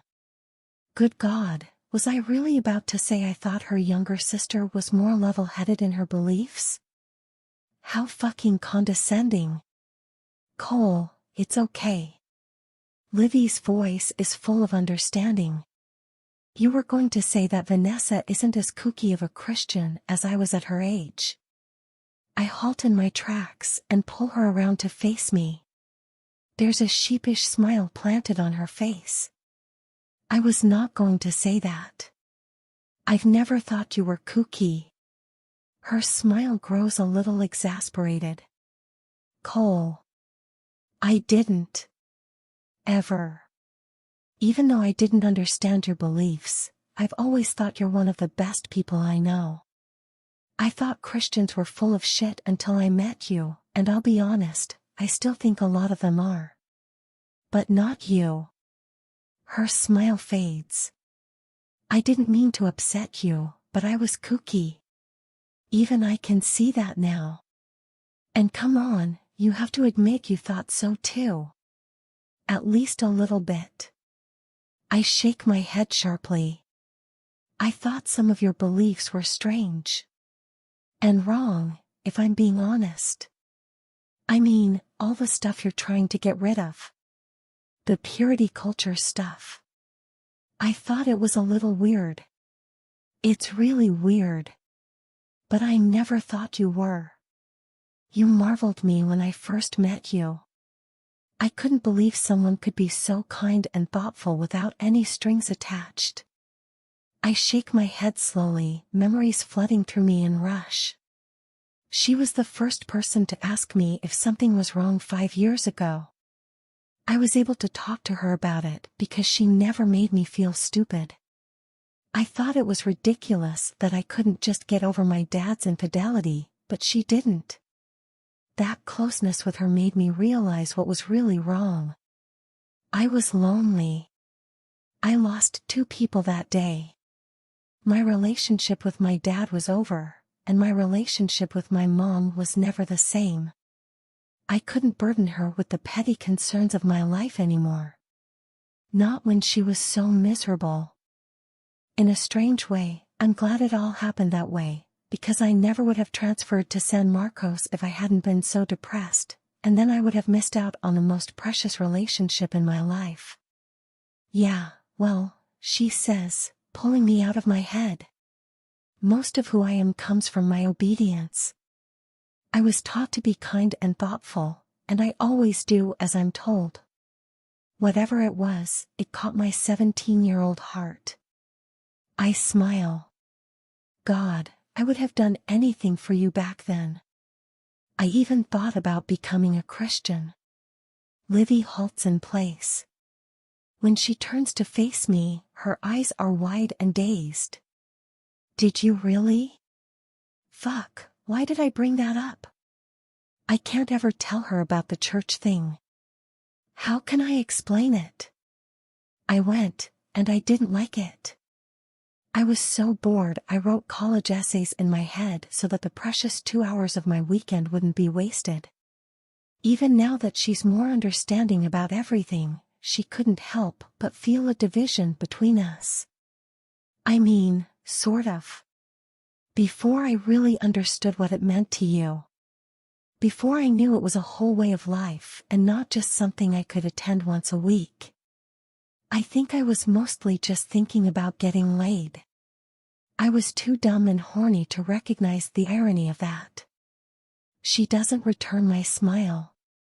She doesn't even move. I frown. Does that weird you out? No, I'm just surprised. Her throat works. Do you mean you wanted to date me back then?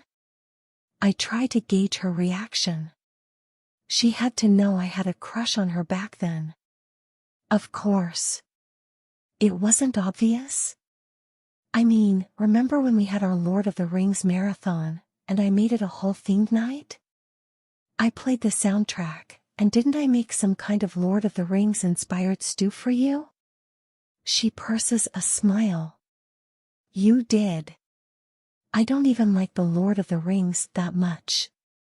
I had to ask Zach all kinds of questions so that you wouldn't know I had never read any of the books. He made fun of me for weeks after that. I wouldn't have done it if I wasn't. My lips close. Holy fuck, was I about to say in love? Being so close to having her is making me crazy. Really into you, I finish. She stares at me for what feels like an eternity, and I strain to read the look in her eyes. What changed? She finally asks in a small voice. She stares at me steadily, without even a flicker of understanding in her eyes, and I guess I shouldn't be surprised. The day she told me she could never be with an atheist was probably just an ordinary moment for her. It isn't burned into her memory like it is mine. She didn't mean it as a personal rejection. But goddamn, it sure felt like one. You told me you could only be with a Christian who was as on fire for God as you were. I didn't really know what that meant, but I knew it wasn't me. She nods slowly. I was so extreme. Was that what made your crush go away? What do you mean? I mean, if you really liked me at first, liked me, and now you can only see me as a friend. Did my faith make your crush go away? I stare at her for a moment. No. I guess. It never went anywhere. You just became much more to me than a crush. Livy. It never went anywhere. The words echo as an audible voice as we sit on our favorite boulder at the top of the peak.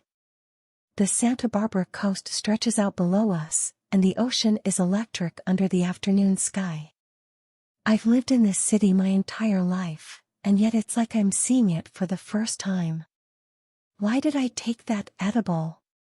Now I'm forced to mull over his confession in a brain fog. Every time I try to hang on to a thought, it slips out of my grasp. But my body remembers.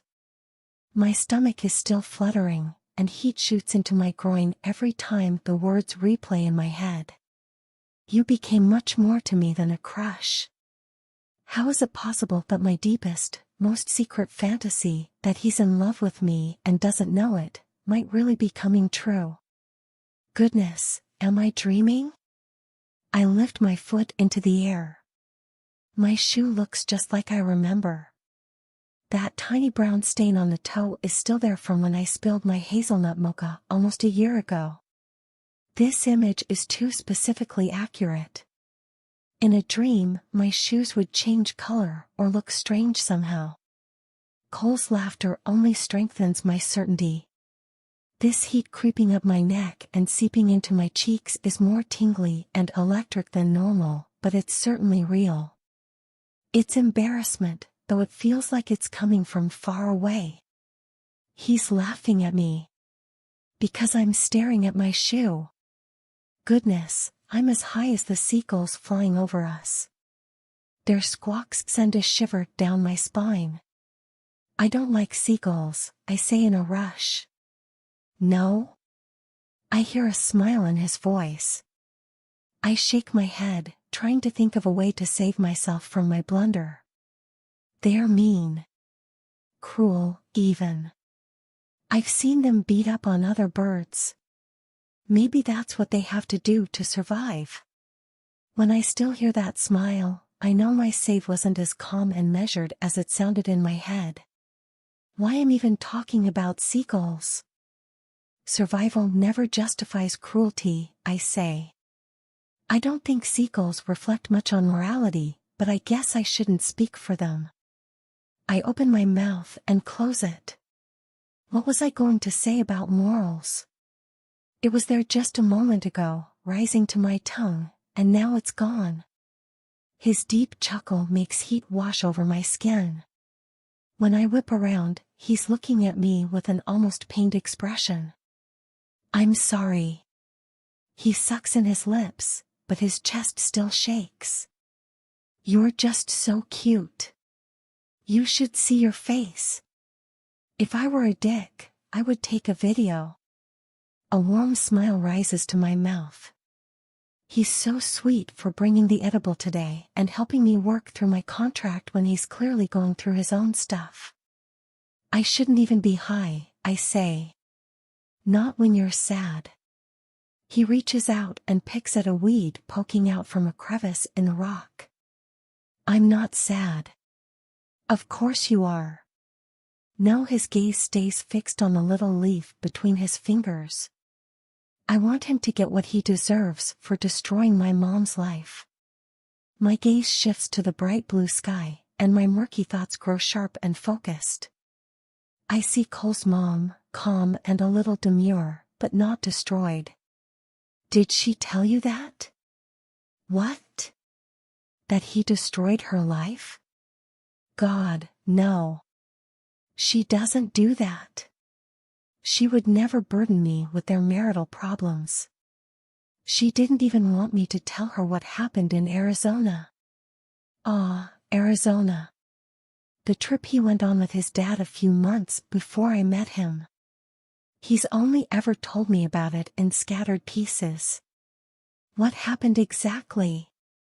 I keep my voice very soft. I feel like you censored a lot of it when you first told me. He laughs humorlessly, and it's a brittle sound that makes me want to hug him. I caught him in the act. I actually saw him fucking another woman. It was, he shivers, disgusting. He jumps a little when I set my hand on his arm. And probably traumatic, I say. I don't know. I hardly remember it. Because you were traumatized, and that's how some people cope. Thank God, I'm not so high that I let that slip out. He's trying to be tough about this, and I'll let him put on the show, since he's probably doing it mostly for himself. If he were ready to share his true feelings, he would have done it with me already. I lift my hand and run my fingers up his arm and onto his shoulder, surprised at my boldness. I don't think it's the weed chocolate. It's something else. Something shifted between us today. It feels like a new beginning. I would have been traumatized if I were you. My dad was my hero when I was 17. It would have broken my heart to see him doing something like that. You're an angel. He grabs my hand and squeezes it before interlocking his fingers with mine. He lifts it to his lips and presses a soft kiss against my skin. But I think it was good that I found out the way I did. I became much more realistic about love and relationships after that. What do you mean? I don't think romantic love is real. It's all based on attraction, and that fades over time. I frown. You think that just because it faded for your dad? I think it fades for everyone, and they all pretend like it doesn't. A tingling ripple runs over my skin. I always thought his whole I don't do relationships thing, which Mari claims only the worst fuckboys say, was just a symptom of his youth. I thought for sure he would start to feel differently once he got out of college and was ready to settle here in Santa Barbara. What does this mean for us? His tender smile pulls me out of my reverie. Is your brain getting a little fuzzy again? I shake my head. I was thinking about all the couples I know who've stayed married until death. Yeah, but that doesn't mean they were in love. Or happy. It depends on, my lips close. What was I about to say? He grins as he brushes a strand of hair behind my ears. Don't think too hard, Angel. When I glare at him, his smile grows. I'm not that high anymore, I say. No, of course not. I actually feel myself thinking more deeply than I usually do. Naturally. When I narrow my eyes, he chuckles. Love goes through phases, I say, thankful I seem to have regained my voice. Sometimes it's passionate, and sometimes it's more like friendship, but that doesn't mean it isn't there. He stares at me for a long moment. Maybe for some really lucky people, but I don't think that's generally the case. Monogamy just isn't realistic. I don't even think humans were meant for it. I sigh heavily. I can't handle an anthropological argument about love and monogamy right now. You can't have real love without risk. He squeezes my hand tightly. His dark brown eyes bore into mine, sparkling in the afternoon sunlight. I disagree with that completely. It's not real love if you can't count on it. I think we can only find real love in friendship. That's why I didn't jump at the opportunity to take your virginity. Bringing sex into our friendship might complicate something that's perfect as it is. My throat grows too tight to speak. Jesus, please say he isn't about to reject me. But I'm going to do it anyway. A heaviness pulls at my body, making my eyelids fall shut. It's important to you, and I want to help you, he says, because you've given me so much over the years. More than you could ever know. My eyes pop open. I don't want you doing it out of obligation. He laughs softly, lifting his hand and brushing his fingers along my cheek. An obligation. His voice is husky as he leans forward and presses his warm lips against mine. What a chore it's going to be. He sets his hand on my thigh and starts trailing it upward. Torture. Absolute torture. He withdraws from me suddenly, grabs my shoulders, and pins me with a hard stare. I want you to be mine for all of this week. My head begins to swim. The whole week? I start work next Monday, and I'm going to be busy as hell after that.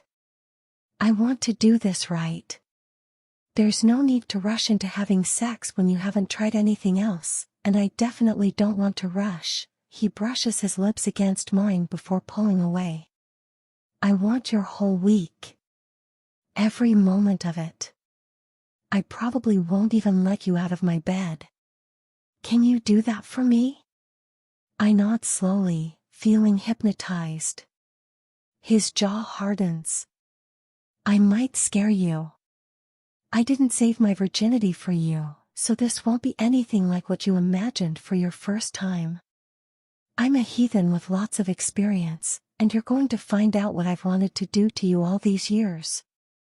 Do you think you can handle it? Fire courses through my belly. I think I'll like it. We'll see. His expression grows fierce. You're mine for the next week. Cancel any plans you have. Tell your parents you're staying with Mari or something, because you won't be seeing them at all. We leave my bed to eat, and that's it. I release a nervous giggle. I can't believe this is happening. I really can't. This is what I've always wanted from him, for him to be as greedy for my touch as he is for my time and attention. It feels like a dream, but even in my dreamy state of mind, I'm certain it's real. A real possibility for our future. If this week is as spectacular as I think it could be, he might decide our friendship isn't perfect as it is. He'll see it could be so much more. We have all the ingredients for the strongest kind of relationship, the kind he doesn't believe in now. We have passion as well as friendship. Maybe passion fades, like he fears. Or maybe it ebbs and flows, like I've always thought. Either way, we have friendship to sustain us. We wouldn't end up like his parents. I just hope I can help him see that. Livy.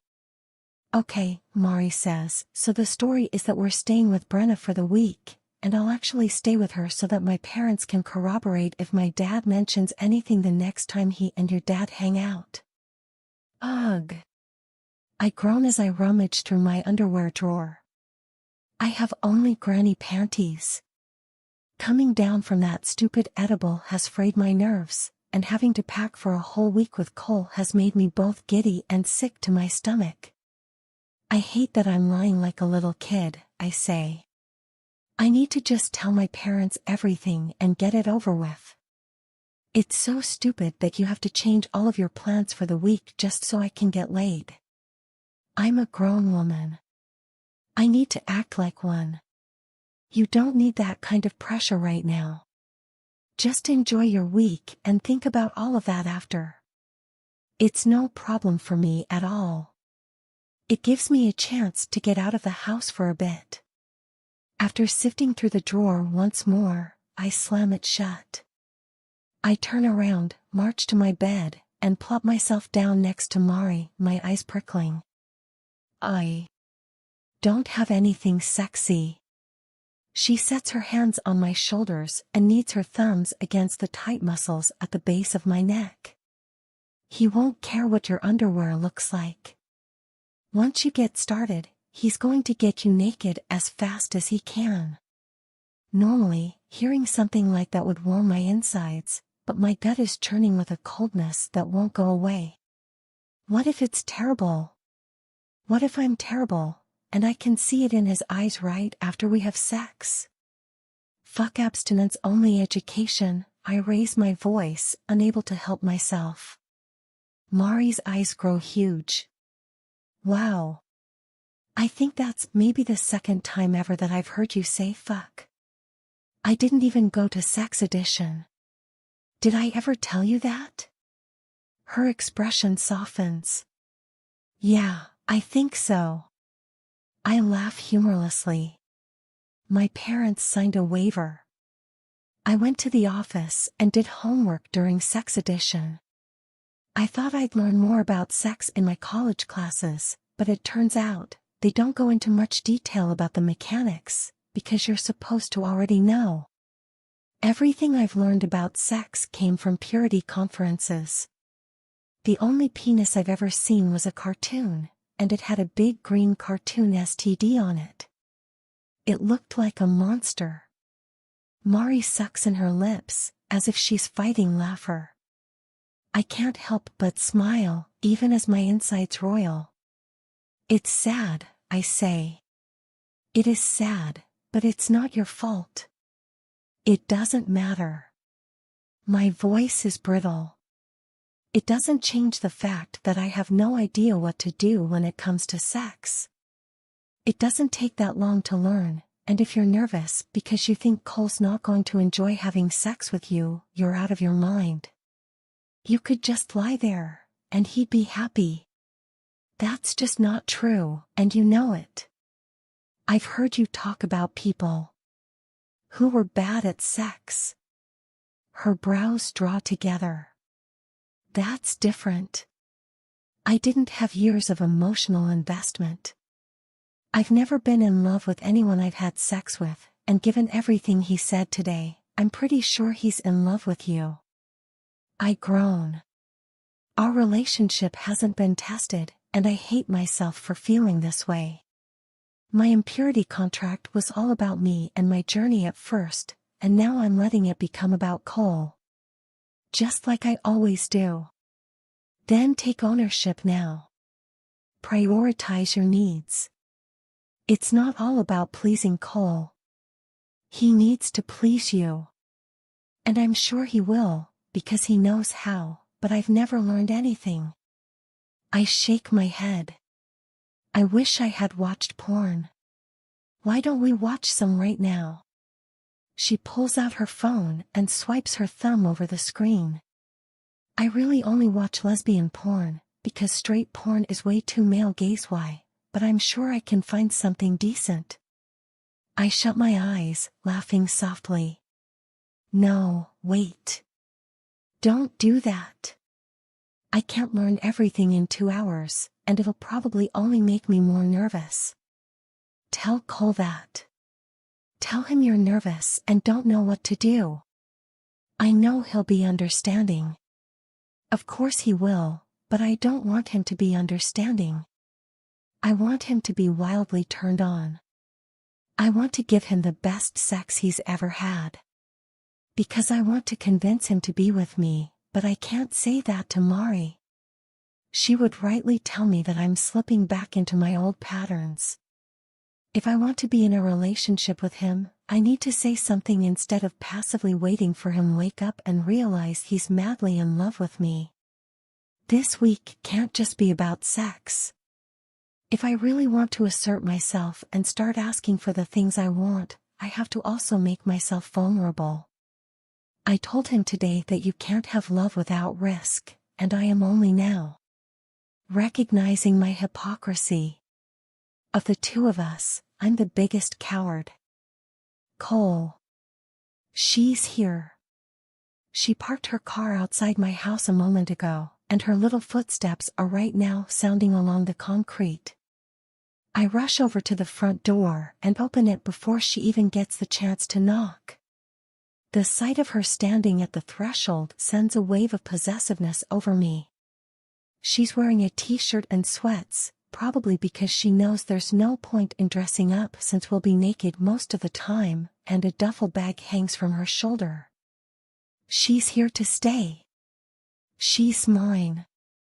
I pull her into my arms and kiss the soft skin on her neck. I keep my hand on her lower back as I guide her inside. You're so much touchier than you usually are with me, she says. I smile and lead her into the kitchen. I'm going to get a lot touchier than this. She glances at the platter of baked ziti on the table and smiles. You made dinner. I tried. You know I'm not the best cook, so don't get your hopes up. I grab the bag from her shoulder. How about I unpack this while you start eating? Her brow knits. It's not that much stuff. I don't really see the need to unpack. I shake my head. You're unpacking. I cleared a drawer in my bathroom and made space in my closet. For the next week, you live here. When a childish grin spreads over her face, something twinges in my chest. She's just as excited at the thought of her living here as I am. This feels so naughty, she says. My brow furrows, even as a smile tugs at lips. Unpacking your bag is the least naughty thing you'll be doing this week. You don't understand. Living with your boyfriend is one of the worst things a Christian girl can do. Having sex with your boyfriend is one thing, because even if you do it multiple times, you can always tell yourself you just messed up, but living with him is committing yourself to a life of sin. Her smile fades. What? I just called you my boyfriend.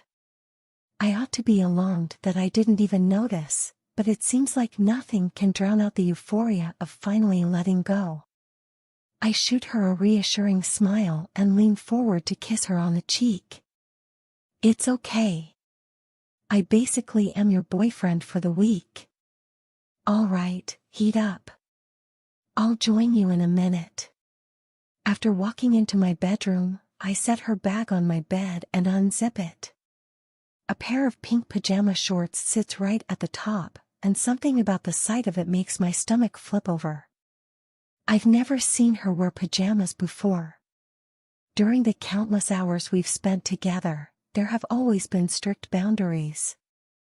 As much as I want her naked this whole week, a part of me craves to see her as she is on a regular night, wearing these little shorts. I want to watch her brush her teeth with her hair damp from the shower. I want to wait quietly on my bed while she writes in her prayer journal, as I know she does every night. I want every part of her that I've missed. Oh my gosh, the ziti is delicious, she calls out, and I smile to myself. It's not delicious. I tried a bite of it already, but she's always overly enthusiastic about the food I make for her. Maybe even especially when it isn't particularly good, as if she's worried I'll pick up on the fact that she doesn't like it and my feelings will be hurt. It's one of her many small kindnesses that made me fall like a ton of bricks in those first few months we were becoming friends. I left it in the oven too long, I call back. The cheese got brown. No, I love burnt cheese. Eat up, then.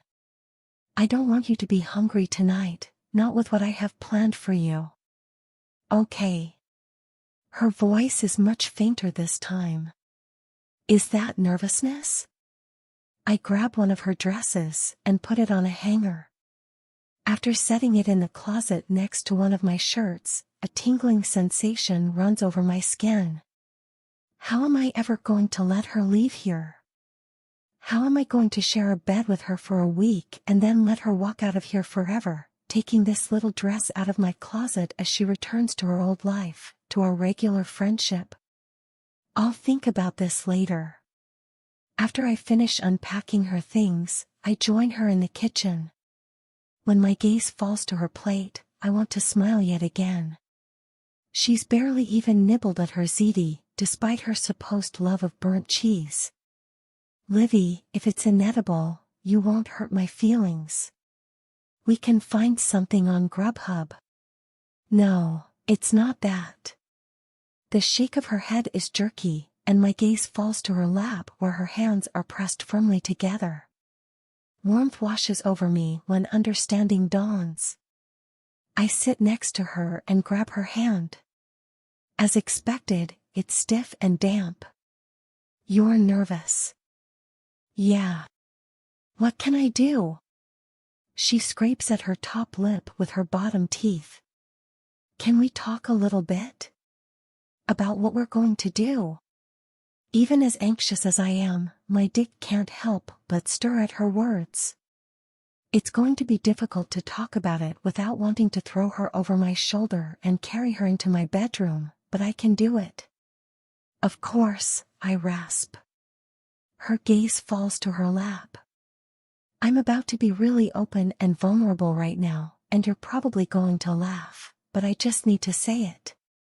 Tenderness squeezes my chest tightly. I scoot my chair closer to her, set my hand on her back, and run my fingers up and down the soft skin at the base of her neck. I'm not going to laugh.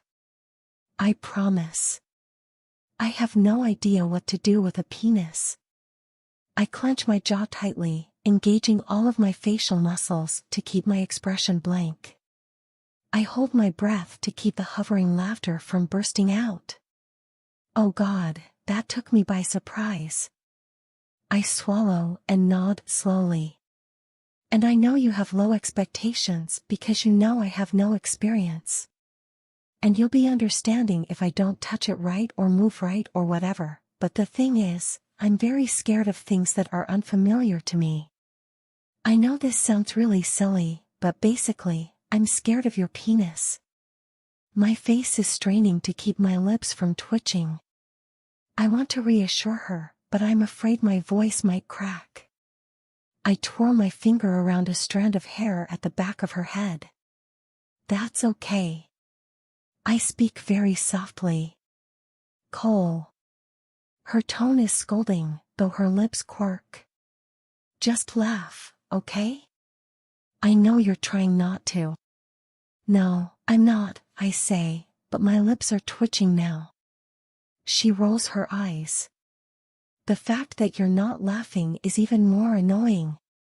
When my chest starts to vibrate, I avert my face from hers and cover my mouth.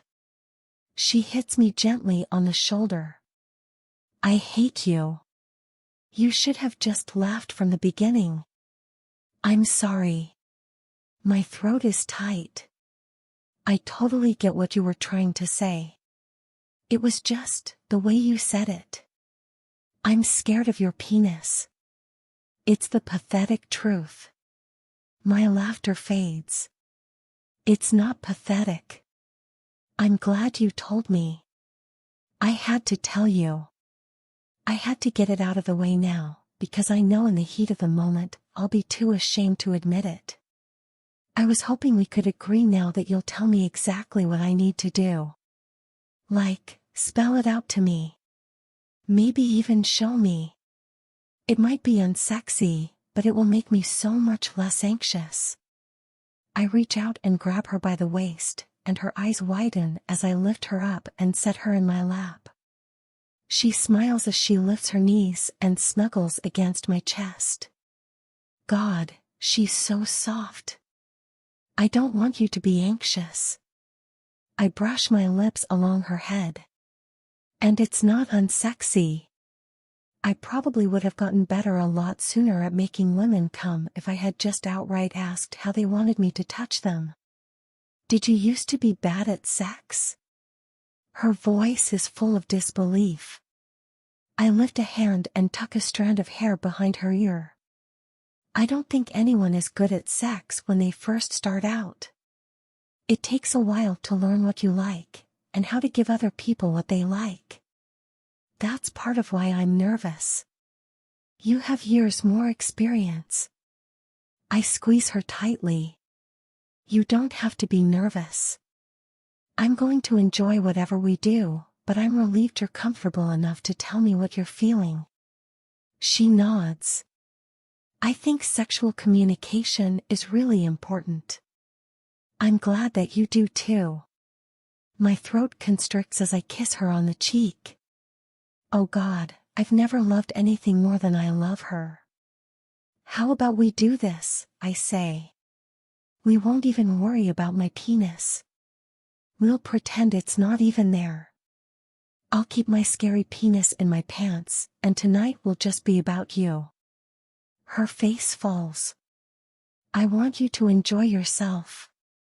I snort. I'll definitely enjoy myself. But not fully. Livy, trust me. I will fully enjoy myself. But you'll be sexually frustrated when we're done. I shake my head. I'll jack off in the shower later. When I first met you, I used to do it after almost every time we hung out. Her eyes grow huge. Did you really? I grin darkly as I squeeze the skin around her waist. I told you I'm a filthy bastard. She frowns. Then I must be too, because I think about you almost every time I masturbate. What? When her eyes widen, I realize I nearly shouted at her. She swallows and averts her gaze from mine. Yeah. I mean, sometimes I think about hot celebrities, but it's usually you. I make my body grow very still, not wanting to spook her. What do you think about? She smiles shyly. That I could never tell anyone. Maybe Mari. But I don't think I could share the details even with her.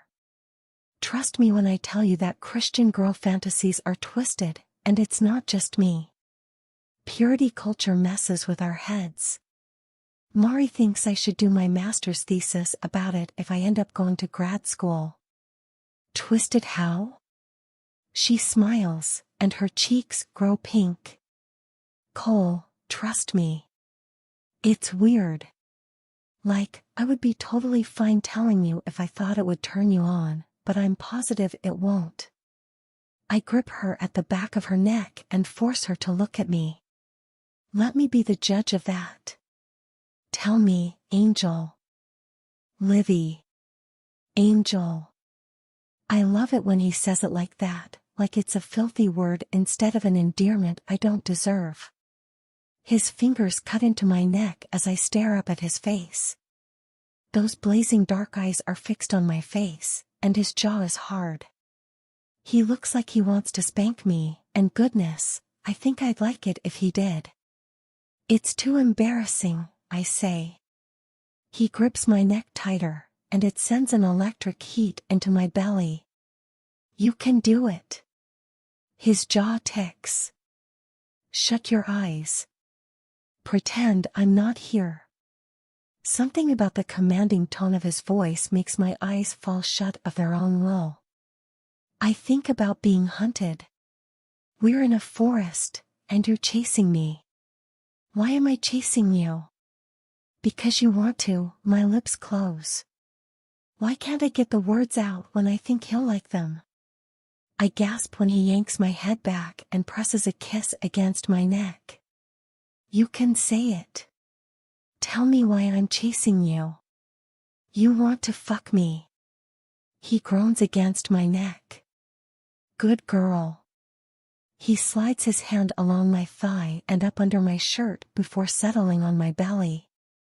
The warmth of his skin sends a tingle into my groin. Tell me more. Oh my God, I can't believe this is happening. I can't believe he's talking to me like this.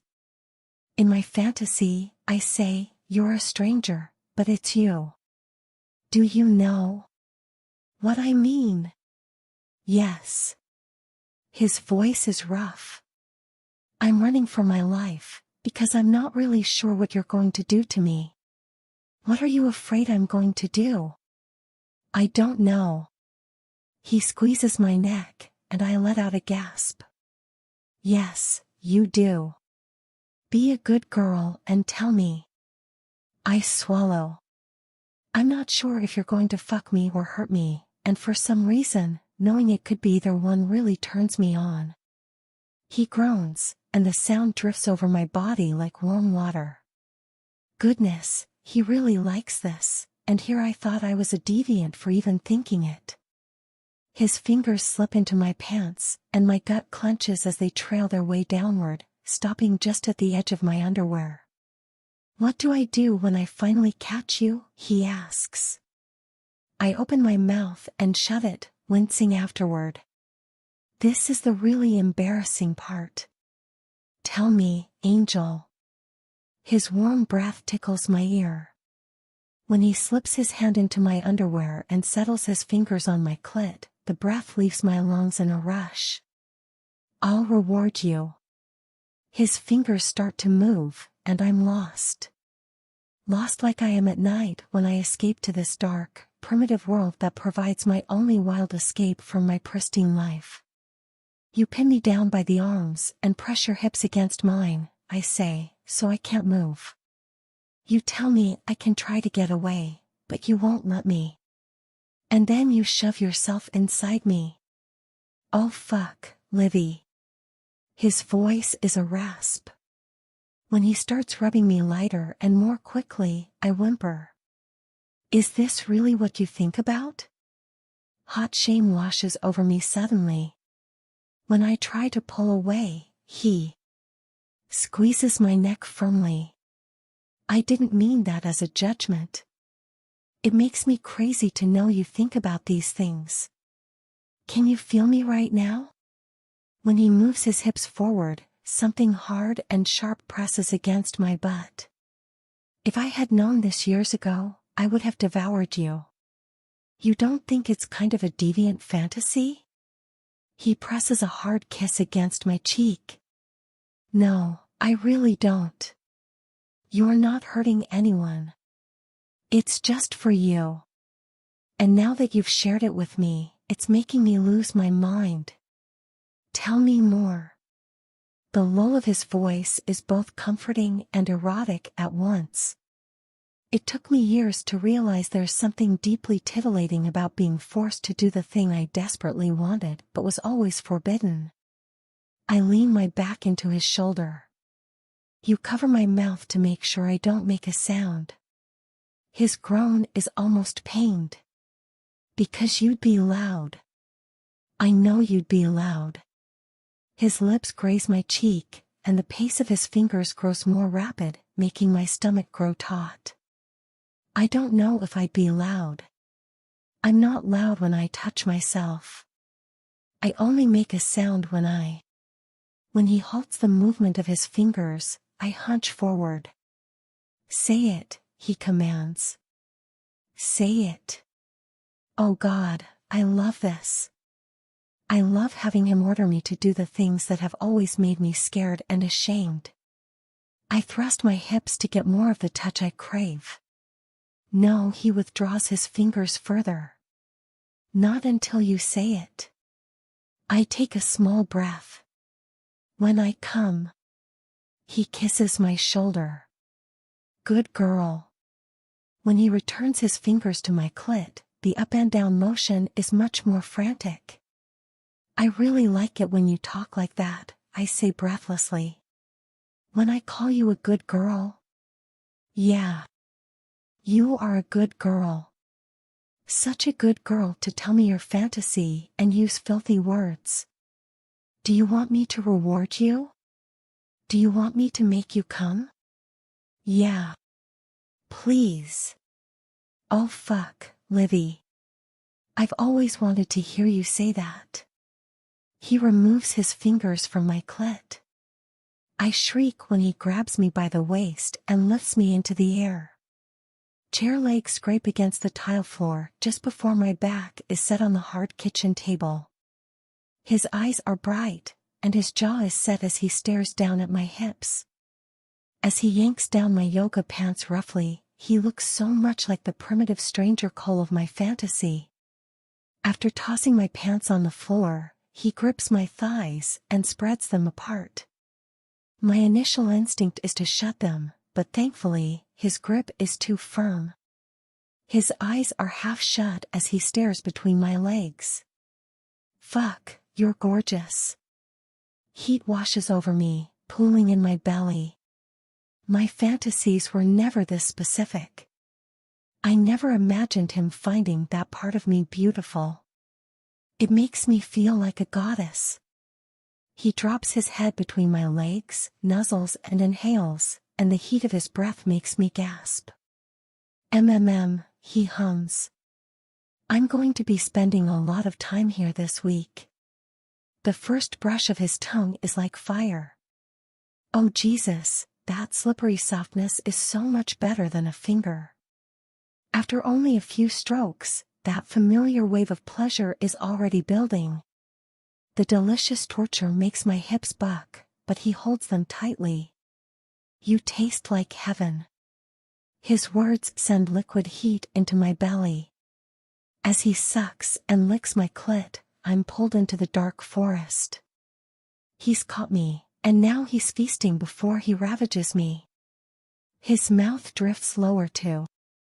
Oh my goodness! The whimper pulled from my chest is involuntary. Where is the shame? I never imagined being licked and sucked there, and nothing but this heavenly feeling could keep me on this table.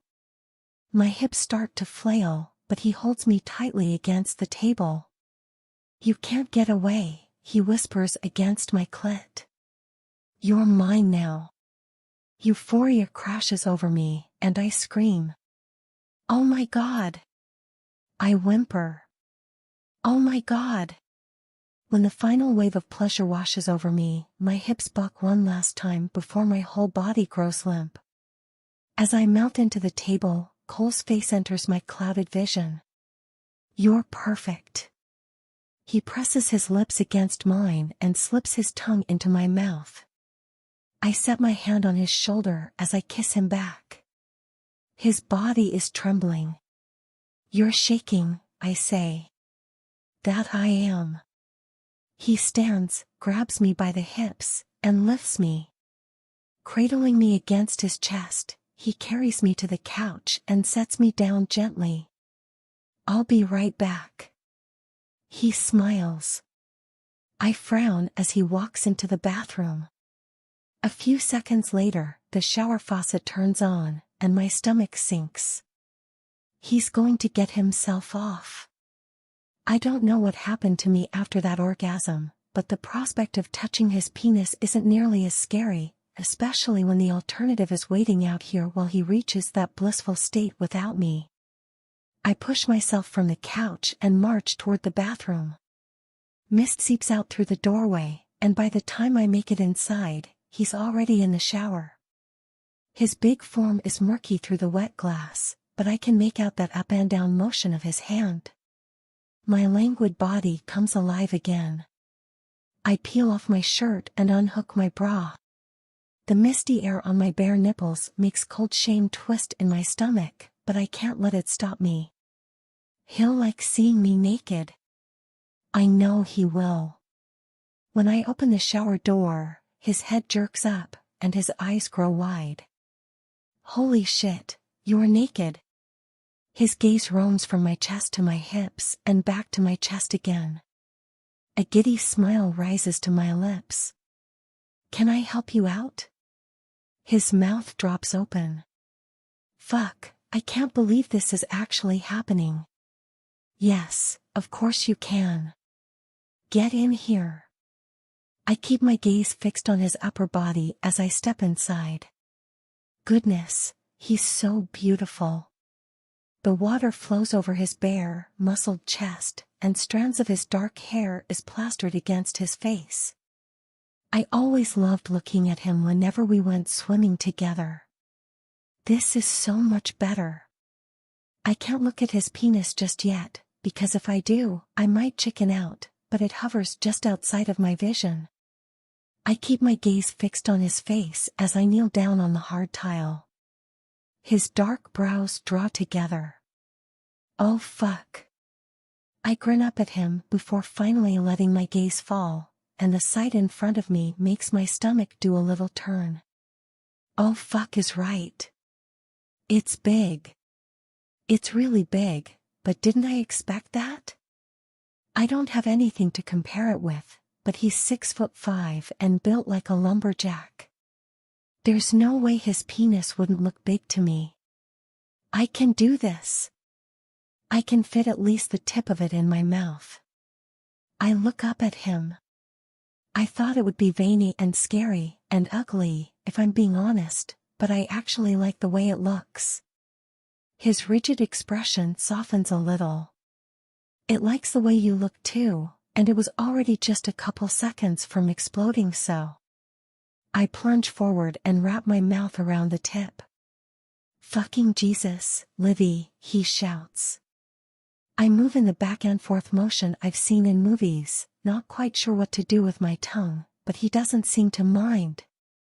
His skin feels a little rubbery, but not unpleasant. And hearing his big groans makes heat fill my gut. Livy, honey. His voice is strangled.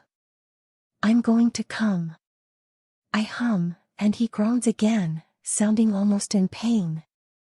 Sweetheart, I can't come in your mouth. You need to pull away. I shake my head slightly as I speed up my pace, just the way I do with my fingers when I'm close to coming. He pulses, and a small spurt of salty liquid trickles into my mouth. I suck hard, lest I lose my nerve when the rest of it comes out. Fuck, he shouts, and a burst of liquid shoots into my throat.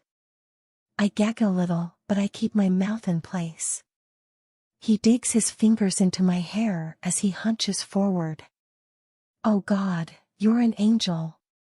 My stomach flutters at his words and the roaring groan that follows them. As it fades into a whimper, his grip on my hair softens into a caress.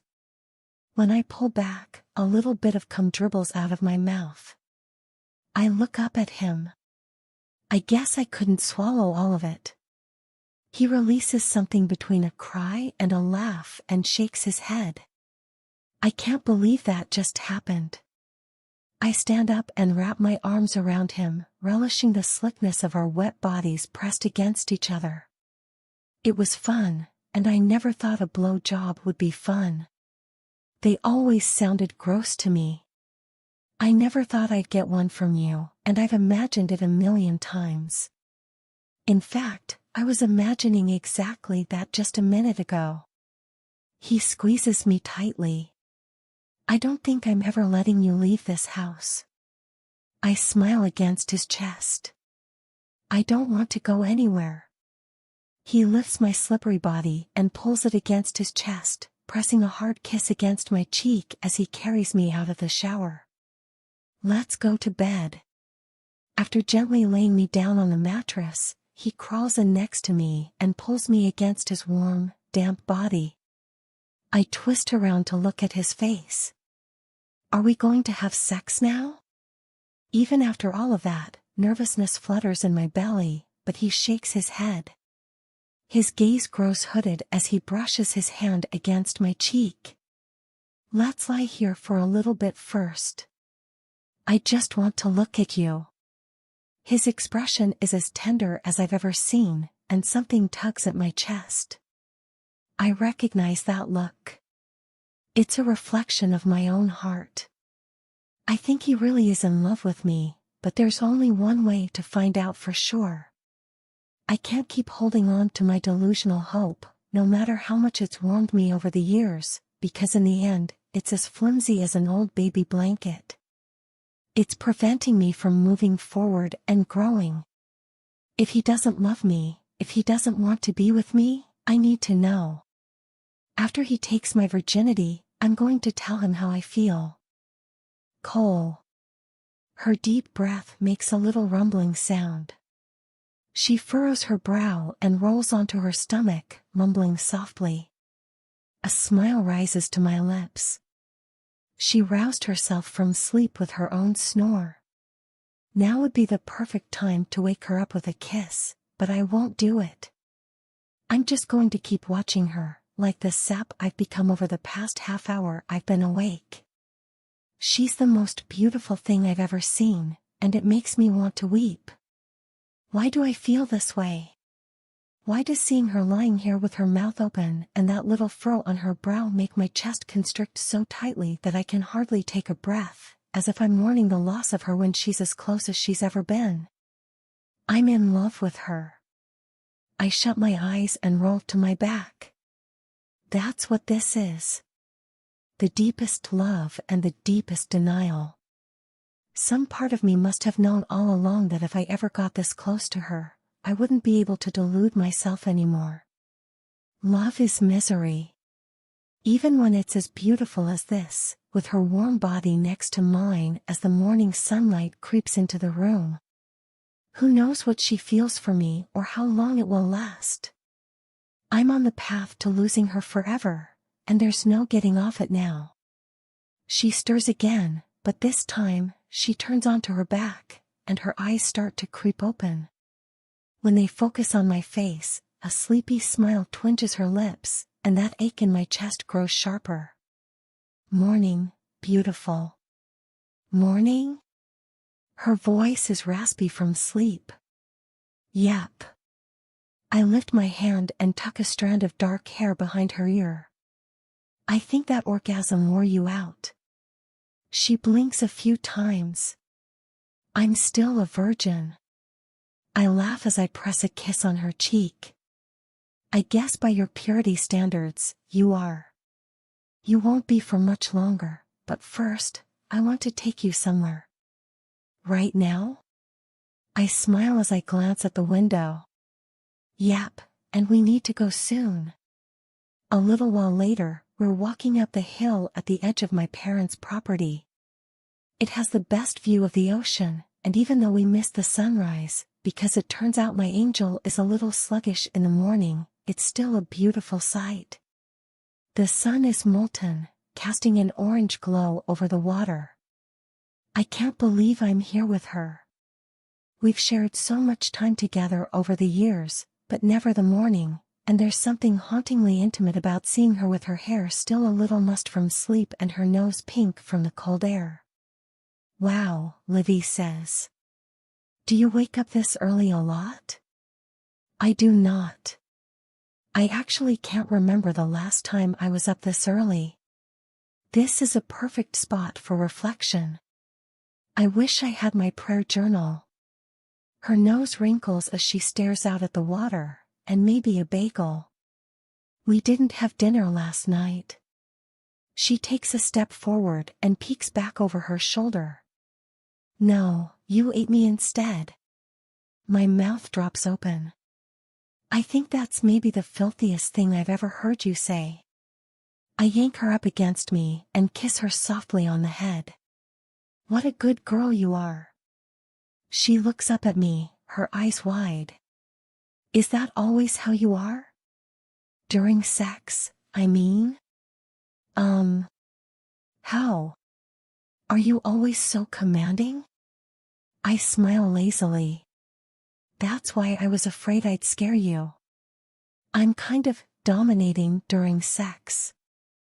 I mean, I don't have to be, but I knew it would be hard to hold back with you when I've been imagining it for so long. I wrap my arms around her shoulders. I've dreamed about fucking you raw and rewarding you for taking it like a good girl.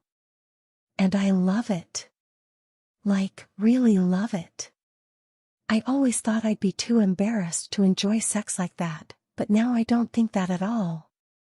I think when it's like that, it makes me feel way less nervous. My head grows heavy. I never thought she would be this way either.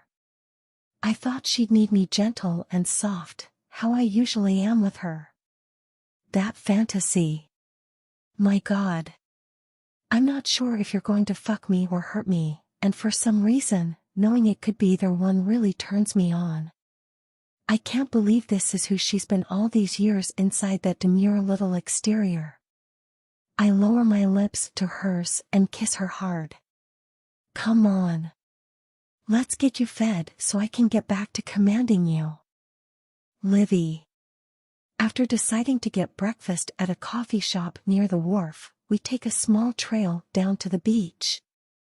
The sun is high in the sky, and it brushes golden light over his face, making his brown eyes sparkle.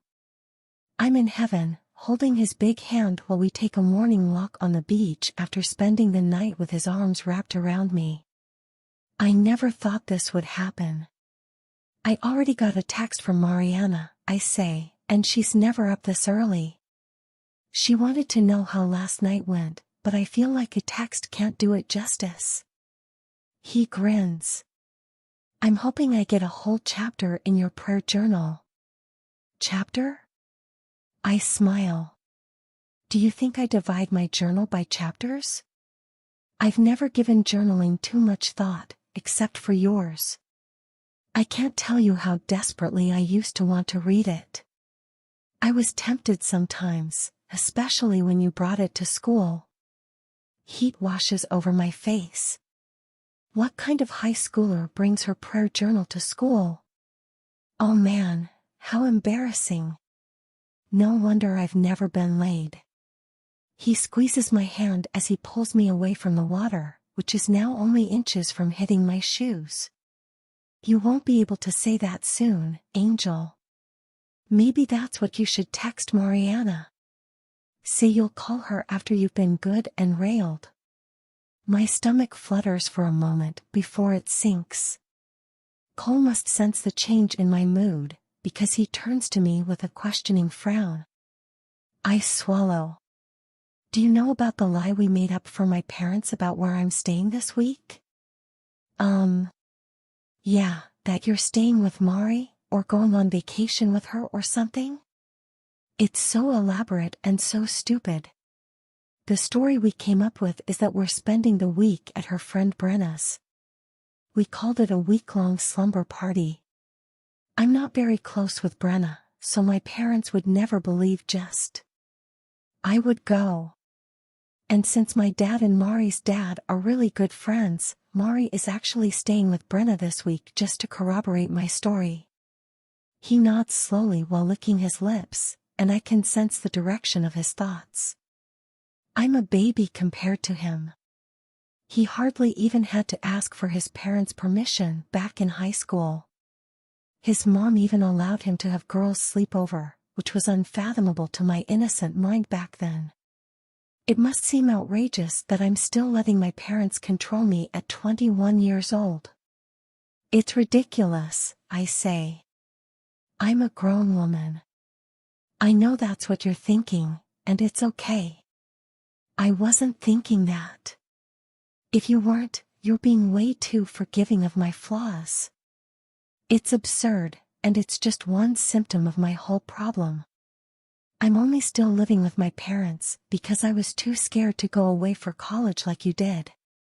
The wind presses a dark strand of his hair against his forehead, and he brushes it away with his fingers. It's not like I went very far. I didn't want to move too far away from you, which isn't much different than wanting to stay close to family. And you're saving money, which I didn't have to think twice about. Yeah, but I could have taken out loans if I really wanted the dorm experience, like Mari did her first year. Instead, I've lived basically the same life I lived in high school, even down to curfew and dating rules. I glance up at him. Do you know that if my dad caught us holding hands right now? Just holding hands, he would expect you to ask his permission to date me? His brow furrows. Do you need me to do it? I will if it'll make things easier for you. Especially if you want to be able to go out in public this week without worrying about running into your family. Absolutely not. It grosses me out that he even thinks it's his permission to give. I can't believe I used to buy into all of that. When I get home at the end of the week, I plan to tell my parents I was with you. He halts in place and pulls me around to face him, his expression probing and tender. If you really need to tell him everything that's going on, I can be there with you. You know, for support. I might have a hard time if he goes off on you, he smiles faintly, but I'll try not to beat him up. My chest fills with warmth. Goodness, just when I thought I couldn't love him anymore. After jumping to my tiptoes, I wrap my arms around him. I pull myself up and plant a hard kiss on his cheek. I would never put you through that kind of torture. Plus, if you were there, he would focus entirely on you, because that's the way he sees things. It would be your fault for leading me astray and taking my purity, because he doesn't see me as having my own sexual desires. He would think I was only trying to please you, and I want to take ownership of this whole thing. I'm done being submissive and weak. His jaw clenches, and he looks away from me. It really irritates me when you say that. I frown. When I say what? His expression shudders, and he turns in the direction of the wharf. Let's go. His tone is curt. We can talk about this later. Nervousness churns in my stomach, but I force my feet to stay in place. No, I want you to tell me why you're mad. He whips around, and his gaze burns into mine. I can't stand it when you call yourself weak. You are the most stable person in my life. You've been there when, he shakes his head. You've been there when I didn't even want to be around myself. And you were calm and loving, like you always are. That's not weakness. It takes strength to be close to someone when they're falling apart. Strength that I have yet to see in anyone else. He swallows audibly. You dazzle me. He lowers his head and kisses me softly. Jesus, help me, I love him so much. How am I going to bear it if he doesn't love me back like I want him to? By the time he pulls away, my eyes are full of moisture, and I don't care. I'm happy you're asserting yourself more, he says with a smile, and that you're taking the things you want and standing up for yourself. You should get everything you want. Please don't call yourself weak. I won't anymore. I love you. The words hover on my lips, but I can't let them out yet. Why spoil this moment when it might become one of my last precious memories with him? Coldness tightens my chest. Oh my gosh, he was right. He was right all along. Being with him this way has changed everything. I can't go back to how we were before. It would shatter me. Maybe I do have inner strength, but I need to start caring for myself. My soft heart isn't capable of living this way any longer. I can't be this close to him with the invisible wall of platonic friendship between us, not when I love him this much. If he doesn't want to be with me, I have to end our friendship. Cole. Look, she says after taking a big bite of her bagel. She points to a couple of birds on the sand. That seagull just stole whatever that little bird was eating. He just came up and swiped it. I told you they were mean. A grin spreads over my face. I think the word you used was cruel. I was trying really hard to make it sound like my brain was capable of rational thought, and it backfired on me. Oh man, you were high as fuck. It was so cute. At one point, you were staring at your foot like you had never seen it before. She opens her mouth and closes it when a woman approaches our table. It takes me a moment to recognize her, and when I do, my skin tingles with foreboding. Sophia from the other night in the Uber. I'm so sorry to intrude on your date, she says, but I haven't been able to stop thinking about the conversation we had a few days ago about the person we both know. My pulse starts to race. It's okay, I say to Sophia. We don't have to talk around it. I look at Livy. This is Sophia. She's a friend of my dad's. Livy's eyes widen. Oh. Yeah. Sophia pulls out a chair from our table, and the metal legs screech like bats as they scrape against the concrete. After sitting down, she looks at me probingly. I promise I'll be quick. I just kind of panicked when I realized you were his son, and there are a few things I should have said that have been weighing on me. I swallow, my hands growing cold. Okay. God, I really don't want to hear any of this, and I would probably tell her that if Livy weren't here, but I don't want it to look like I blame the women my dad most likely manipulates into sleeping with him. I only hung out with your dad the one time, just like I told you. But I really should have explained a little more about how it happened. I was the one who approached him. I was out with my girlfriends, and he was at the bar by himself. We all thought he was a hot older man. She looks at Livy, smiling cheekily. I mean, it's obviously in their genes, right?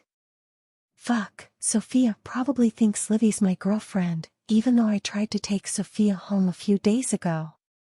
Like father like son. And we were all, like, joking around and saying we would call him daddy and stuff. She chuckles nervously. I'm sorry. I know this is really awkward, but I just want you to understand.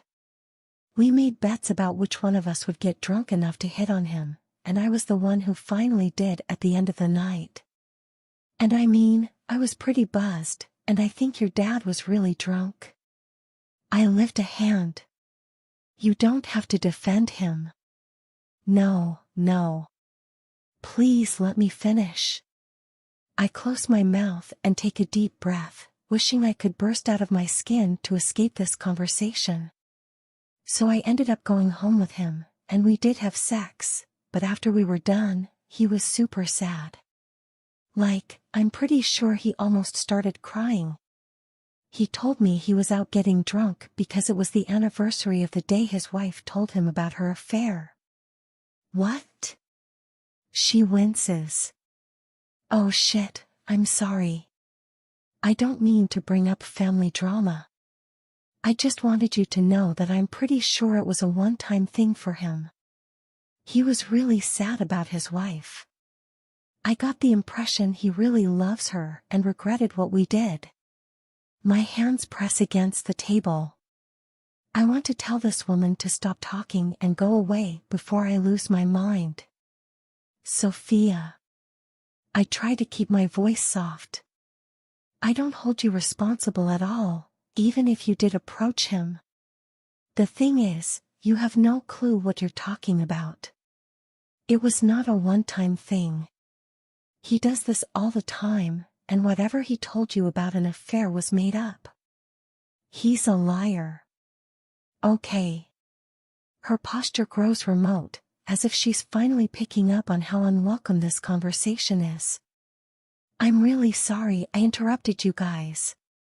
She quickly leaves, and I look down at my phone, trying to focus myself before I break down and throw it. I flash the screen. 9:34, where did the time go? God, I just need to be back in bed with Livy. That's the only real escape I can get right now. Cole. Her sweet voice pulls me out of my head. I'm so sorry, she says. That was awful. She didn't tell me anything I didn't already know. No, that was traumatizing. I can't even imagine having to hear stuff like that about my parents. I understand what she was trying to do, but oh my gosh, why did she have to go into so much detail? I nod slowly. God, I don't think I've ever hated my dad more. How could he use my mom like that, pretending to be sad to get women to sleep with him?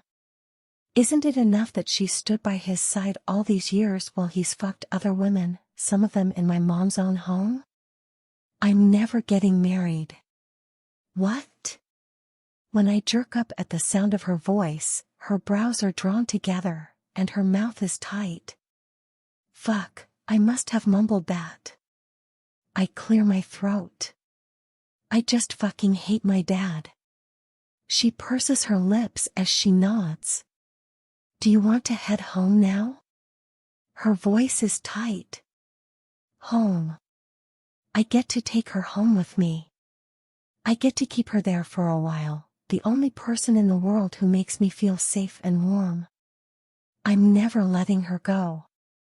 Oh God, these feelings are dangerous.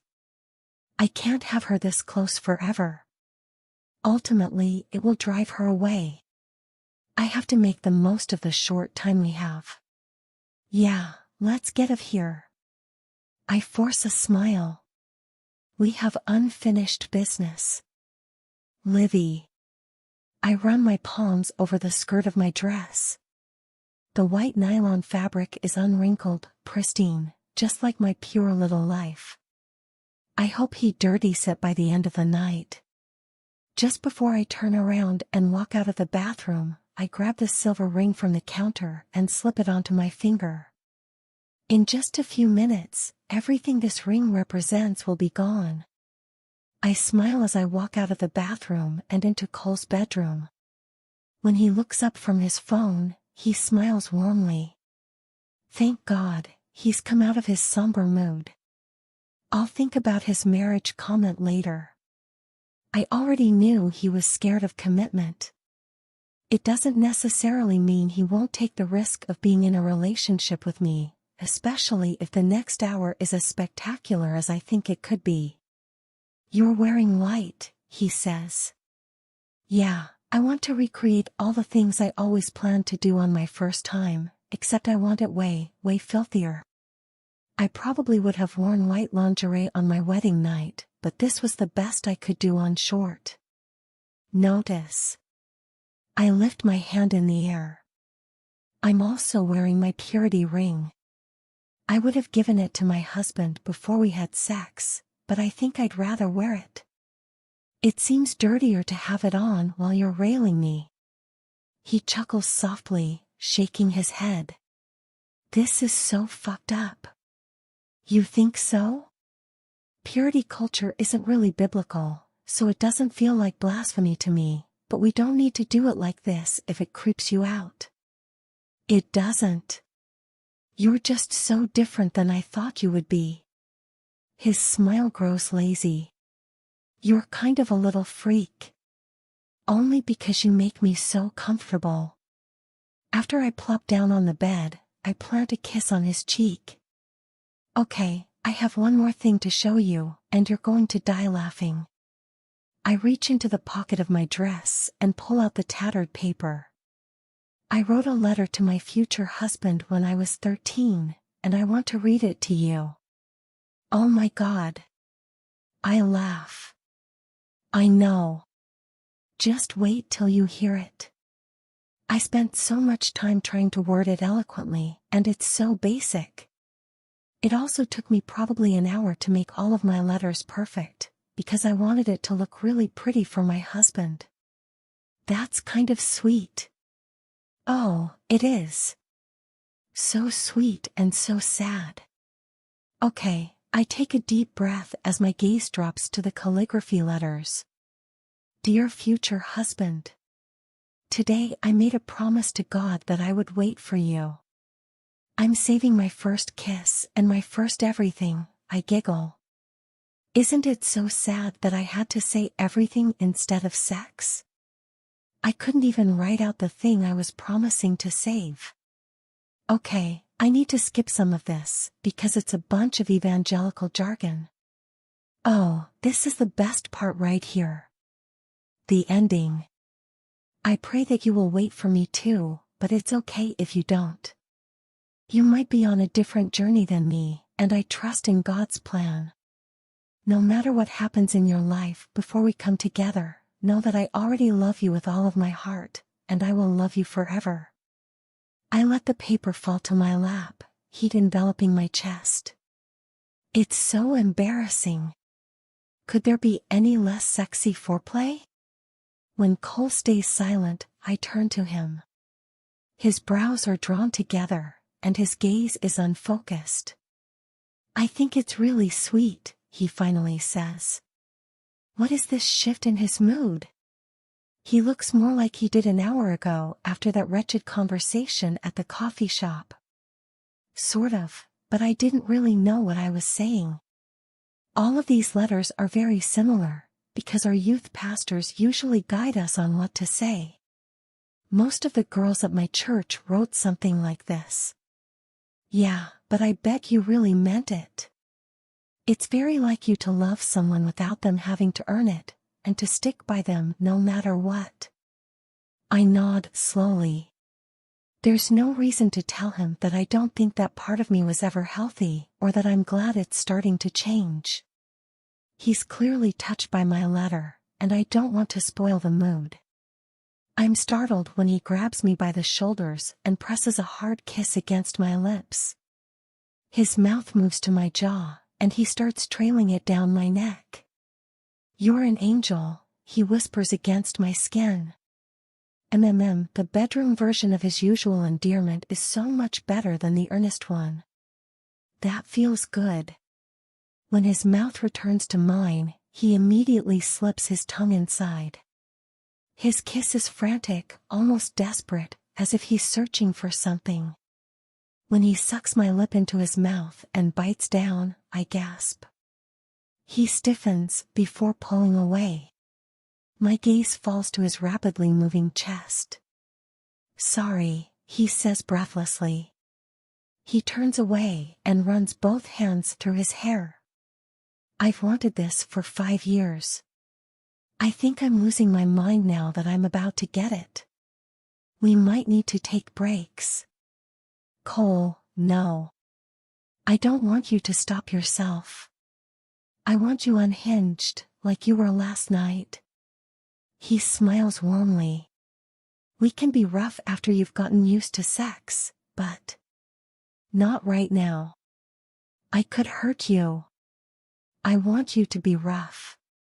He sighs heavily. It was different last night. My tongue couldn't hurt you. Believe me when I say I want it to be rough. I don't even mind if it hurts. I actually kind of liked it when you bit me. I want it to be filthy and rough and a little painful. I place my hands on his cheeks and stare into those dark brown eyes. I want you to make me impure. Something ignites behind his eyes. He grips me by the hair and yanks my head back, sending a tingling pain into my scalp. After pressing a soft kiss against my neck, he bites down softly. Heat coils in my belly. Is this what you want? The words are delivered through clenched teeth. Yes, I gasp. He grips my hair tighter. You need to tell me if I hurt you too much. I won't do this if you're going to pretend everything's fine when you're in pain. I won't. I don't believe you. I think you'll see how turned on I am, and you won't want to spoil the moment for me. I won't be rough with you unless you swear to God you'll stop me if I really hurt you, and I mean that literally. Swear to your God right now. I frown. Could I promise to God instead? I don't believe in swearing to God. When his eyes grow wide, my face heats. Goodness, he probably thinks I'm so childish. I know it's just semantics, my voice is faint. It's okay. He loosens his grip on my hair as he presses a gentle kiss against my cheek. Promise to God, then. I meet his heavy-lidded gaze. I promise to God that I'll tell you if you hurt me too much. Good girl. His eyes grow fierce. He yanks me back onto the bed. The burning pain in my scalp warms my whole body. That didn't hurt? He asks. It hurt, but I liked it. He groans as he crawls on top of me and settles his weight over my body. Wow, he's heavy, and his chest is as hard as concrete. Filthy girl, he says. Do you want my cock now? Yes, I whisper. He grips my chin. Beg for it. Heat prickles over my skin. I open my mouth and close it. Why is it so hard to talk this way when I love it when he does it? He laughs softly. You can do it, angel. Be a good girl and beg for my cock. I avert my gaze from his. Please give me your, I lower my voice, cock. That was good, but I want you to say it louder. Say Cole, I want your cock. A jolt of heat shoots into my groin. Why is it so much hotter when he says it? With effort, I raise my voice. Cole, I want your cock. Are you wet for me? I swallow. Yeah. He slips his hand into my underwear and trails his fingers downward. They reach the slippery dampness, and he rolls them around a bit before groaning. You're soaking wet, filthy girl. When his fingers press inside of me, I intake a sharp breath. He pulls out abruptly, lifts them to his face, slips both into his mouth, and sucks. His eyes are closed, as if he's savoring the taste.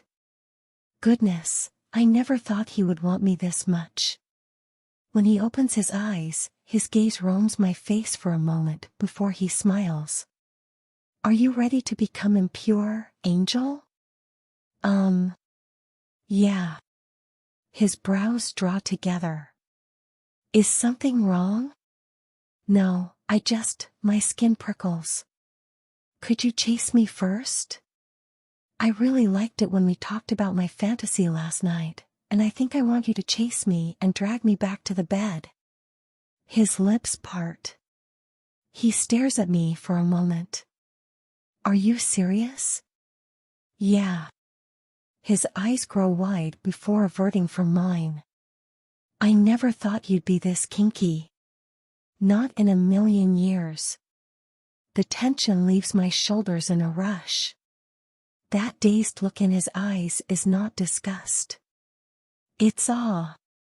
He kisses me hard and fast. All right, I'll give you a running start. If you make it outside, which I doubt, head in that direction. He gestures with his head, smiling afterward. I don't want my dad seeing us and calling the cops on me. I squealed before pulling myself out from under him and hopping off the bed. When you catch me, I'll struggle a little bit, and I want you to tell me I can't get away. His mouth drops open. I can't believe this, he mutters, before shutting his eyes and laughing softly. All right, my little freak, this is getting into territory even I've hardly explored, and I'm not doing it without a safe word. If you really want me to hold you down while you're struggling, you need to come up with something to say if you need me to stop. Something that will really catch my attention, like pineapple dot. What about purity? That's perfect. He leans forward, his nostrils flaring. I'm not feeling particularly patient, he gestures between his legs, so you're only getting a 5-second head start. Sounds good, I shout before turning around and rushing toward the door. Cheater, he calls out, and I giggle as I run through his small living room. I make it to the slider door and yank it open. Pounding footsteps sound behind me, pulling me into that dark, primitive world. I'm being hunted. Heat pulses through my body and settles in my gut. I've only made it a few feet onto the patio when a pair of hard arms wrap around me and yank me into the air. That was not 5 seconds, I shout as I wiggle from side to side. I want a do-over. Nope. He pulls me against his chest. Let me go. He squeezes me so tightly I can hardly take a breath. No, his voice is deep and dark. I caught you. You're mine now. He lifts me and sets my belly on his shoulder.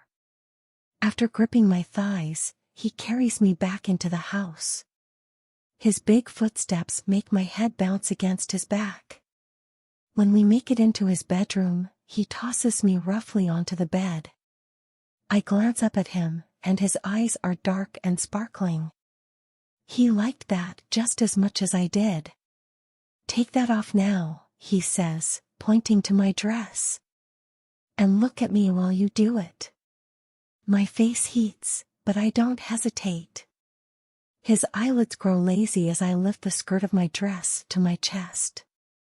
When I pull it over my head and expose my breasts to the air in the room, cold shame starts to coil in my stomach, but it vanishes the moment I look at his possessive gaze. Underwear too.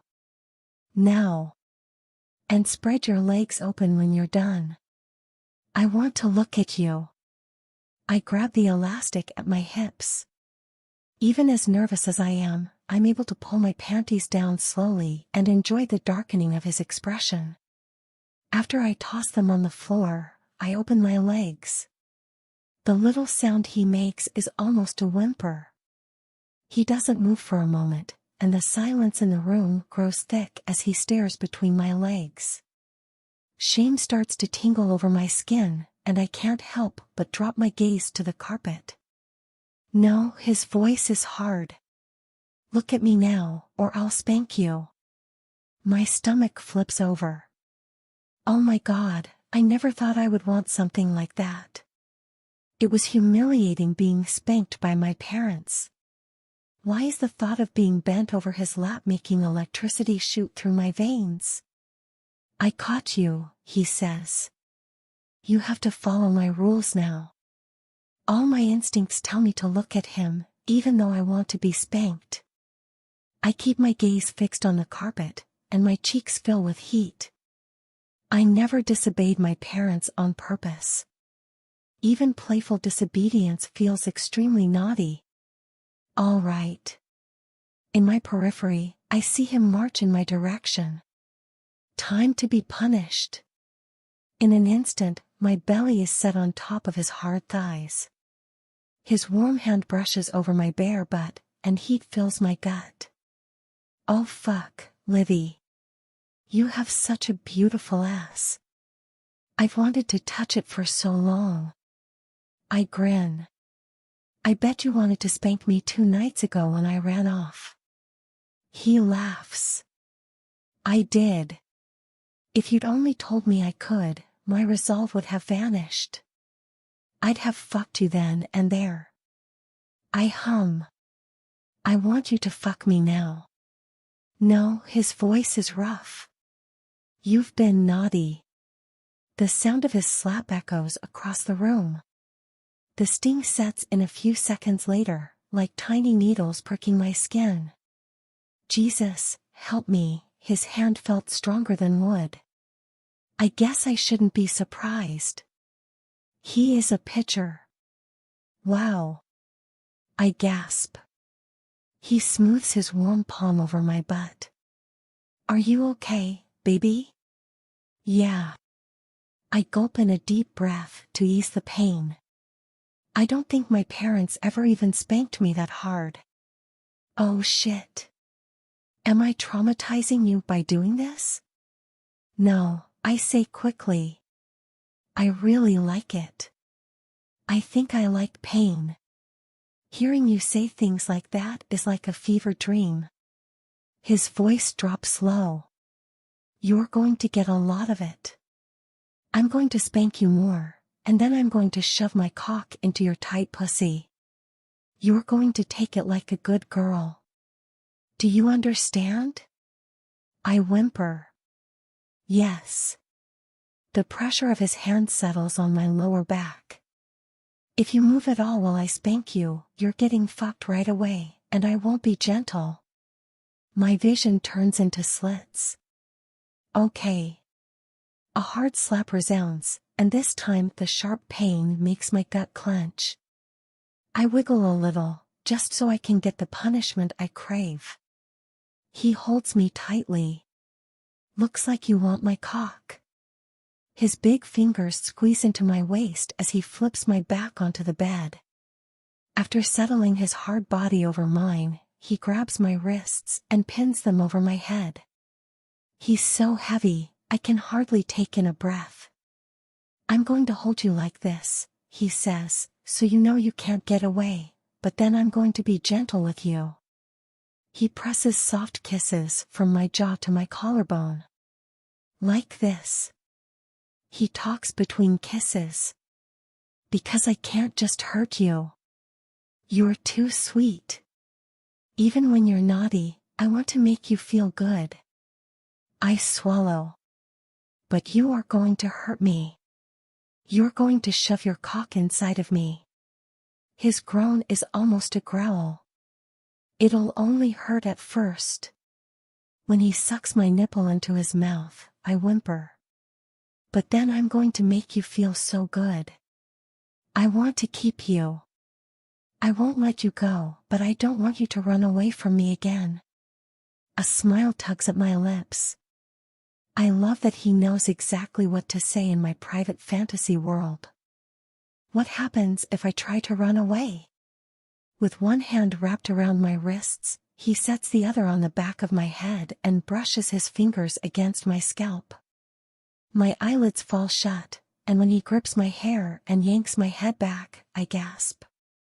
You'll get punished. That way you'll understand you're mine now. He lets go of my hair and sets 2 fingers on my clit. I thrust my hips forward. Yes. The word is a plea.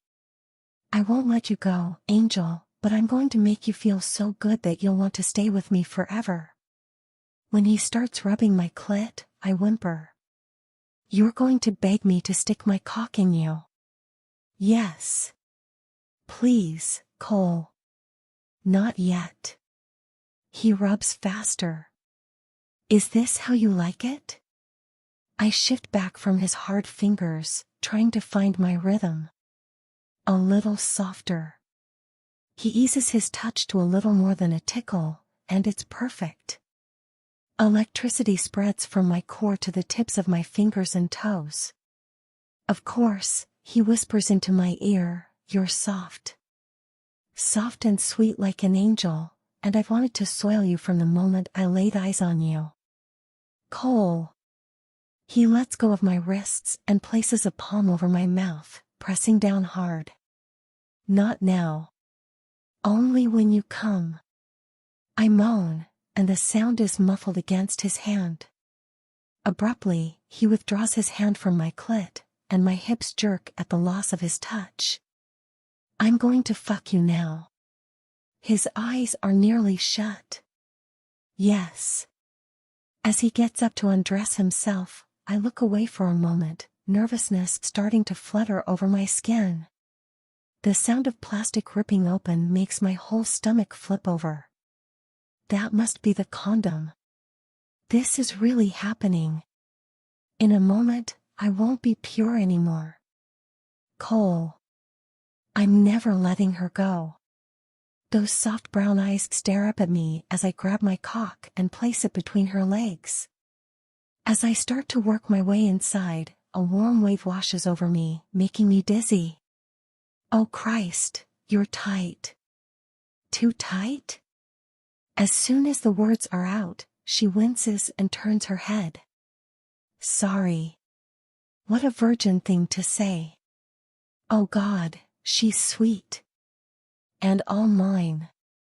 I grab her by the chin, gritting my teeth as she clenches around me. You're perfectly tight, but you're still going to take all of me, Angel. Do you understand? Her eyelids grow heavy.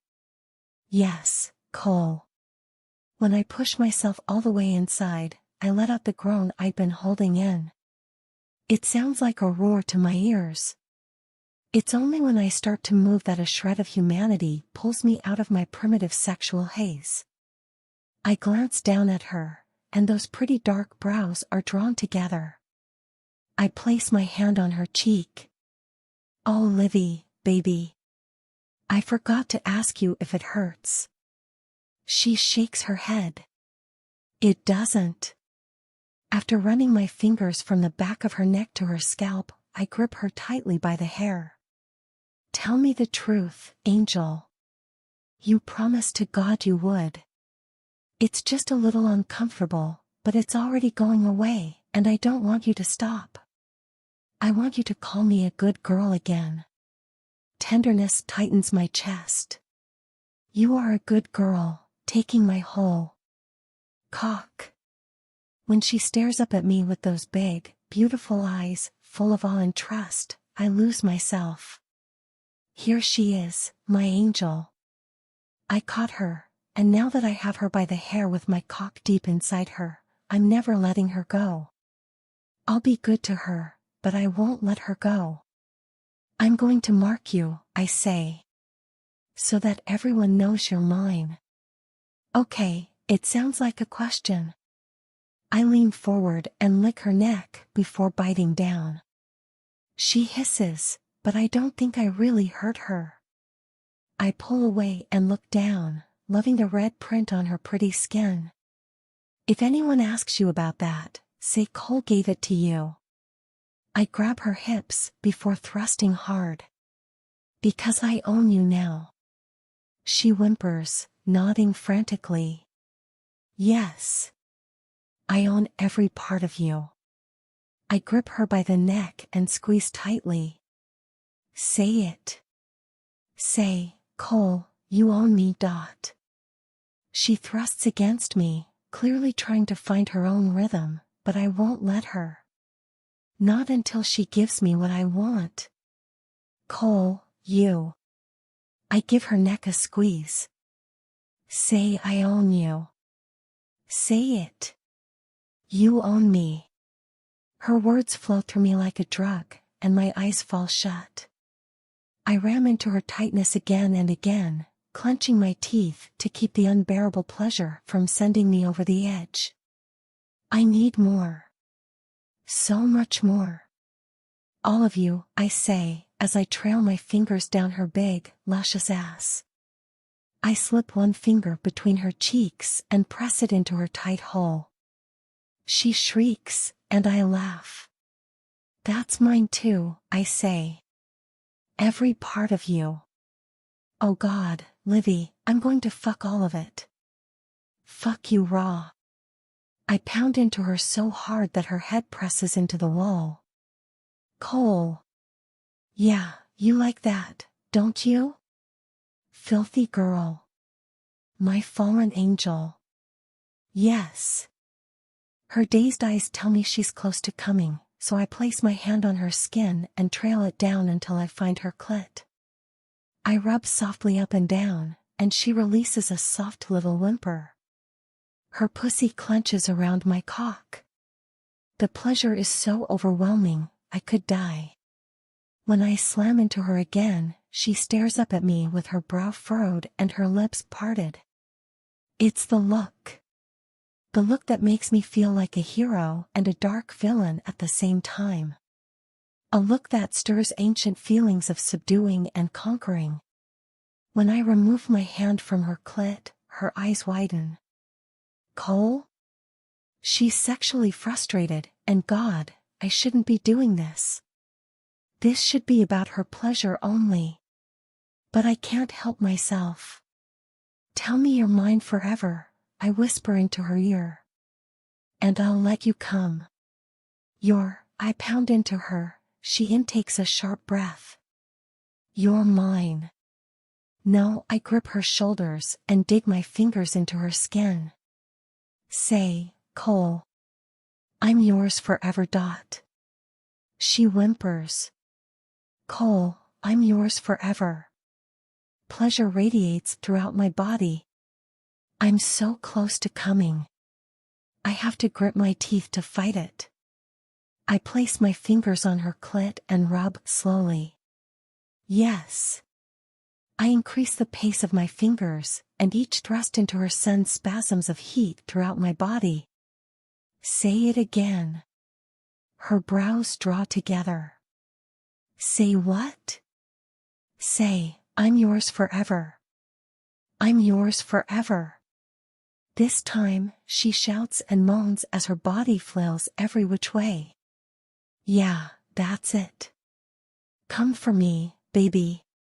When I increase my pace, she screams. She clenches around my cock and pulses, her eyelids falling nearly. Shut. Oh fuck, you're so gorgeous, I say. Just as her body grows limp, I pull out of her and yank off the condom. You're going to take all of my cum. I put my hand around my cock. After only one stroke, electricity shoots from my core and pulses through my veins. Fuck, this is the most unbearable pleasure of my life. Cum spurts out of my cock onto her belly, and a dark possessiveness settles over me. She's mine. My mind is blank for a few blissful moments. It's just me and the soft angel in my arms. The voice of regret is so distant now, it's hardly a mutter. But as the seconds pass, and the post-orgasm bliss starts to fade, and the voice gets closer. This was only her first time, and she has her whole life ahead of her. She's not really yours forever. Livy. Oh my goodness. That was wild. He smiles faintly. I'm so glad it was like that. Thank you for making my first time so special. Doing it like that was healing for me. Of course, baby. He lies still with his eyes closed, looking thoroughly sated. I should just let him rest, but I can't. Elation is making me bold, and I won't let this opportunity pass.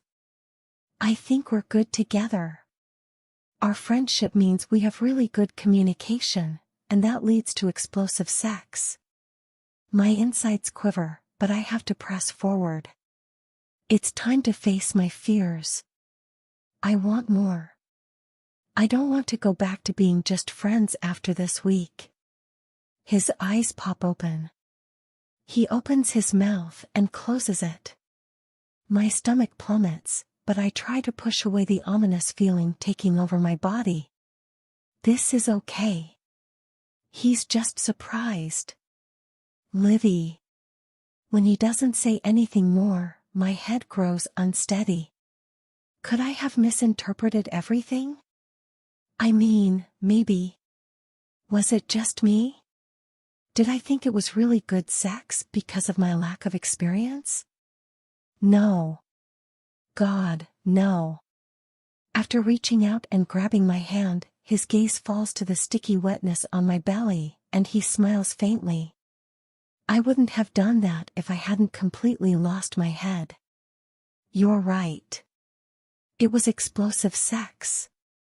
Let me get a towel so I can clean you up. When he stands up and disappears from the room, my chest constricts. Is this deflection? Is he trying to change the subject? Boldness, Livy. Boldness.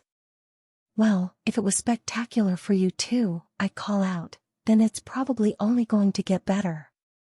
Why would we stop in a week? The faucet shuts off, and he walks back into the bedroom. His grim expression makes a ball of ice form in the pit of my stomach. He kneels in front of the bed and presses a warm cloth against my skin, rubbing softly. Why aren't you saying anything? His jaw ticks. I'm thinking. Obviously, your thoughts aren't positive. I can see it all over your face. After pushing himself up, he walks over to his closet and reaches to the top shelf. He pulls out a baseball and stares at it for a moment before tossing it into the air and catching it. He does it again and again. My head jerks back. Are we going to play catch before we finish this conversation? I told you I'm thinking. My breathing grows shallow, and I shut my eyes to fight the dizziness. This isn't good. He hardly even seems aware of his movements. Why is it so hard to give this idea a chance? I ask. After catching the ball, he pauses for a moment. He steps to the side and lifts his elbow high in the air, like he's going to pitch, but he only tosses the ball softly onto the bed. You're asking me to choose between friendship and sex. That's not what I'm asking at all. We'll still be friends. For now. His voice is so faint. Heat creeps along my neck and into my cheeks. So you're just not willing to take the risk that we might break up someday? I guess what I feel for you is much stronger than what you feel for me. No, he whips around to face me. The opposite of that is true. I could never risk losing you. The only way I would even consider this is if you could guarantee that we would still be friends for the rest of our lives even if we try and it doesn't work out. Can you guarantee that? His slight smile is almost a sneer. He knows I won't lie. No, I can't. Of course you can't. Friendship is a guarantee. A romantic relationship isn't. I don't even believe in monogamy. My ears pound like a hammer. Jesus, help me, I wonder how many times he's made this exact speech right after sex. That's a fuckboy thing to say. The swear word on my lips must sound as strange to him as it did to me, because his eyes grow huge. He stares at me for a moment as if he's never seen me before. You're calling me a fuckboy because I care about you too much to lose you? I cross my arms over my chest. The fact that you talk about losing me like it's a sure thing tells me you don't really want me. You already see yourself dumping me when we haven't even started anything yet. That's not true at all. I can't see the future, and that's the problem. All I know is that passion doesn't last. We had sex, and it was great, but our friendship is so much more. How can you not see that? My throat aches, and I struggle to swallow. I'm not going to win this battle. He's determined to keep things as they were. Because he doesn't want me enough. So if you want to go back to being just friends, I say, I guess that means you don't mind if I start having sex with other guys, because I'm certainly not staying celibate after this. His look of horror would be comical if I weren't so close to tears. Did that not even occur to you? I ask. Do you think going back to our old friendship means I'll go back to being the old me? He averts his gaze from mine, his nostrils flaring. Did you think that I would be this person forever? Sweet, compassionate Livy who's always there for you at the drop of a hat because she has nothing else going on in her life? When his eyes grow wide and dazed, I huff softly. He did think I would always be this way, because this is who I've always been, devoted to him, even when he slept with other women. In a way, I have been his girlfriend. He just got sex elsewhere. I think our relationship is a little unmeshed, I say. His gaze snaps to my face. What do you mean? I mean it's unhealthy. Relationships are supposed to grow. You want to keep me in a box, and maybe it's because you treasure me, but it's not doing me any favors. You're part of the reason I've lived so small. His mouth drops open. I don't want you to live small. I'm happy to see you grow and... No, I shake my head sharply. You're happy to see me grow as long as who I grow into suits you. As long as I don't grow away from you, and you get to call all the shots. I've basically been your girlfriend for all these years, all while you got to sleep with countless other women, but you would hate it if I slept with other guys. And you know you'll try to intervene in the name of protectiveness. His nostrils flare, but he wisely doesn't speak. We both know any kind of denial would be a lie. In many ways, I've been submissive to you, just like I was taught to be. With my husband someday. I know you love and care for me, but you want things your way. I've been on hold for you all these years, and you want to put me on hold again. He scowls. What do you mean by on hold? Being with you wasn't even an option until a few days ago. No, I stare at him steadily. Dread clamps my chest like a fist, and I take a deep breath to ease it as much as I can. Now is the time. The entirety of our friendship has led to this moment. As long as I keep my love a secret, I can live in a fantasy world that he loves me and doesn't know it. The delusion has been a shelter for my pathetic heart. At the back of my mind, I've always known that once it crumbles, my heart will too. But I'm ready for that. Cole, I'm in love with you. I always have been. Cole. There's a roar in my head. Always? You mean since we first met? Her brows draw together. Yes. I fell in love with you during those first few months we were getting to know each other. The world around me starts to blur, and my body grows so light I could float away. I see her as she was back then, my beautiful Livy who wore modest clothes and never cursed. How could she have been in love with me? But you only liked Christian guys back then. She stares at me for a moment. You seem to think that because I'm religious, I'm a different species than you. You know that I'm not really an angel, right? Even before I decided to break out of purity culture, I had human desires like everyone else. I wanted you. I was crazy horny for you. But it very quickly became much deeper than that. Her voice grows hushed. I fell in love with your heart. You made me see that people can be good without Jesus.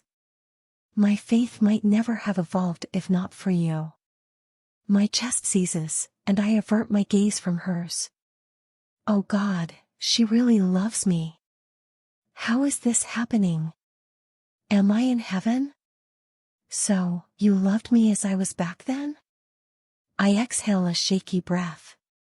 You didn't want me to change?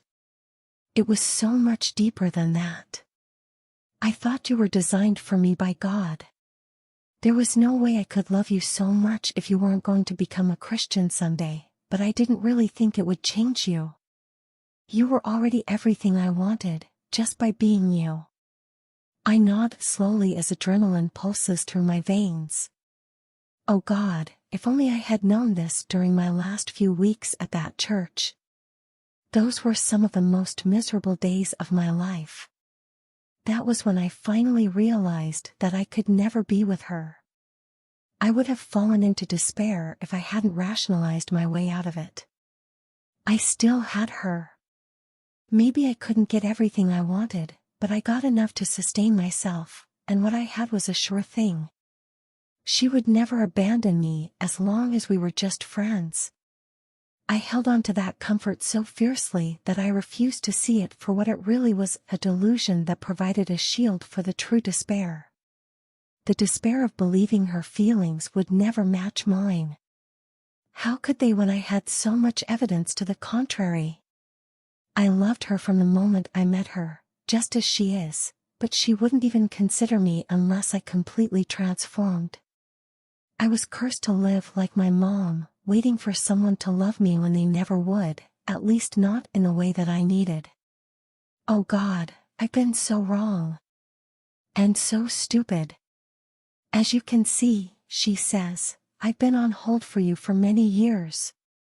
Why did you never say anything? My voice is a croak. As long as I kept it a secret, I could lie to myself that eventually you would realize you love me too.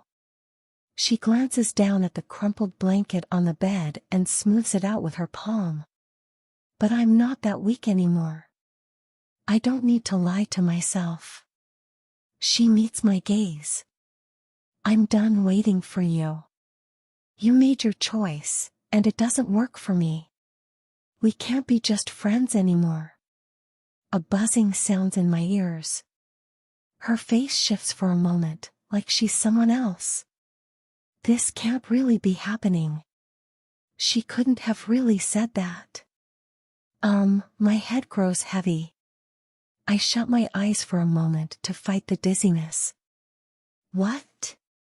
Her brow furrows. Oh, Cole. I know this is really hard for you. I'm so sorry. Holy fuck, is she comforting me? Did she just take away my entire world and tell me she's sorry that I'm alone now? Livy, I say, my voice shaky. Are you really saying what I think you're saying? Her eyes grow glassy. I have to do what's best for me, as much as it breaks my heart. Going back to our old friendship would break my heart every day. Her voice cracks, and she inhales an unsteady breath. I walk over to the bed and hold out my arms, but she lifts both hands. No, I can't be touched by you right now. Livy, it's a plea. You will be okay. Several tears fall down her cheeks, and I wish I could lift them back into her eyes. Why can't we go back to 5 minutes ago, before we said words that changed everything? We'll both be okay, she says. No, I won't. You will. It'll be hard at first, but healthier for both of us in the long run. You're too dependent on me emotionally, and I'm too much of a doormat with you. You're not a doormat. You own me. If you want a relationship, you can have it. You can have anything you want. I'll worship you for the rest of my life. If I had any idea I was going to lose you, I would have said that from the beginning. Her lips quiver as she nods. That's the problem. Our relationship is whatever suits you best in the moment. You want to keep me in your life, and you're willing to do something you don't want to do. I do want it. My throat constricts, and I swallow to ease it. I love you. I've been madly in love with you since the day we met. She purses her lips, not looking at all affected by my confession, and it makes me want to burst out of my skin. Cole, you're saying that in a moment of desperation. I inhale a deep, shaky breath, trying to get my rapid heartbeat under control. Yes, I'm desperate, but it's also true. I promise you it's true. I've been in denial about it. It was the only way I could keep you in my life without wanting to die for never being able to really have you. You can really have me, though. Her voice is brittle. You just did, and you rejected me immediately afterward. My heart is broken. If you supposedly feel the same way, how can you not understand that? I raise both hands in the air. I'm a fucking idiot. I was just scared that I might lose you. If not now, maybe a few months from now, or years, and that's fucking terrifying. Her lips purse. I was scared too, but not too scared to take the risk. Not after what we just shared. Oh God, she said something like that a few days ago. You can't have real love without risk. How the fuck am I going to make her believe me? Livy, please, my voice cracks. You're my entire world, and it feels like that world is ending right now. Her eyes are full of compassion, as they usually are when I'm upset, but she hasn't touched me once. She hasn't set her hand on my arm and squeezed it. Oh God, she's already leaving me. She's already fading away, like if I reached out and touched her, my hand would sink through. It isn't healthy for me to be your entire world, and what good does it do me if you aren't willing to truly be with me? I am. I hate how desperate I sound. Because you see it as your only option. She takes a shaky breath. But it's not even that. Oh God, Livy. A trickle runs down my cheek. Please, my throat closes over. Please don't leave me. I'll do anything to keep you. I'm so sorry. Our gazes hold for a moment before her expression grows remote. She glances around the room. I need to leave before I break down. Would you mind turning around while I get dressed? I stare at her for a moment, her words not computing. Why do I need to turn around? Oh my God, in the span of minutes, I've lost the right to see her naked. I had everything a moment ago, and it's gone now. By doing everything in my power to keep her in my life, I lost her. I nod slowly before turning around, and it's like the lights shut off in my head. The next thing I know, she's saying goodbye with that gray duffel bag at her side, and I'm nodding in response, unable to speak. She disappears from my room and the front door shuts, but the sound is coming from far away. The walls of my room become close and oppressive. I have to get out of here. I glance at the baseball on the bed, and in the next moment, it's flying into the window, shattering the glass. Livy. The driveway is empty when I pull into it. Thank God, my parents are gone, but hopefully Vanessa is home. I allow myself one last heaving sob before taking a deep breath and stepping out of the car. I did everything right. I asked for what I wanted and stood up for myself when I didn't get it, and that's something to be proud of. The despair will fade. This ache in my chest is a physical pain, and I want to rush back to his house to ease it. I want to wrap my arms around him and tell him I'll take whatever I can get, but those are just fleeting emotions and desires. My will is stronger than they are. I rush inside the house and up the stairs. Vanessa's bedroom door is shut, which is a good sign she's home. I only have to knock twice before she opens it. What happened? She asks. I can't talk about it with her yet. Do you have a lighter? Her brows draw together. I have a stick lighter for my candles. Grab it and meet me in the backyard. She stares at me a moment before nodding. I reach into my bag, sifting my hand around until I find the frayed paper at the top. Minutes later, we're both out on the back porch. I unfold the letter to my future husband and stare at it for a moment. Something about the curling letters causes my eyes to prickle. 13-year-old me tried so hard to make this as pretty as I could, because it meant something to me. I loved it. I love it even now, And there's something hauntingly melancholy about loving something that I was coerced into believing, something I didn't even understand. I'm guessing it didn't go well. Vanessa's soft voice pulls me out of my head. No. After nodding faintly, she looks away. She'd never say anything resembling "I told you so" because she's far too empathetic, and she knows how deeply troubled I am, but she's thinking it. She's thinking this is why girls should save themselves for their husbands. This is why sex before marriage is wrong. When you step outside of the boundaries, you only get hurt. I thought the same things at her age. I want to tell her that nothing can protect her from heartache, not even God. I want to tell her that all the methods she's using to guard her heart and purity may one day become their own source of pain and grief and guilt. Instead, I light the stick lighter and hold it to my letter. It takes a moment to catch. A small flame forms and spreads, traveling slowly upward. The fire and ash twist and curl, dancing around the paper as they pull it into oblivion. Before the heat reaches my fingers, I toss the small remains on the concrete and stomp on it. There, I say. I'm done with purity culture, and I'm done with coal. My future is unwritten, and that's exciting. Is it? Vanessa asks, looking a little bewildered, probably because I'm acting so strangely. No, I sigh.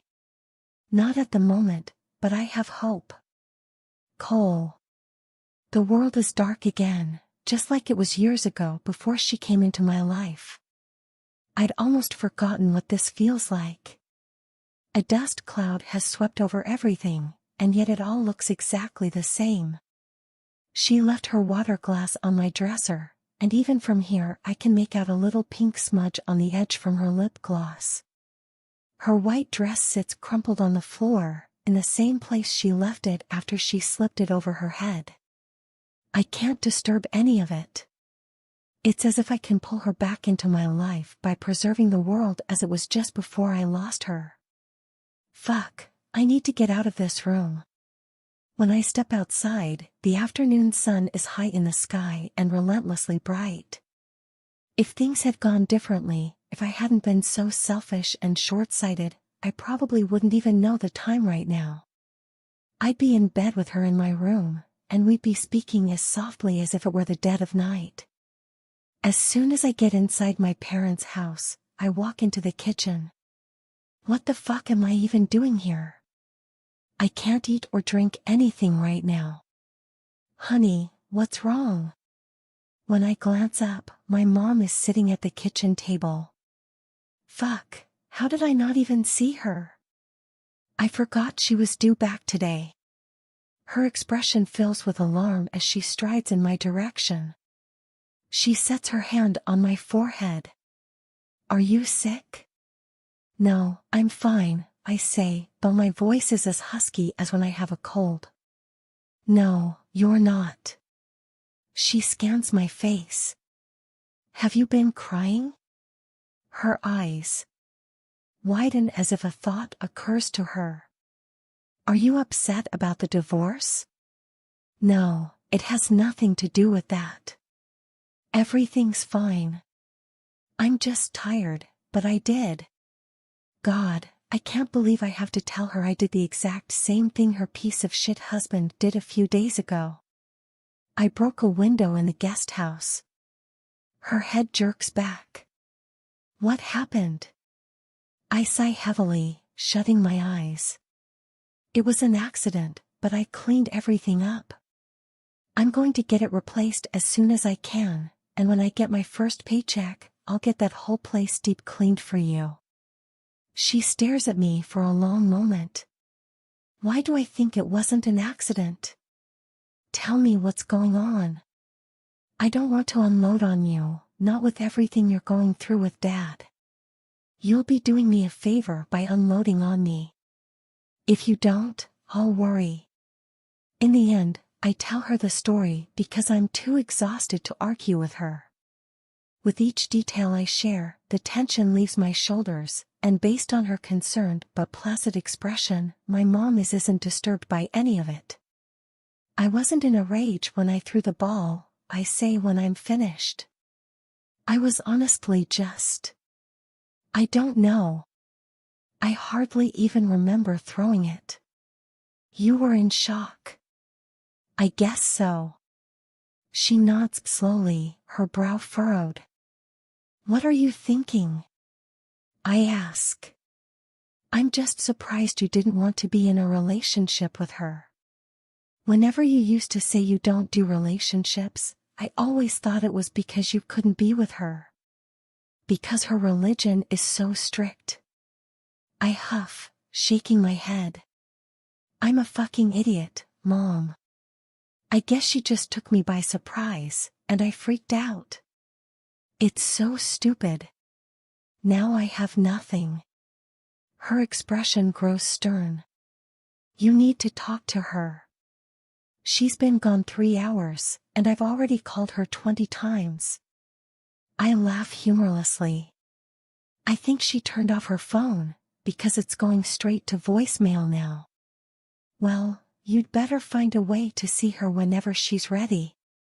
You can't let it go and hope that she comes around. This needs to be dealt with now, unless you want to lose her for good. The sound pulled from my chest is something between a groan and a cry.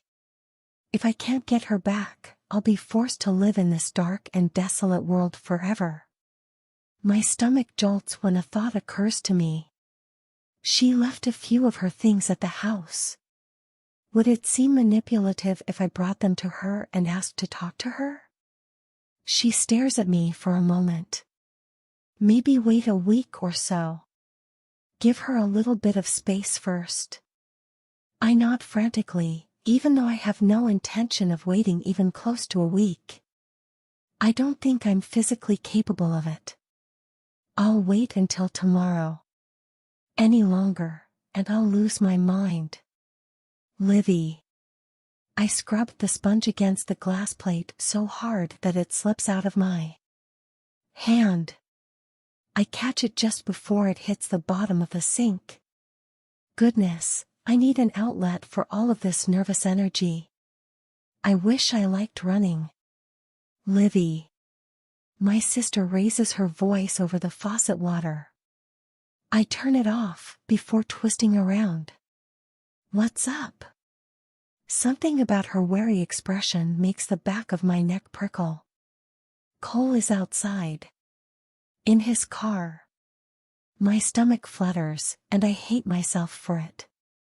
He doesn't want to come to the door because he doesn't want to cause a scene with Mom and Dad around, so he'd met me on Instagram. He said you're not responding to his texts. My throat grows tight.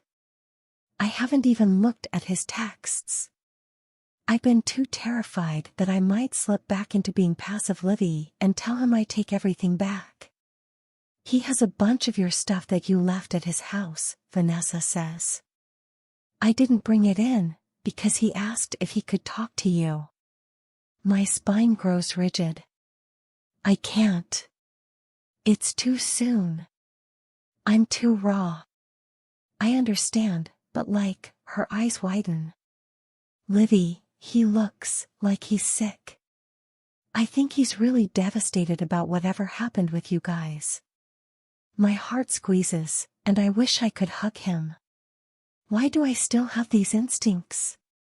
Why do I want to comfort him when he's the one who broke my heart? Enough. I don't need to comfort him, and I'm not too weak to see him. I brush past my sister in the direction of the front door, taking several deep breaths to calm my racing heart. By the time I make it outside, my resolve is a little firmer. I'm not going to talk to him today. We'll have a heart-to-heart when I'm strong enough to put my needs above his. He steps out of his car as soon as I get close, and my sister was right. Jesus, help me, he looks awful. His eyes are dull, and his skin is bleached of color. He clears his throat. You left your dress and, I think maybe mascara or something. I didn't want to bring them to the door with your parents at home. I nod. My sister told me, but that's not really why you came over. No, his voice is soft. I was hoping we could talk. I take a deep breath. I can do this. Not right now. It's too soon. This is hell. His voice quivers. Moisture starts to gather in my eyes. I know. It's not easy for me either. When can I come back? I sigh. I'll text you when I'm ready. We can meet somewhere and talk everything out.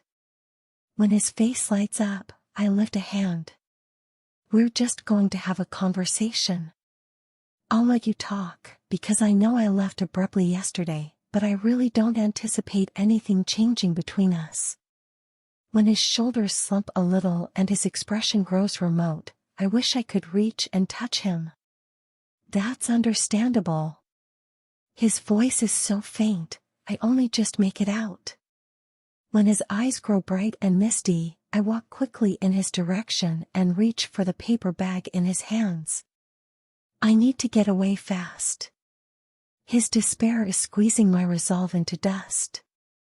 As I grip the handle of the bag, his thumb brushes over my hand, and just that small touch sends an electrical current up my arm. When I look up at him, his gaze is boring into mine, his expression so full of longing my heart falls into my stomach. I turn around and walk quickly into the house. When I make it to the staircase, Vanessa approaches me. Dad is pissed, she mouths. My brow knits, and a moment later, my dad walks out of the kitchen.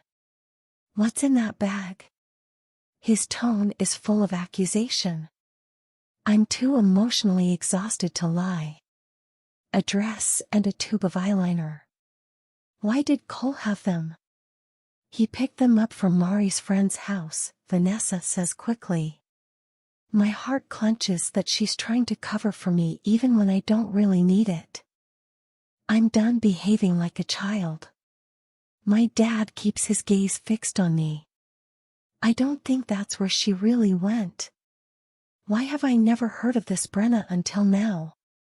And why did you come home early? He shakes his head. I think you stayed at Cole's house. My last nerve snapping, I lift my chin and stare up at my dad. It's none of your business if I did. So this is how it is now? Staying overnight with men. His nostrils flare. I never saw this coming. I don't know where my daughter went. I grit my teeth. Your daughter is right here. This isn't the daughter I raised. The daughter I raised would know that staying overnight at a man's house can lead to her losing everything she's worked hard to protect. I pray to God you aren't so far gone that you've given up everything, but you're heading in that direction. You know you are.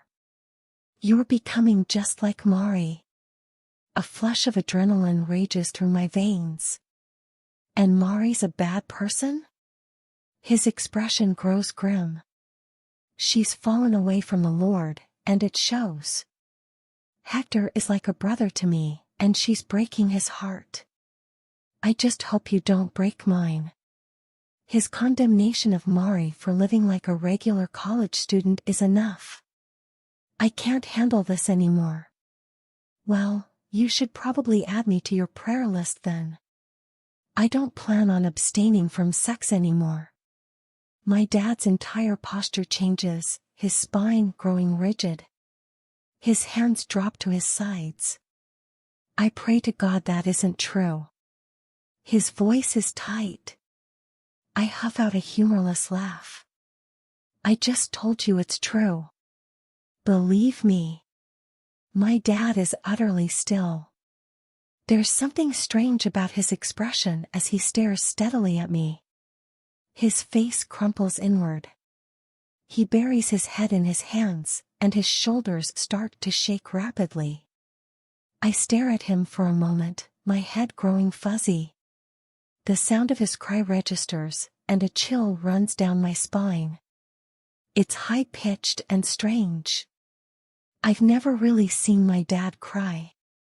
At most, I've seen him with red, teary eyes and a bit of a grimace.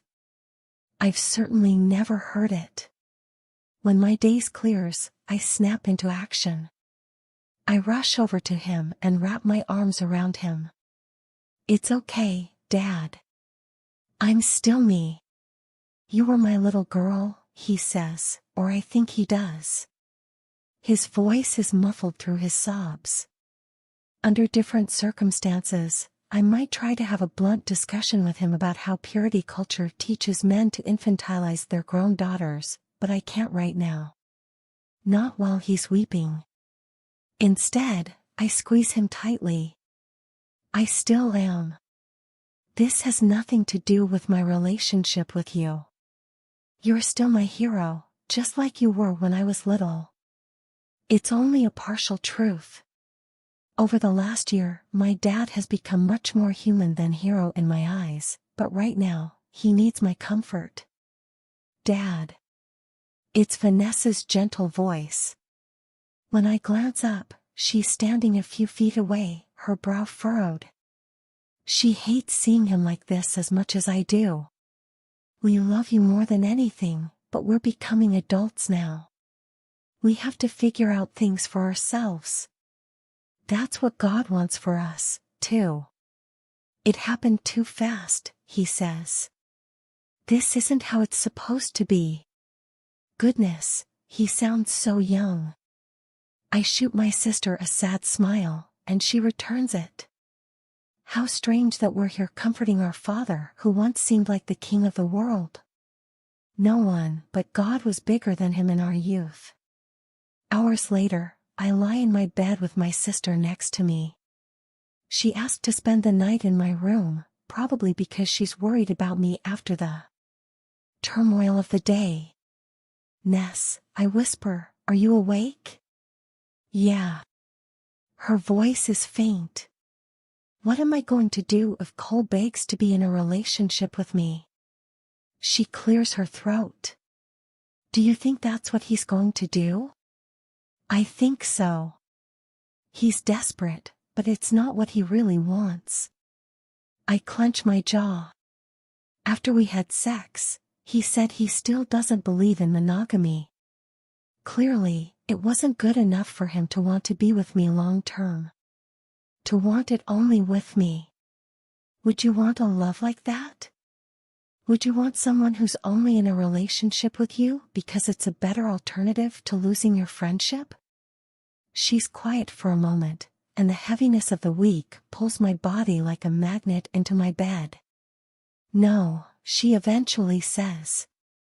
"I would only want to be with him if he were madly in love with me, especially if I loved him as much as you do." My throat grows tight. Exactly. That's exactly how I feel. But I wouldn't turn him down unless I knew for sure. It's hard for me to imagine anyone being this desperate to keep someone in their life if they weren't in love. That's because you're not weak enough to let yourself become a person's only source of emotional comfort for 5 years straight while you wait for them to see you as something more. I turn to my side and squeeze my eyes tightly shut. I can't think about this now. I'll wait until I hear what he has to say. Cole. I'm soaked with sweat by the time I make it inside my parents' house. As soon as I walk into the kitchen, I pour myself a glass of water and drain it. I don't think I've run a 6-minute mile since I quit baseball. 3 days without her, and I waver between despair and strange bursts of breathless euphoria, which might be the result of lack of sleep. But it might not be. Maybe I needed this.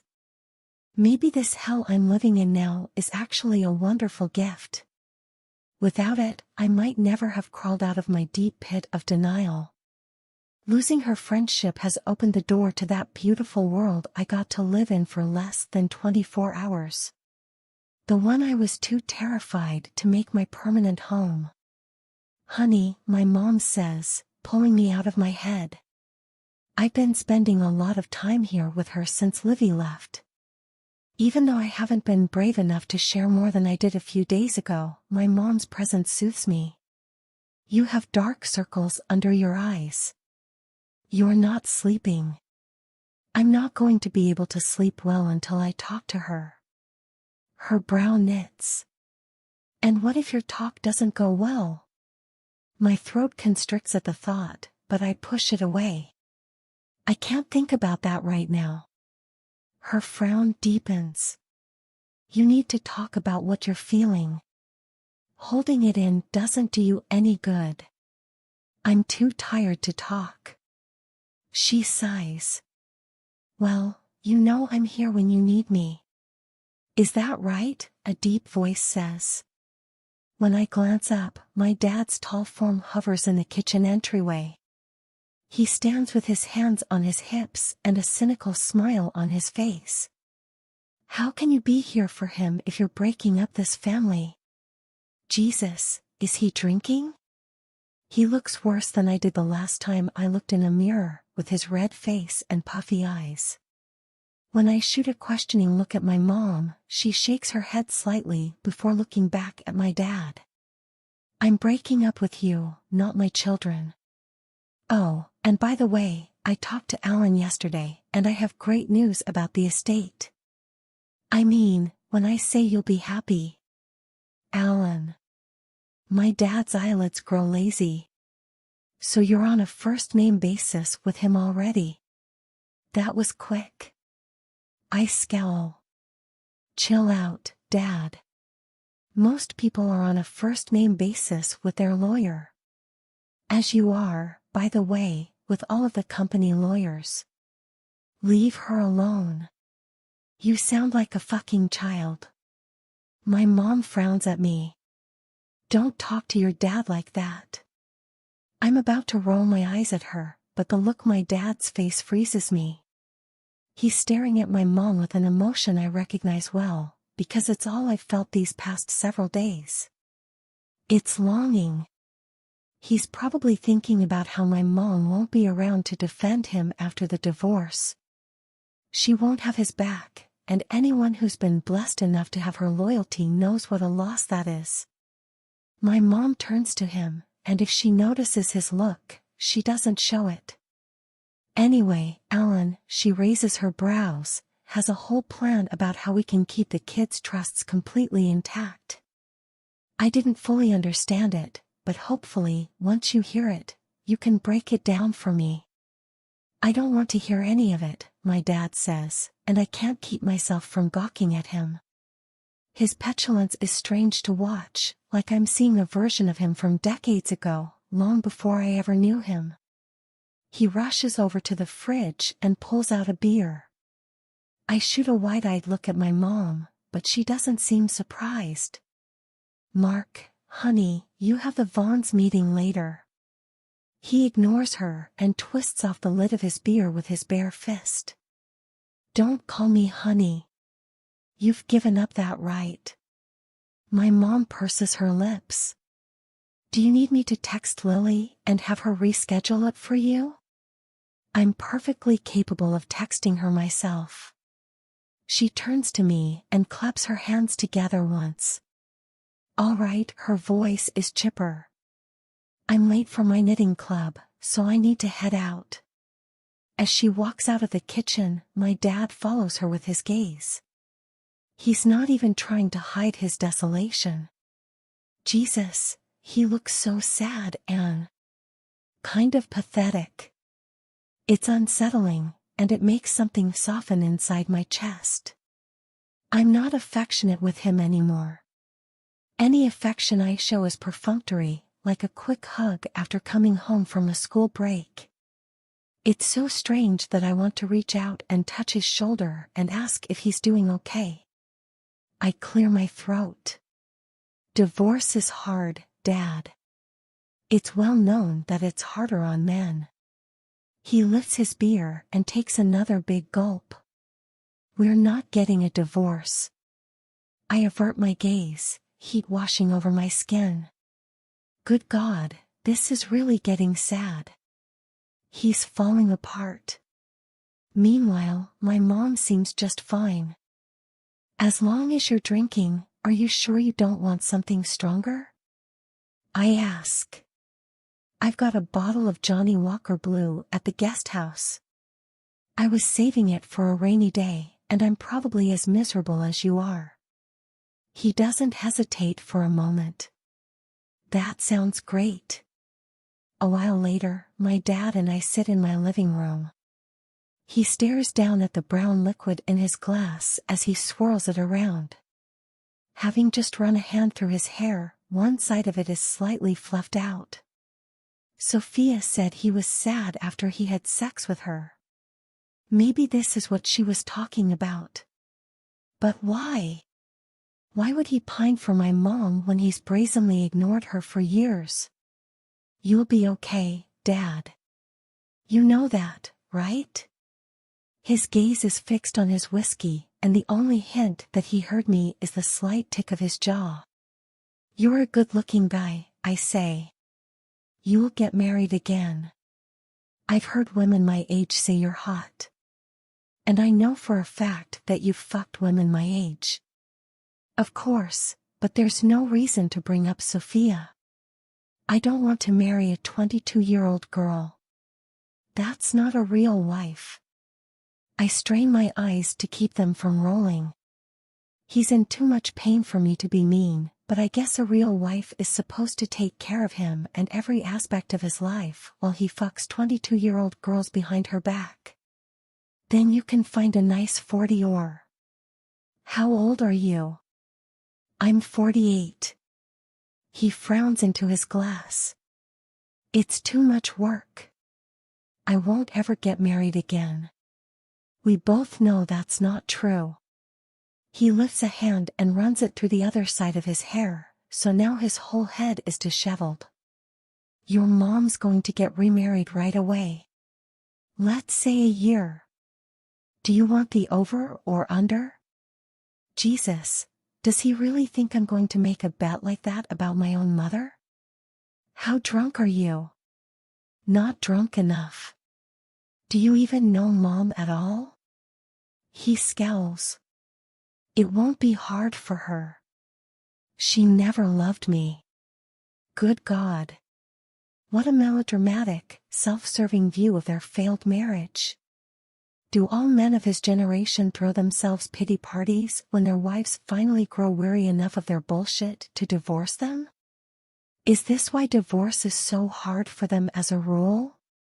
So you're implying that you love her? I've always loved her. His answer comes so quickly, it makes irritation flare over my skin. I grip my teeth to fight the retort rising to my tongue. What crock of shit. You had an interesting way of showing it. I know I was a terrible husband, but we haven't really been married. Not for a long time, at least. Maybe you didn't want to be, but you had a wife at home when you were fucking other women. And you have 3 kids who love her and didn't want to see her hurting. He flinches. I wish I hadn't been so careless. What I did on that trip to Arizona is one of my biggest regrets. You shouldn't have seen that. My pulse pounds like a drum in my ears. You shouldn't have done it. When he shuts his eyes, I take a deep breath. There's no reason to rehash it all now. Their marriage is over. My mom is moving on. I suppose technically it was wrong. His voice is much softer. No matter what we agreed on. I jerk back, a prickle of foreboding running over my skin. What are you talking about? He stands up and walks to my kitchen counter. When he picks up the bottle of whiskey, I open my mouth to tell him he's had enough, but then he starts talking. The tone of his voice sends a ripple of alarm through me. I never should have married her. The dreamy quality to his voice tells me he's talking to himself. She was so young, and I knew she was still in love with him. But I thought there was plenty of time for her love to grow. I couldn't let her go. I practically bullied her into marrying me. He shakes his head slowly. I guess I got what I deserved. A cold shiver runs down my spine. In love with who? And what do you mean you got what you deserved? He jerks back, his eyes growing focused. I shouldn't be talking to you about this. No, my voice is hard. You can't drop hints like that and expect me to let it go. You deserved what? Did Mom have an affair? He clenches his teeth. You need to talk to her about it. All I'm going to say is that our marriage has been over for 16 years. I was done, at least, but your mom wanted to keep our family together. She chose to stay married for you kids. This is fucking insane. I take both hands and run them through my hair, clinging tightly and sending tingles into my scalp. Are you making this up to get sympathy? No. He scowls. I neither want nor deserve your sympathy. She would have reconciled if I had initiated it, but I didn't. I couldn't forgive her, so I kept punishing her over and over again. I could see that it hurt her, and I liked it. Dad, that's so fucked up. I know. Who did she have an affair with? Her ex-boyfriend. His faint smile doesn't reach his eyes. Her high school sweetheart. I would kill him right now if I had the chance, even after 16 years. Jesus Christ. I never even knew she had a boyfriend before you. He scoffs. Have you seen your mom? If I hadn't snatched her up, someone else would have, which is why I married her when I knew she wasn't ready. My vision grows dazed, and I stare at the floor. How is it possible that I got everything wrong? I thought my mom was ignored and lonely. Fragile. I thought she was so close to breaking that I never wanted to burden her with anything, and it made me hate my dad. Maybe the pall cast over my world and memories also clouded my perception of her. Maybe I didn't see her correctly. I withdrew from both of them after that trip to Arizona. I lost both of them. I always thought she was sad, I say. I thought she was just waiting around, hoping you would stop treating her like shit, and that's why she wouldn't divorce you. She wanted me to stop, but she wasn't waiting. She wanted to stay married so that she could give you kids a stable childhood, and she didn't want you to know about any of this. She was furious with me after Arizona. Why didn't you stop cheating? Why did you punish her for 16 years if you supposedly love her? I don't know. He lowers his head to his hands and runs his fingers through his hair again. I didn't think I had to stop. I never thought she would divorce me, and even though our relationship was shit, at least she was mine. My body grows utterly still. Oh my God. Isn't that what I did with Livy? I didn't have all of her, but what I had was mine alone. I desperately needed her, and that gave her a terrifying power over me. It made me selfish and greedy. I kept her entirely to myself for years, and that meant I never had to confront what it would mean if she explored a life without me. If she dated. If she'd gotten a boyfriend. I would have lost my mind. I nearly did from just watching someone else press his lips against hers. My denial would have ended much sooner if I'd stopped clinging to her like I might die if I ever let go. No wonder she said I wanted her to live small. I would have locked her in a dungeon if it meant I could keep her forever. Fuck, I'm a bastard. She deserves so much more than what I've given her these past 5 years.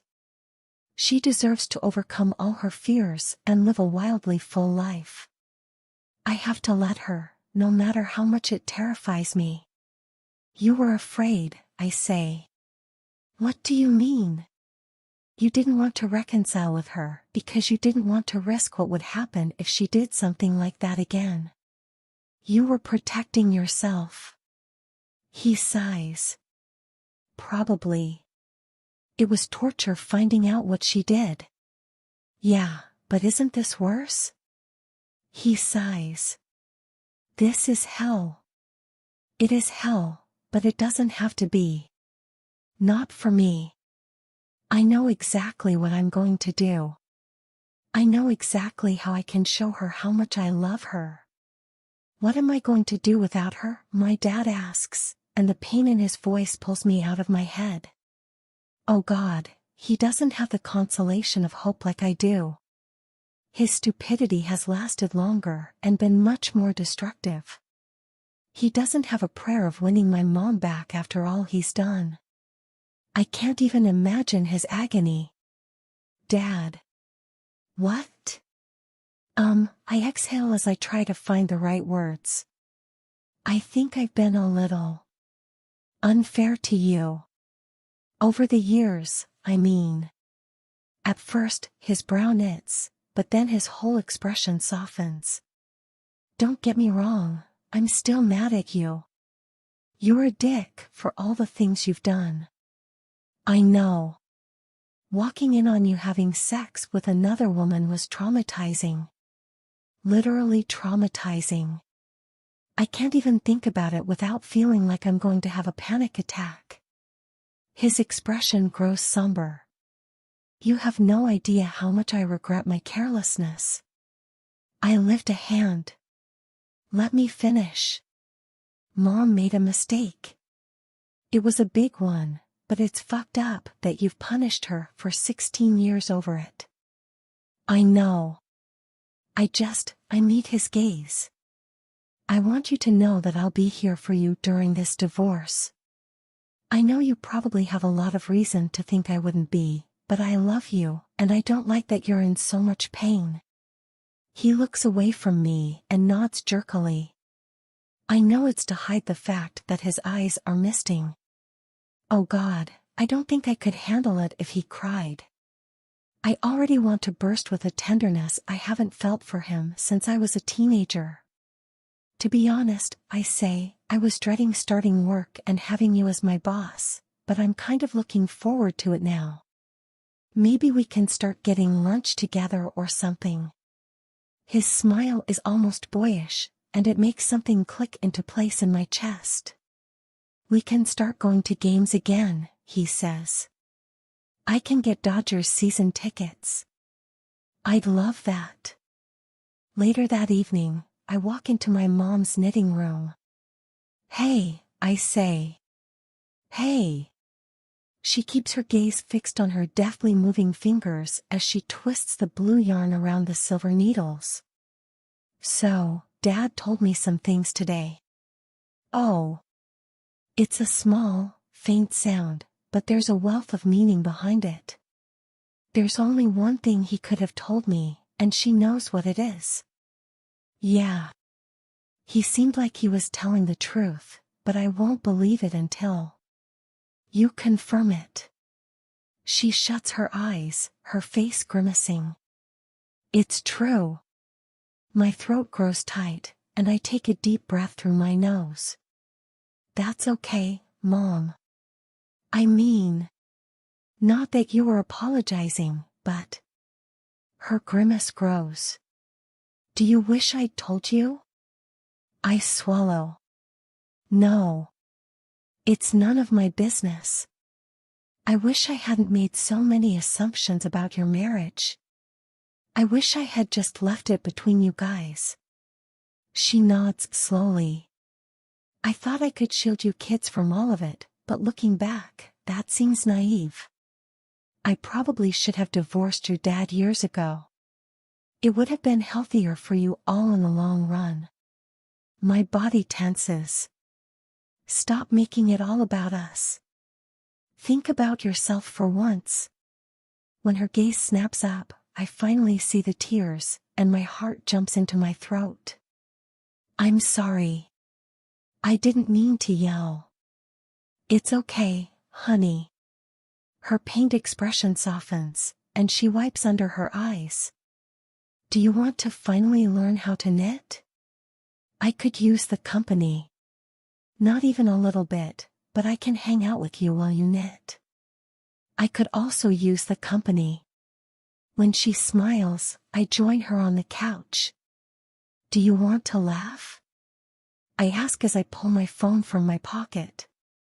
Last night at, 3 in the morning, I sent this completely unhinged text to Livy, and it's so pathetic, even I laughed when I reread it this morning.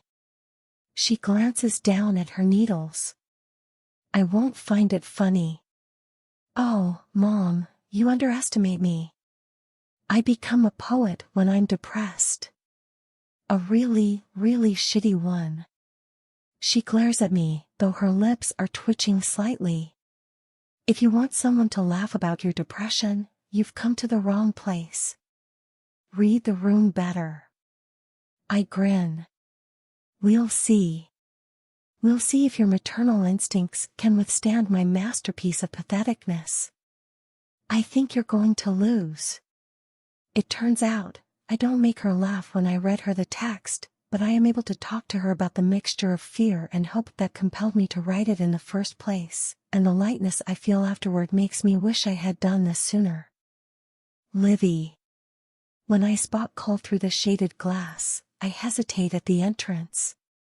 He's sitting in the back corner with his phone in his hand, looking so handsome in his blue button-up shirt that I want to throw myself into his arms. Thank God, I chose a Starbucks. I couldn't have met him in a more intimate setting. It would have been too tempting to throw away everything I've worked hard for just because he's beautiful and I'm horny. His head jerks up almost as soon as I walk through the door. His gaze moves from the top of my head to my feet, like he's taking in every detail. He's missed me. I've missed him, too. Still, I promised myself I would be strong today. I give him only a small smile back. You look handsome, I say as I pull out the chair across from him. I forgot you started work this week. He glances down at his shirt. I actually don't have to dress up this much unless I'm meeting with a client.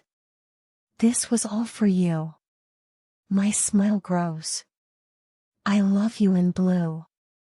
I know you do, and I'm not going to tell you how many different blue shirts I tried on. It would give you second-hand embarrassment. I lift a brow. You only have 4. Oh, but I went shopping for work clothes. I bought at least 10 more blue shirts. I was preparing for battle, Olivia Grace. When my smile fades, his brows draw together. Sorry, he says. That makes it sound like I want to fight you about everything, and the truth couldn't be further from that. It's okay. I know you were just teasing. I was more surprised at hearing you call me Olivia. His shoulders relax, and he smiles again. My belly flutters. I've missed that smile. How is work? I ask, not ready to dive into everything yet. Is it okay being around your dad so much? Actually, yes. We've kind of reconciled, I guess. Oh, Cole, that's amazing. When he shuts his eyes for a moment, my stomach plummets. What's wrong? I ask. He laughs softly and shakes his head.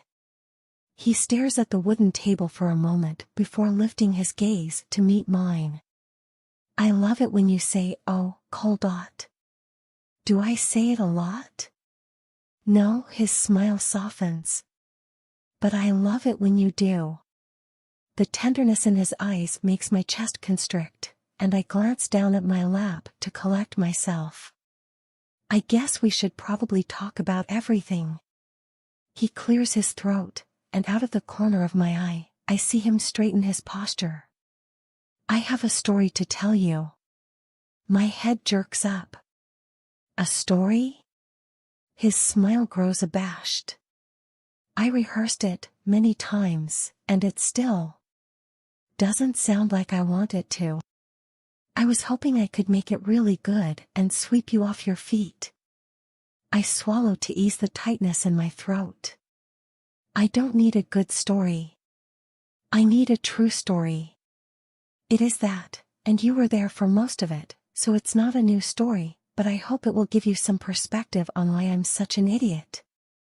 I frown. You're not an idiot. I am, but I don't think I'm a hopeless idiot. He leans forward. Can I tell you why? Goodness, it's so strange talking to him like this.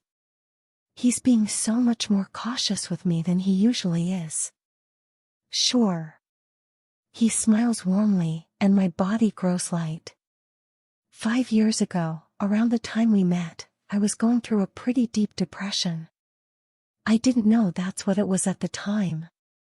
I don't think I really even knew what depression was. Everything looked darker, even my memories. I knew I had been happy at one time, but it felt like that happiness was never real, like it was flimsy. And things that used to make me happy didn't anymore. I nod. That's pretty common with depression. I know. You told me that back then. You were the one who helped me figure out I was depressed. I withdrew from my parents after I caught my dad cheating, and I didn't realize how much it affected me. They were the only people I could talk to, like really talk to. He smiles faintly. And I'm sure you've noticed I'm a pretty sensitive guy, so that was hard. I'm about to speak when his gaze bores into mine, making me forget what I was going to say. Then I met you. His voice grows hushed. Livy, I'm not exaggerating when I say you were like an angel who rescued me. I always call you an angel, because that's what you really were to me. Everything changed after we became friends. The world started looking brighter. I was happy again. When my eyes start gathering moisture, I avert my gaze from his. I'm startled by the warmth of his hand on mine. I started to rely on you for happiness. I felt like I couldn't be happy without you, and it made me greedy. I told myself I was protecting you and being a good friend, but really, I was keeping you all to myself, and that wasn't fair. I inhale a shaky breath. You were young. That's not an excuse. You were never greedy with me. You have plenty of other people you share your feelings with. I only had you, and I didn't want anyone else. I needed you more than you needed me, and that was scary. I nod jerkily, not knowing what to say. His gaze darkens. I was also wildly attracted to you. I would have pursued you, but the more I got to know you, the more I realized how different you were because of your religion. I didn't really understand Christianity before. I thought it just meant going to church once a week and forgetting about it when it was over. That's how it is for some people. I know. His swallow is audible. If that's all it was for you, I would have pursued you. I could have done that. I'm not a dogmatic atheist. I could have become a Christian if it was just about going to church with you. I nod. You were really thinking about it back then? Not just thinking about it. I tried it. I went to church for a year when I went away to college. My head grows fuzzy, and I stare at his face for a moment. His expression is completely earnest. Are you serious? I ask. Yeah. For an entire year? Well, he smiles faintly. I didn't go every Sunday, because sometimes I was too hungover. My pastor even called me out on it one time. Your pastor? You actually knew the pastor of the church? I did. His smile grows. Pastor Jeremy. I can't say I liked him all that much. I probably shouldn't say this about a pastor, but I thought he was kind of a dick. An almost hysterical giggle bursts out of my chest. Some pastors are. The position can attract people who like power, which is why I've been on the lookout for a more, I don't know, unassuming pastor, I guess. What denomination was it? His brow knits. What you are? Pentecostal. My body grows weightless. Jesus, I can't believe he did all this. He went to church for a year.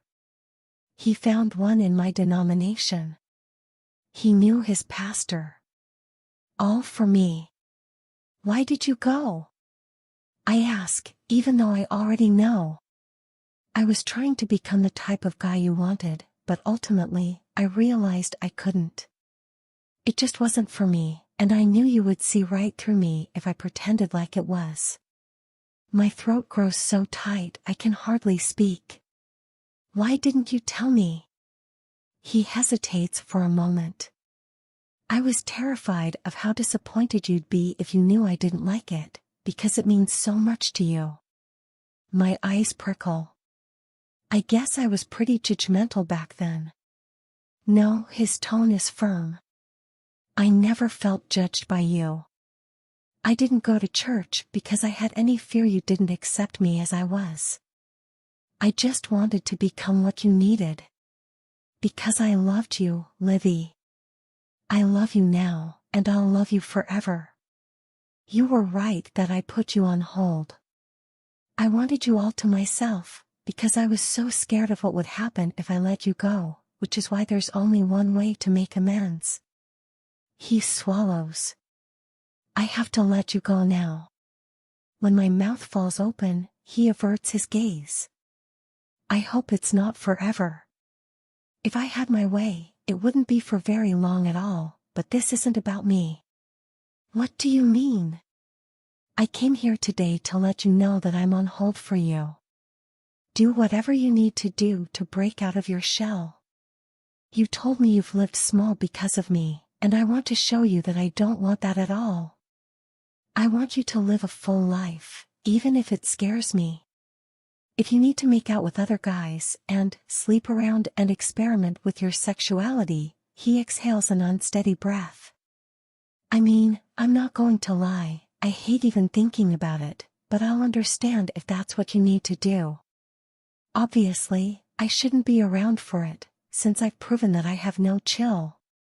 But I'll be waiting. I'll be on hold for you. His voice shakes. I'll be on hold forever if I need to be. There's no one in the world for me but you. My heart is so light and airy, it could carry me to the sky. I want to tell him I don't want any of that. That I love him too much to make him prove himself. But that would be going back to my old pattern of giving him whatever he wants the moment he wants it. For 5 whole years, I've accepted whatever I could get from him, as if it were all I deserved. If we're going to have a prayer of making it long-term, I have to change the old patterns now. I need to prove to him that I'm no longer his angel, ready to fly in and rescue him from even the slightest turmoil. Or maybe I need to prove it to myself. I have a lot to think about, I say. His eyes alight. Does that mean? You think you might take me off hold eventually? The hope in his voice makes my heart flutter. Did you think I wouldn't even consider it? He exhales an unsteady breath. I don't know what I thought. I've been so scared that I fucked everything up for good. When he lifts up his hand and holds it in front of me, his fingers are shaking. Jesus, give me strength. I don't want him to be this scared. Do I really need him to prove himself? Yes. I'm not submissive any longer, at least not outside of the bedroom. I can do this. I can make my own demands.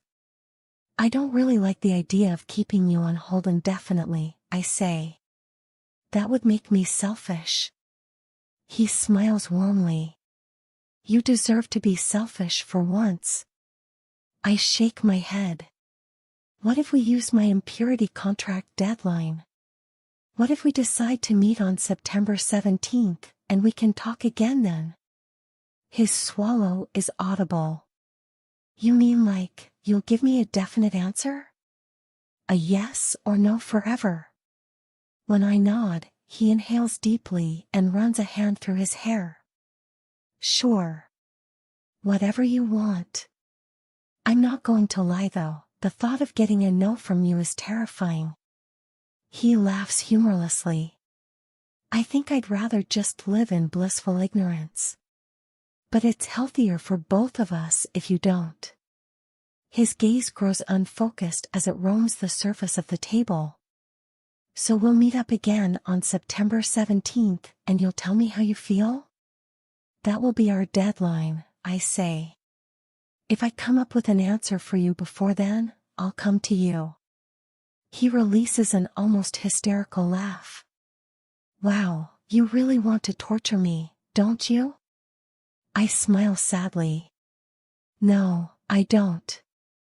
What I want to do is give you everything you need to make you feel better, but I have to do what's best for me. I'm glad you're standing up for yourself. He doesn't sound the least bit glad, and his expression grows so desolately melancholy that I want to set my hand on his arm like I usually do. I may always be this soft on the inside, but I don't have to let it guide my choices. Not when my will is iron. Why would you wait until September 17th if you already know what you want right now? Mari asks. I agree, Vanessa says, lifting both hands and brushing away the flyaway strands of hair blowing frantically over her heart-shaped face. The date seems pointless now, like you're just trying to make Cole suffer. I look away from both of them, not ready to talk about this just yet. It's been 22 days since I last saw Cole.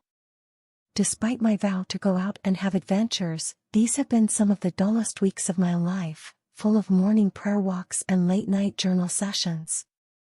We were invited out by Travis and a few friends, but I declined. I didn't want to give him any false hope. After being with Cole, I realized how impossible it would be to start anything with Travis. There was no spark there, nothing that could ever come close to the inferno that engulfed me when Cole so much as looked at me. The most partying I've done is drinking a bottle of wine with Mari, but instead of going out to the bars afterward, we lay on her bed and binged all the John Wick movies. It turns out that dullness was what I needed. I don't need to face the fear of putting myself out there anymore. That's no longer my biggest fear. My purity ring is pinched between my fingers, and I press it firmly into the wet sand, leaving behind a circular imprint. Maybe I should bury it, I say. Without seeing Mari's face, I know she's rolling her eyes at me. Why don't you just keep it, since you obviously don't want to get rid of it? Burying it is a happy medium. I can bury it now and come back in a couple of years and dig it up. I'll bring some of my old prayer journals and reflect on the person I used to be and how much I've changed. I'll toss it in the water then if I'm ready. Mari's bare feet step into my view.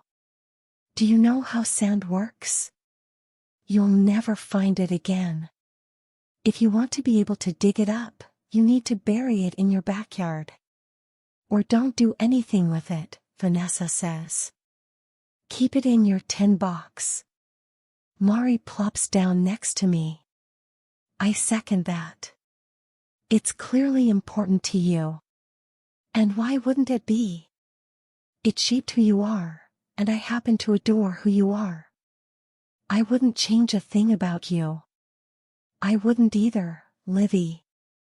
Mari sets her hand on my shoulder. We don't get to go and pick and choose the parts of ourselves we want to keep. That's the shitty part about trauma. It'll always be with you, even when the pain of it is gone. Small grains of sand scrape against my finger as I slip the ring back on. The sad thing is that I don't even see this ring as trauma. I know, in theory, those purity conferences were toxic, but looking back, they're happy memories. Do you feel that way too, Mari, or am I crazy? Her brow knits and her gaze grows unfocused. I hardly even remember them. I glance out at the water. I guess I deal with trauma differently, because I'm getting warm and fuzzy just thinking about them. We'd take the first Covenant bus to LA with the whole youth group. We'd be in those big auditoriums with hundreds of other weirdo evangelical kids, which made me feel way more normal. When I look at it now, I glance down at my ring. I feel nostalgia. Mari looks at me incredulously. Which is a positive emotion. Yeah. So why do you want to get rid of it? Keep it for nostalgia's sake, Vanessa says. Why bury it? Just put away somewhere and pull it out when you want to do some reflecting. I feel like the fact that I can't get rid of it means something ominous. I was able to burn my letter to my future husband. I was able to end my friendship with the man I love. Why can't I toss this ring? I shake my head. I think it's a sign that I'm not ready to change. If I take Koloff hold, I'm going to make him my whole world again. I'll make my needs secondary to his. Even if he's changing, I'm scared that I won't. I don't think he ever meant for me to be submissive to him. I did it all on my own. What if I do it again? Vanessa stares at me for a moment, her dark brows drawing together. That's the dumbest fucking thing I've ever heard. Mari's eyes grow wide. She looks away and drops her gaze to the sand, as if giving us privacy. I pin my sister with a glare. Excuse me? She softens her voice. Why are you being so black and white about this when you've probably told me 1,000,000 times in just the last month that you don't think in black and white anymore? An electrical current runs over my skin. Holy shit, she's right. How am I still doing this without even realizing it? I guess black and white thinking is my default when I'm afraid. You're not deciding your whole future, Vanessa says. You're not picking out who you're going to be for the rest of your life. You're choosing what you want right now, and you already know what you want. My throat grows too tight to speak. I swallow to ease it away. I do. Cole. My arms feel leaden as I stuff the last few shirts from my bottom drawer into the cardboard box. It makes no sense that I'm so worn out after 2 hours of packing. I thought I would love moving out of the guest house, since I'm constantly surrounded with reminders of her here, but clearing it all out leaves me somehow even more miserable, and I didn't think it could be any worse. This was home for a brief moment. The 18 hours she spent in this house were the happiest of my life. I may never feel that again. There's a knock at the door, and my stomach jolts.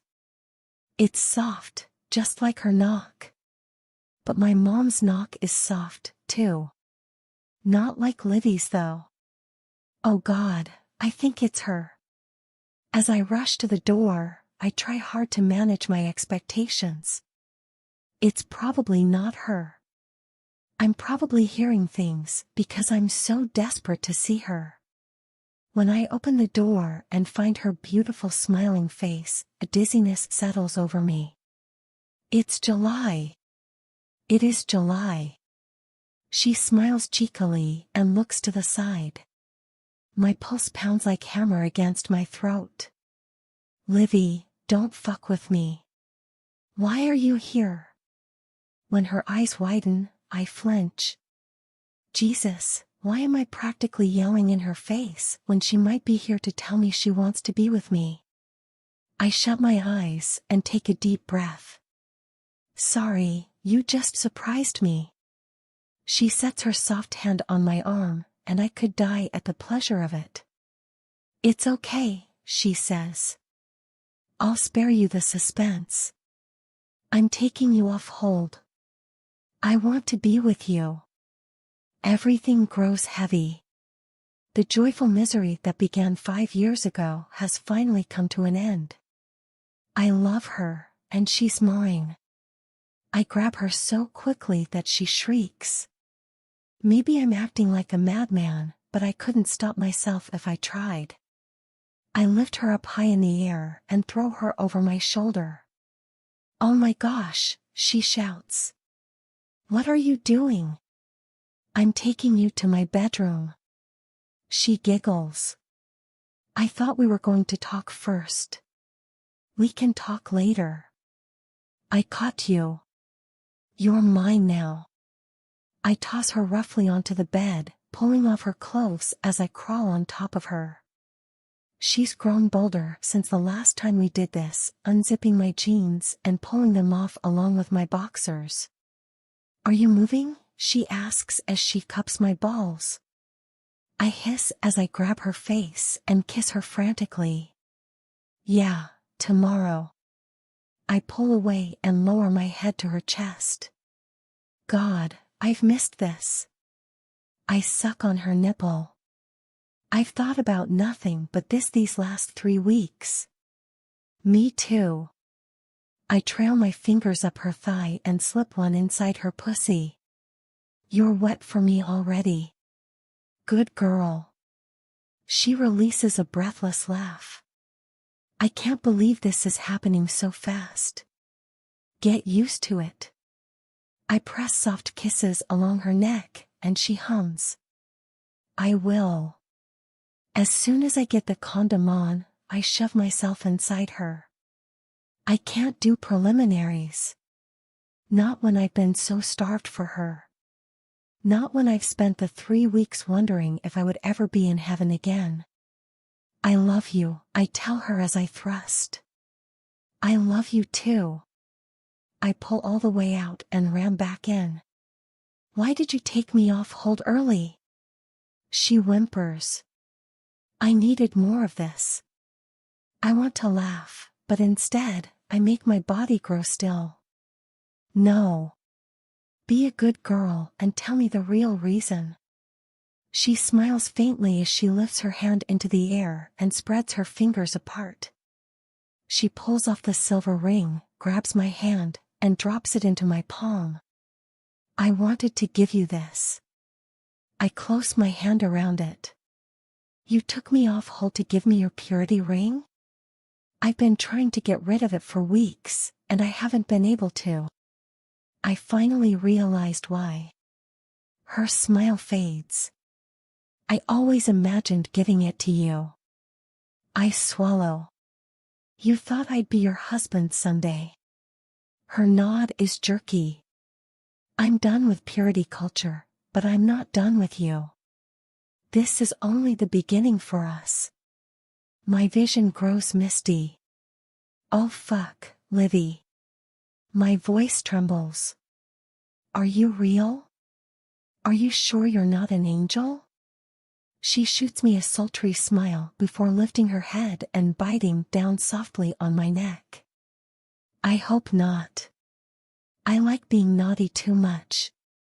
I grin as I pull out of her and thrust back inside her tightness. Fuck, she's perfect. I'm never letting you go, I grit out. You are never getting away from me. She lifts her hips to meet mine. I'm yours now.